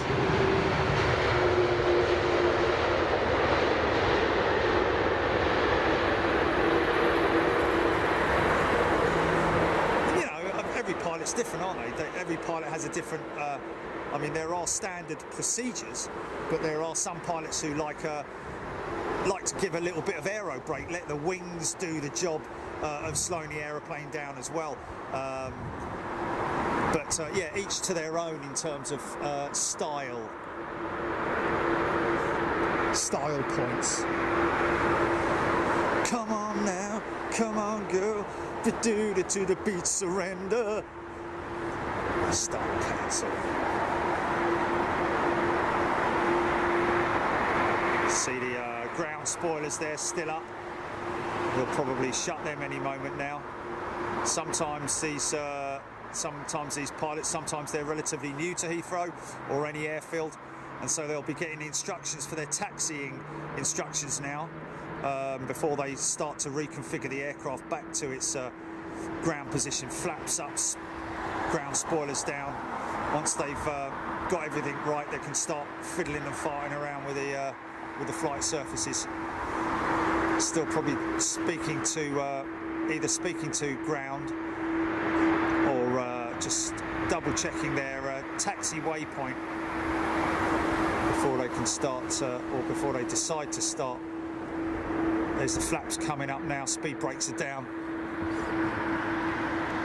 She's ready for taxi.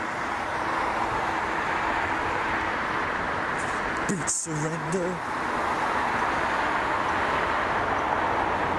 How you doing, folks? You all right? Hope you're well. Matt Edwards, welcome to First Class. Matt, great to see you here. Stuart Pointer, is any news on the go-around yesterday in Frankfurt and the reason for it, Stuart Pointer? Well, we know the reason for it, Stuart, and that was there was an aircraft on the runway. It was a Boeing 747, and the go-around was just executed because of that reason. Actually, it wasn't. It was the 777 Lufthansa 777 freighter that was crossing the active runway 07 center when that aircraft was on approach. That was the reason for the go-around, and whether they launch an investigation per se, it will probably be, you know, I'd imagine that the pilot, you know, whether the whether the tower, there would probably be some kind of an investigation, because the tower would have either said taxi and hold 07 centre at so-and-so point, and either that, or they said clear to cross but hurry up. Maybe they didn't quite realise that they were that far away from the runway, or the approaching aircraft was that close, should I say. So there's a number of different things that you need to factor in there, and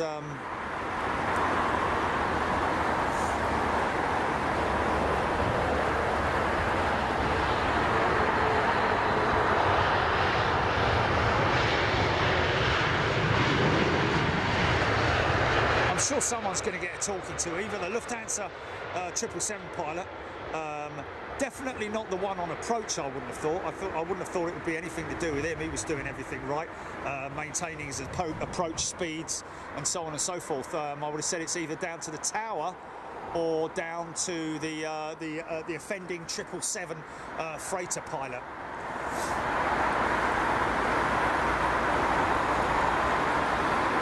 Autism Emily, good afternoon to you, Alexandra Wood. We don't really want to know about aircraft investigation, to be honest with you, because that's sort of like, you know, negative stuff in it. There's your 50 livery going out.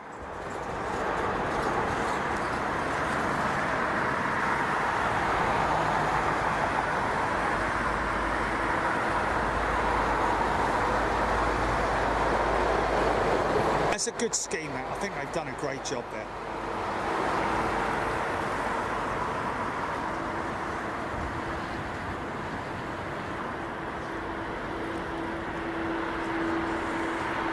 Ian Morrison, Rab H, Sailor Mike. I haven't seen one of those in a long time. We picked on Flight Radar to 24 shows in blue. Bastark Man, good afternoon to you. Rob Ashplant, cargo like 747 to Chicago, coming from the east. Okay. When is that? EK30 pushback, that was a long time ago. Have I missed that? Oh, is that in there? Yeah, that's Cargolux.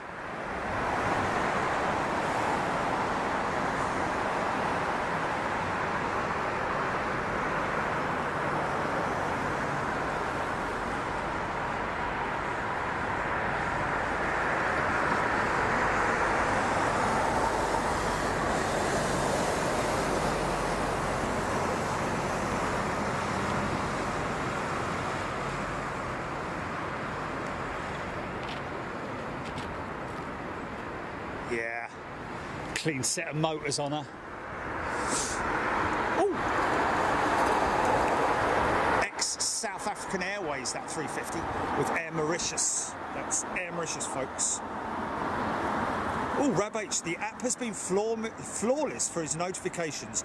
You too, also, to be fair. There we go. Rab H obviously got a great connection, lucky man. BCAP Pound, Blade 929, Lily P. Ollie P, mentor pilot, does some, okay, yeah. Dig cot twist.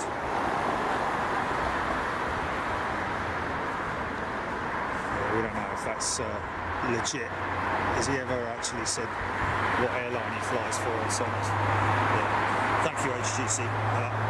XWB.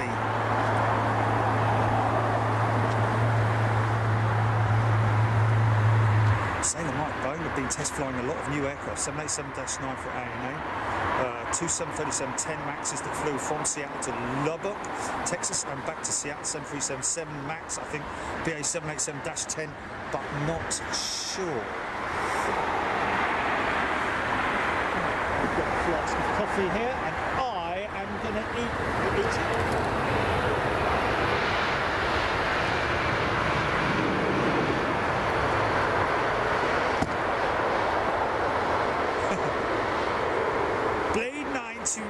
Is a new member. Welcome, Blade. Great to see you here. Very warm welcome.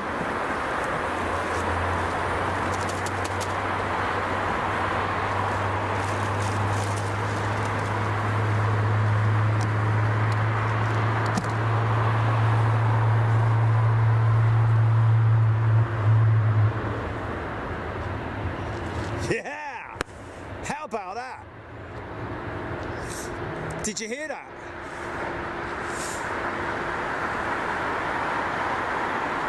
Blade 929, thank you, my friend.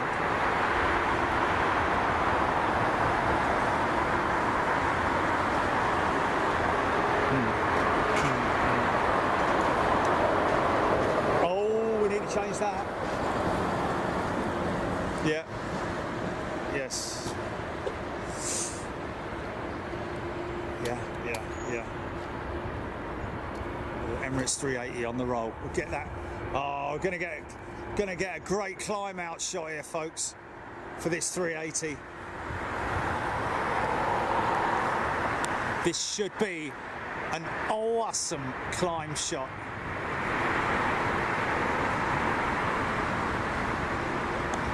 Not using any special lens, folks. This is the stock lens that comes with the camera, avec le camera.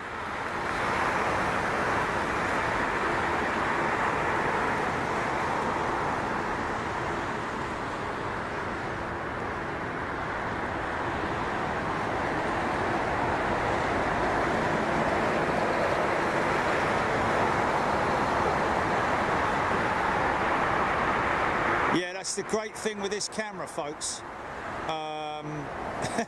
It's for idiots like me, to be perfectly honest with you. I don't want to be fiddling and farting around with, you know, lens this and lens that and shutter settings and shutter speeds and all that old malarkey.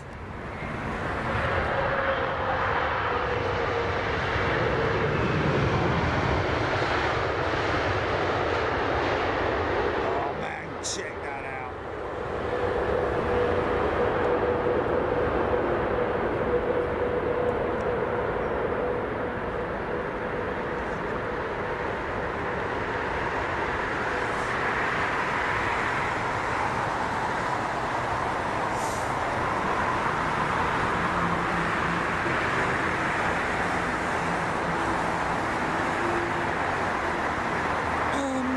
It's mainly to do with if it's one service a day, isn't it? Yeah, it's one service a day, isn't it? Say it, baby.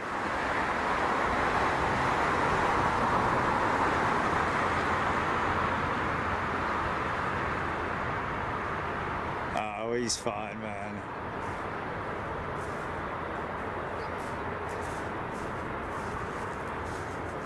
Yeah. I set up a camera inside the lounge and there's a picture of him. As soon as I leave, there's just a picture of him looking over and staring into it. Hilarious, man. Really funny. Bless him. Got a jumbo. No, is that a jumbo? Yes, that's a jumbo. I think. Looks like it. He's on approach. Ding, ding, ding. Ding, ding, ding. Trevor Russell, Wall of Cross, George Taylor, Mirror Man, Swiss 220 next in, followed by Sri Lankan 330. Yes.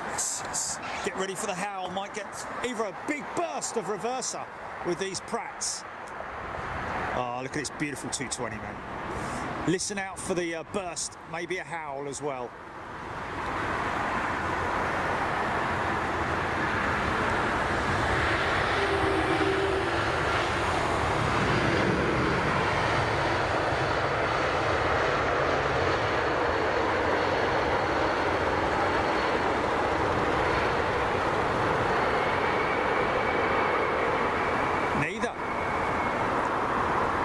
Sometimes you get a big burst of reverser from that from the Swiss 220 because he tries to get off on that exit, but he's obviously happy with that one as he stays at the moment. Nice. Sri Lankan 330, did you say?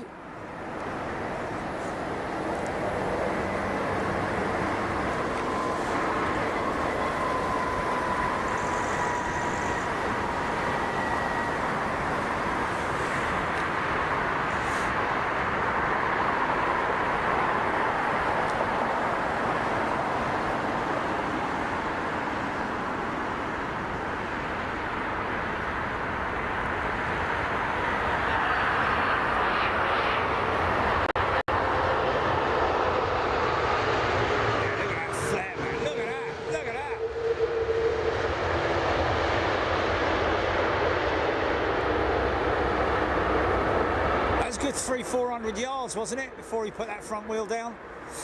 Beautifully aero braked, very smooth touchdown.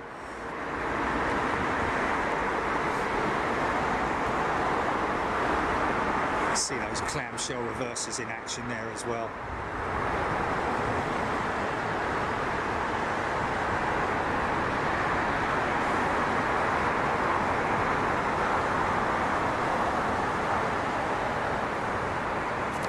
We won't forget you, Your Majesty. We're just waiting for you to get a little bit closer, that's all.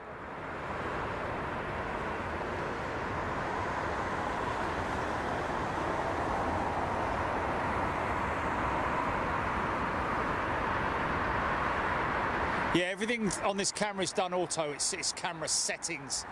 There's no manual focus, none of that old malarkey. Far too complicated and difficult to do, because obviously I've got my right hand control, my right finger, well, my right hand is being used to control the zoom toggle, and the left hand is obviously being used for the arm, so the panning arm. So as you can appreciate, I don't have 3 arms. So manual focus is only for sort of like when you're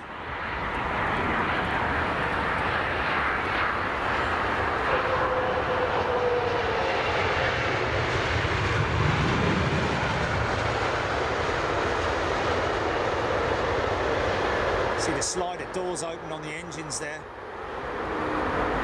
It's not because they're cracked. That's because it's a manual operation by the pilots. Nice old Smoky Joe going out there. So it's jumbo a little bit.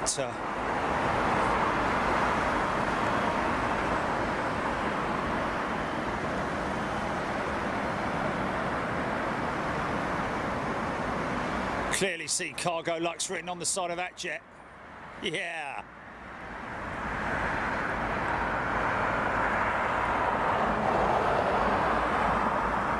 Oh, she's beautiful, man. Big old 400 freighter.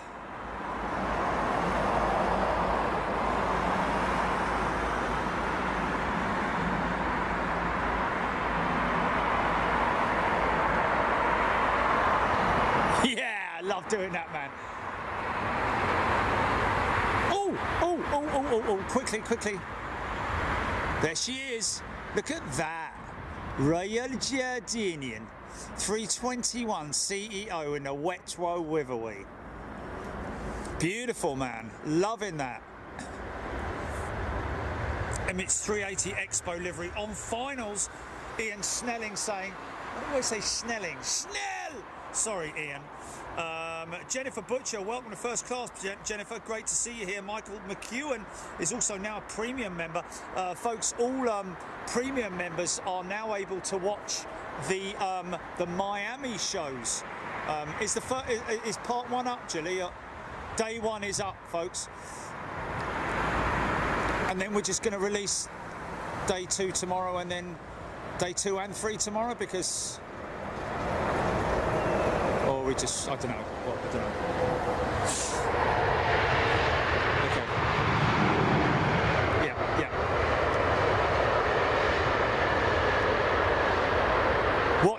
Watch day 1 and the first one when I get there from the balcony of the Hilton, and then the next morning you'll see what it looks like in the daylight. It's a great place, man. Lots of action, lots of very busy airfield.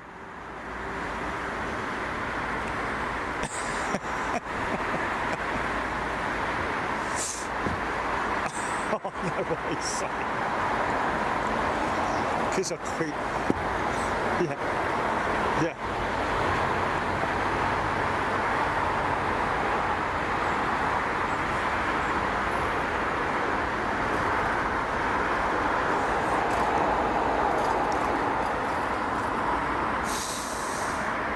Not really, no.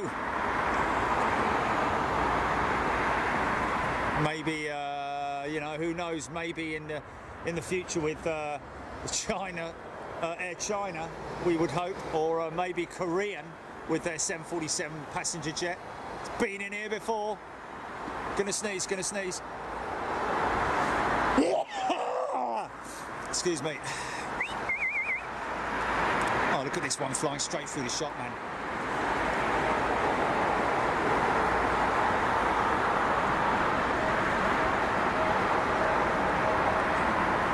Nice. NEO. Drop it like it's hot.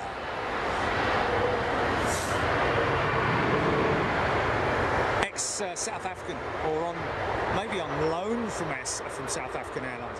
Has South African Airways, have they gone bust? I mean, are they? Boy, I say boy. Only running domestic, domestic stuff inside South Africa, right? Okay, for now that is. Who knows what might happen in the future. Oh, here comes your 380, folks. Look out for this Expo livery, ladies and gentlemen. And look out for the advert online as well that Emirates have recently put up with their stunt girl standing on top of the Emirates sky, whatever it might be, the Dubai Sky Tower or whatever they call it. I don't know. I'm sure someone's going to tell me now. But a great advert, especially with that depth of field shot they got of the 380. This 380 banking out and past, a great shot. Unfortunately for us, she's going to taxi out and head through between the tanks over there. So we're going to get a good shot of her now. Anyway, here we go, folks.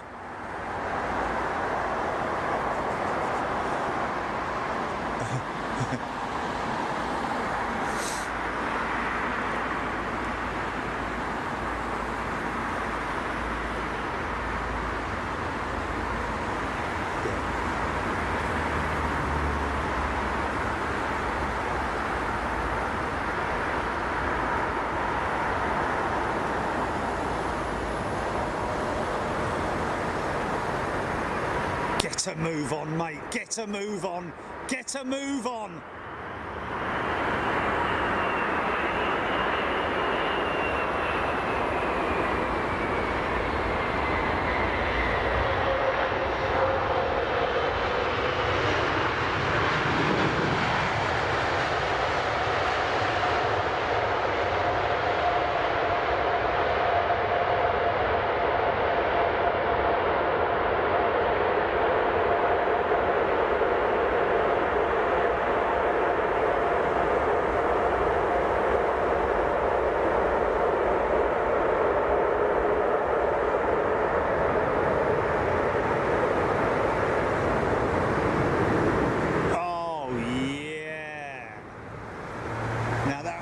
Proper 380 arrival as well.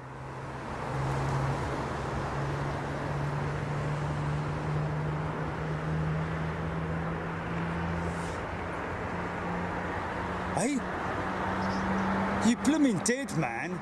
Flipping heck. I'm like, it's not till like May or something.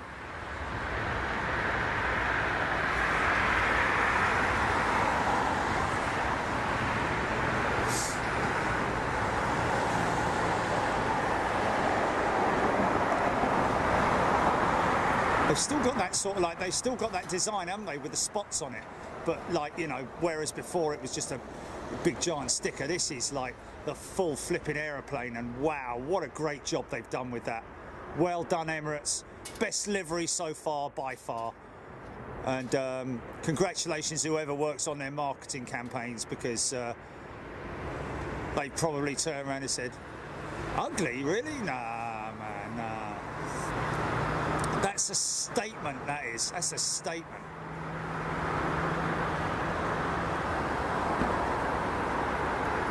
Yeah, man.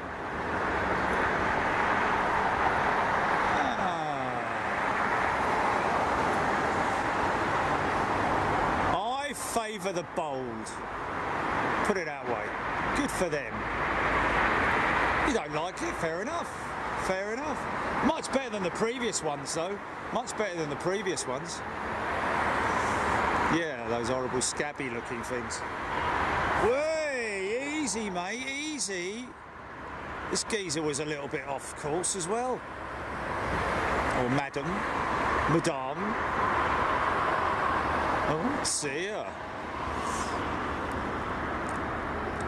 Lots of people don't like it. Well, there we go. We're all, that's what it's there for. I mean, so used to seeing so many Emirates 380s, aren't we? You know, in their bare scheme, so to speak. I think it's only fair that we give that a chance. Might grow on a few people, you never know. Well, it might grow on me because it looks like fungus.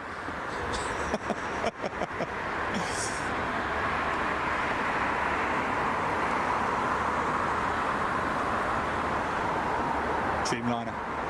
Or is it a triple? Dreamliner. Triple.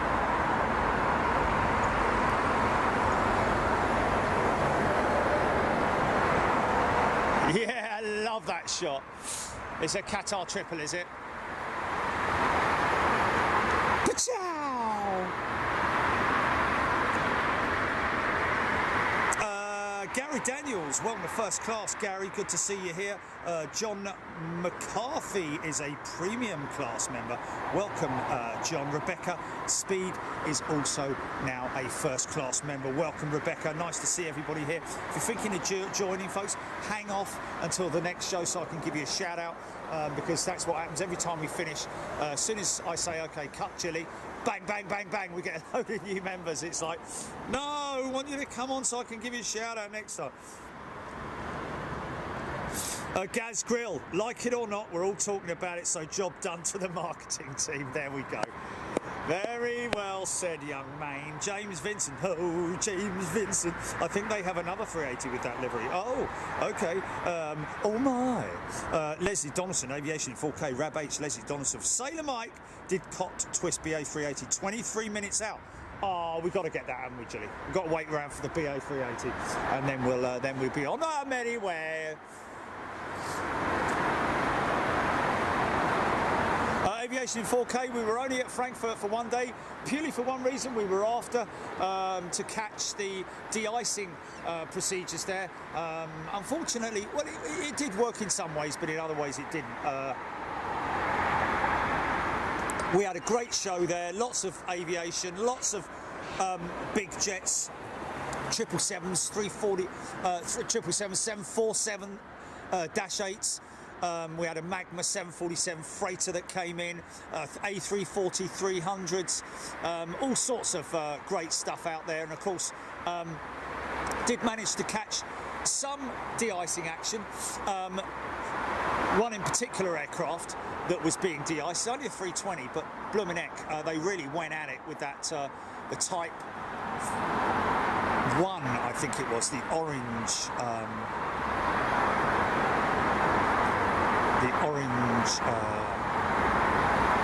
fluid.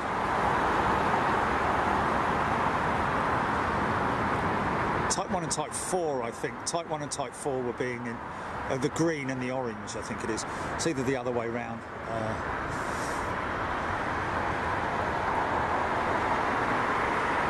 Got to wait around for the British Airways 380, haven't we?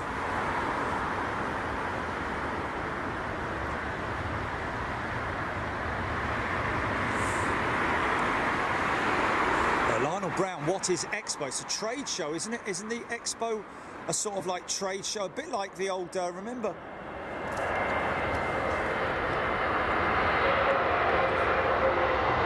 Yeah. Battersea had it once, didn't we? We had it in the UK, the Battersea, the London Expo, Exposition.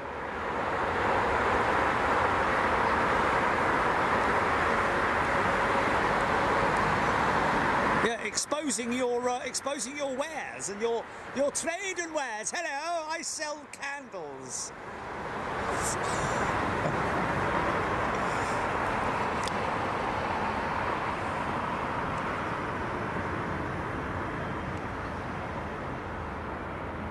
Is that Turkish triple?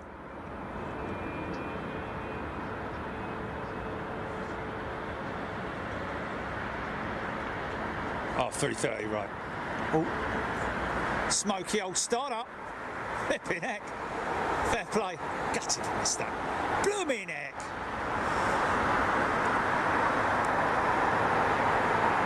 Yeah, we only get.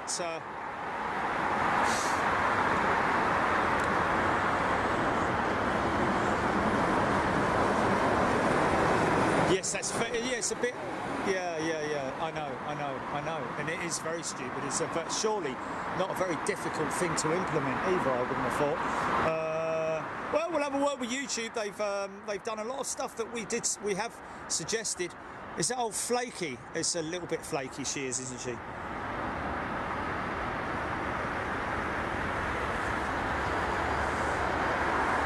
Helen, there is a flaky jet. Slightly flaky, not fully flaked, I think. Or is it at all? Yeah.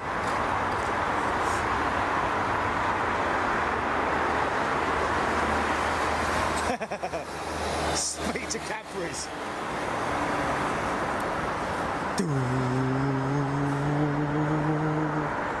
But as soon as I turn away, I just wanted to show you these. Look, 1, 2, 3, 4.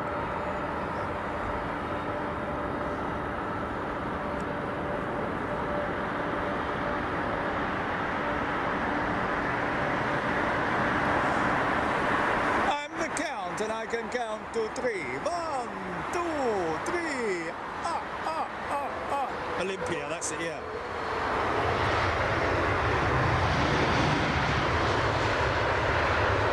Sucrose Jerry has a cat called Charlie.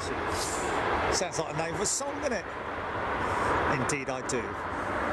Rescue cat from Battersea Cats and Dogs Home, and has retained his name throughout his life. He was a stray, and the people who used to feed him had to move away, so they brought him into Battersea Cats and Dogs Home. Isn't that nice? Yeah, so he was a feral cat, yeah. He was a friendly feral. Yeah, he gave in his feral card to me. Yeah, now he's a chitty.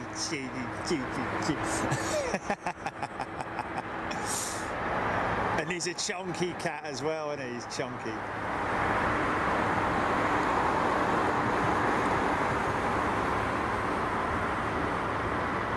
Little bit of a seal issue there between the reverse slider door there. A little bit of a hydraulic leak by the looks of it. No doubt dealt with, obviously.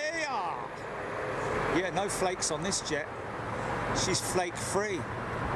Got moisturiser. Oh, little bit of flake there.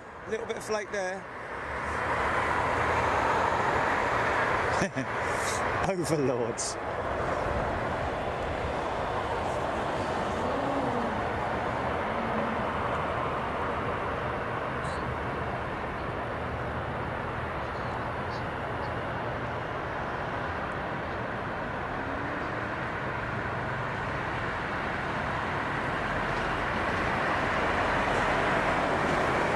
Straight over the top of me.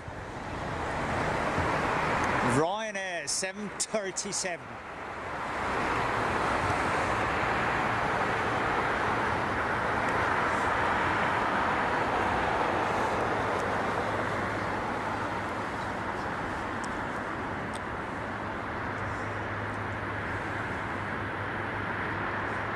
Blimey, what's that? Is that him starting up? Is that him starting up his number 2 while he's rolling out, or is that just a bit of overflow he's got there?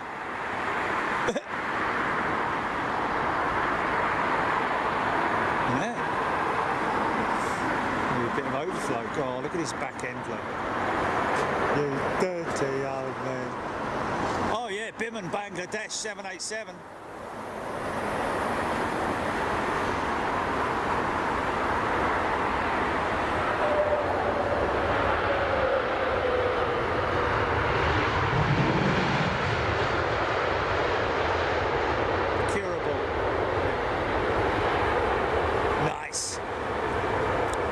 Any jet that's got that airflow type, I guess you would call it, when you call it airflow livery, it's kind of an airflow livery, isn't it? And if there is a technical term for that particular type of livery, maybe it is airflow livery. We'll call it that from now on, all right?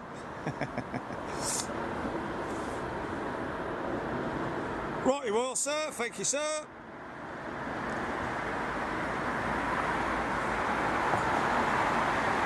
Ooh.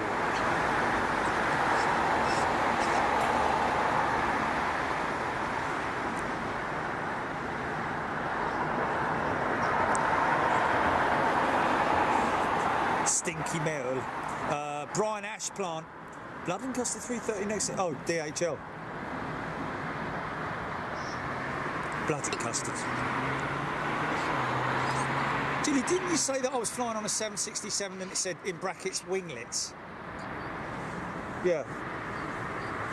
The last leg of my flight home with Reykjavik to Heathrow is it says 767 in yeah, winglets.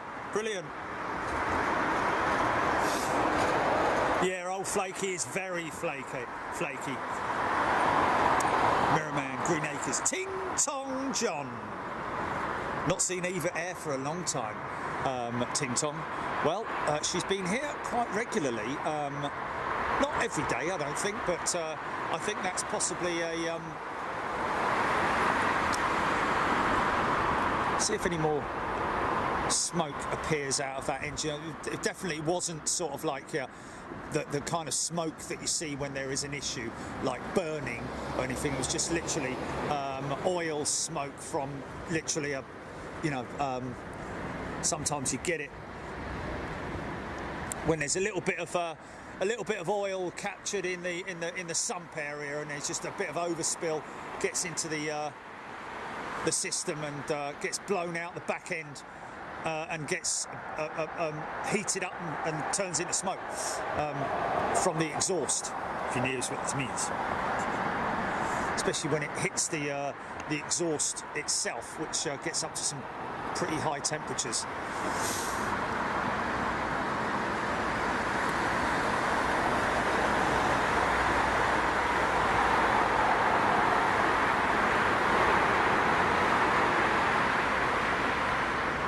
Your Victor or Vector on that 380. DHL A300 next in, Mirrorman 300 Flying Banana on finals, Captain Ron. Panaka Addison Page, he's 10 years old. Ben Brown, when I go to Iceland in October, I've got exactly the same Boeing 767-300ER on the way back.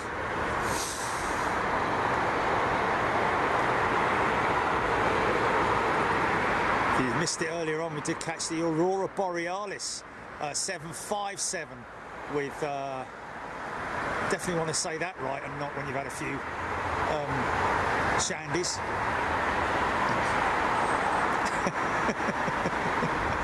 What's that? A Borealis? What?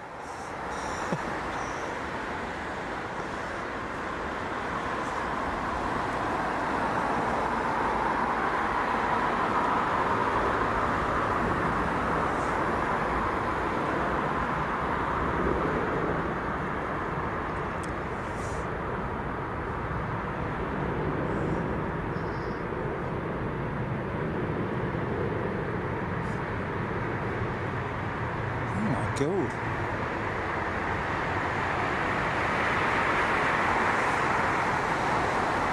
That's crazy, man. Flipping heck. It's an outrage.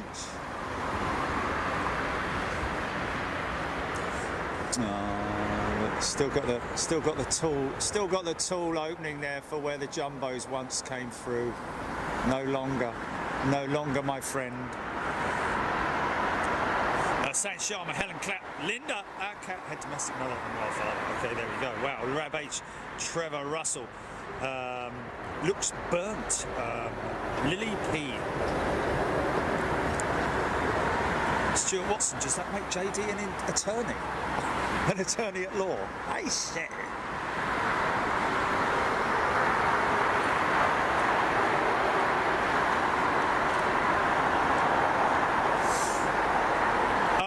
Okay, right. Ting Tong John, that engine smoke reminds me of my old 4 Cortina, yes.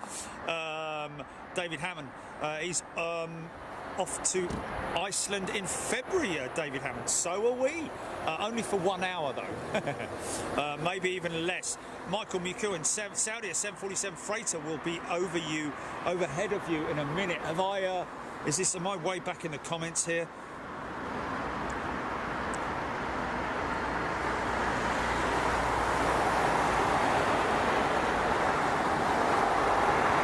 .389 minutes out now. Thank you folks for the updates. Gone after 4:30, still daylight, Mike. Indeed it is. Wayne Dyer, Queen, Keith Cornell. Are you getting back to Iceland? Will you be able to catch the Borealis, or will it still be light? I might see it on my way back.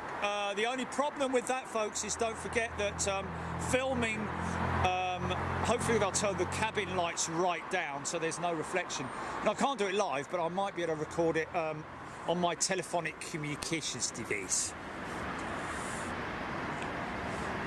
Helen Clapp loved the lighter evenings. More big jets, indeed. It's not quite a full moon, is it? Is it nearly a full moon?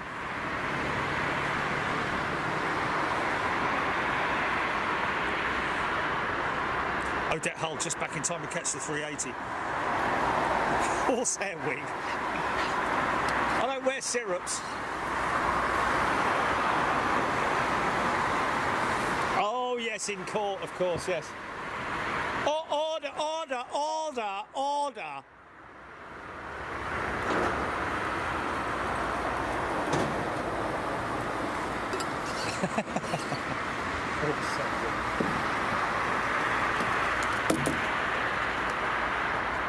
Oh, no, it doesn't sound bad at all, does it?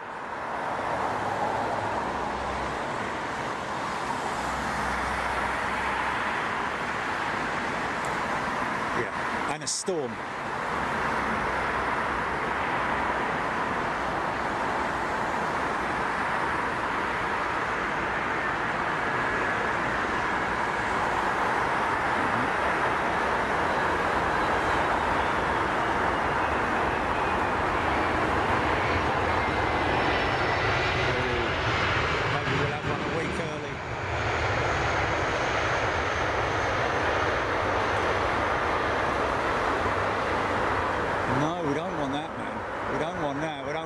Disruption in Seattle. It's going to be sleepless in Seattle and all, isn't it? Hey, boom, boom. Snow shovel ground spoilers on the A300.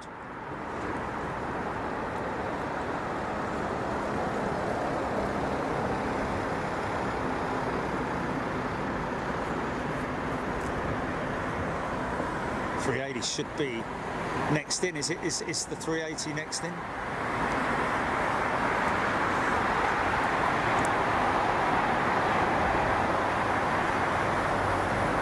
Rab H. David Hammond, we could see the northern lights up here in the northeast last week. That must be up here in the northeast last week. Wow. Well, we'll just have to hope. Keith Grafton, DHL 757 over the channel, 27 minutes out. Going to miss that, Keith. Going to be gone, I'm afraid. Maybe catch... Oh, look at that. Beauty, beauty, beauty, beauty, beauty. Caught in the sunlight, in the sun's rays as well. Red trails at night. That's got to be shot in a day, isn't it, GP?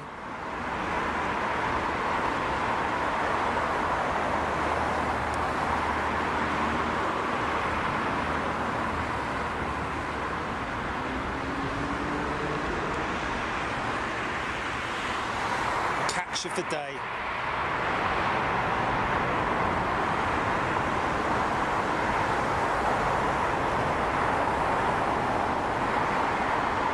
That hourglass type trail that it leaves where it joins up at the back there. Very distinctive.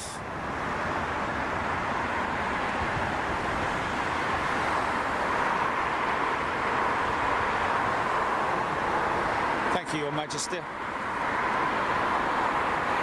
Oh, son. There we go. Good lad. Right. I think this is it, isn't it? No, yeah, it's a double blinker. That means it's an Airbus. Thank you, folks. Mr. K, if you get chime in Seattle Airport, they often have really good buskers in the main terminal. Okay. Okay, well, I'll check it. Won't be sitting around waiting, but we've got ourselves enough time to do a recce as well. I've got to get from Seattle down to Payne Field. We're going to be staying at Payne Field as well, so that's the good thing.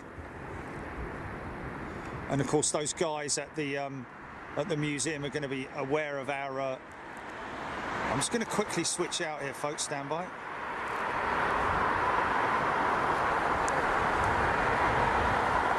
That's the ease of this camera.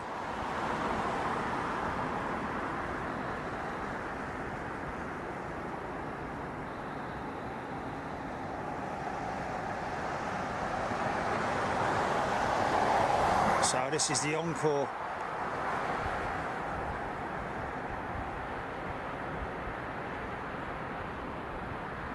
She's lit up, isn't she? Wow. All lights ablaze.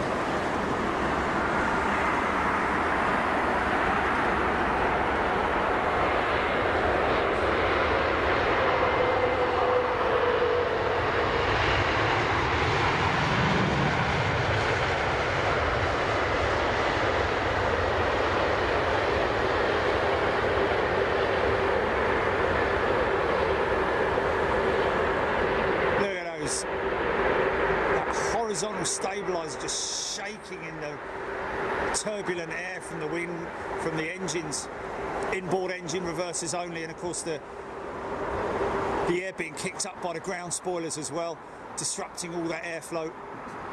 Aerodynamics not in any way applicable when she's on the ground like that. If anything, you want everything to be sort of like as draggy as possible. Slow that jet down.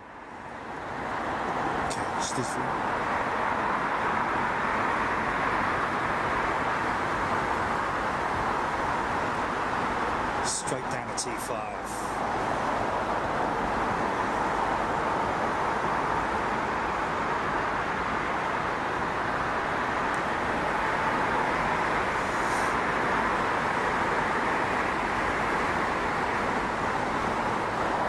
Oh, that is the Frankfurt flight, is it? That is the Frankfurt flight, is it? Wow, they did turn it around quick. I did say at the beginning of the show whether or not we were going to get any. We were going to what? Hey folks, there you go. What a great show. What another great show. Thank you for your company. We always really appreciate it. Martin Arund has just joined as a first class member. No new people join, please. No new people join. We'll read you out on the next show. Join on the next show. But great to be with everyone. Thank you so much for your awesome comments on here as well, folks. We really appreciate it. Too many people to mention, as I always do. If I missed anybody who's either upgraded or is a new member today, and like I said earlier on, it was great to see that all of you folks who've come from economy, or either from it is from economy up to premium. Great to see that you retain your stripes as well. That is one fantastic thing, because Gilly would tell you, I was very stressed about that, and it's great to hear that. I found out that just before the show started. Thank you so much. Fab Days viewing there. Thank you everybody. To all the people also, because we're now open to subscriber only chat as well on Big Jet TV. So good to see subscribers getting involved as well. Don't forget, folks, if you haven't already, make sure you subscribe to the channel. Very important that you do that so that you can get into the get involved with the comments.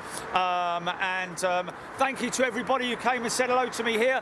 Thank you to the Renaissance once again, folks. If you're a Big Jet TV member, you can stay here with discounted staying pleasure, whatever it is. What's that then? Is that just because I've been looking in there and looking over those? Okay, there we go. So what's next? Where are we? What day is it? Oh, Sunday, isn't it? Wednesday. Now, we don't know what we're going to do Wednesday, folks. We might bring you a military show. I know a lot of people are going, yeah, but we'll have to see what we're doing.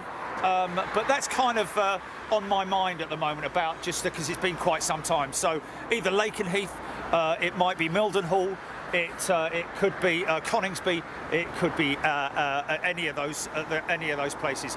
But it's been great to be with you. Really enjoyed your company once again. Thank you to everybody who supports us, folks. Just a reminder that all of you Premier members who've just upgraded or who were executive, who have stayed with us, you can now watch day 1 of Miami. We'll be putting up day 2 tomorrow, and also of course you can watch back from yesterday's show in Frankfurt. Can you believe it? Yesterday we never stop, do we, really? But you've got to keep pumping it in, haven't you? If you're gonna you've got to be a hard worker, haven't you? But anyway, look after yourselves, folks. Thank you so much. Be good to yourselves. Be good to the animals. Be good to the relatives. Call an old friend you haven't seen for a while or something, just to say hello. They'll appreciate it. And I will see you on Wednesday. Take it easy. Cheers. Bye bye now. Look at those stopped operations and everything, Jilly, just for us. Isn't it crazy, man? Isn't that crazy? There's nothing moving on the airfield. Absolutely fantastic. Okay, you can go for a wrap.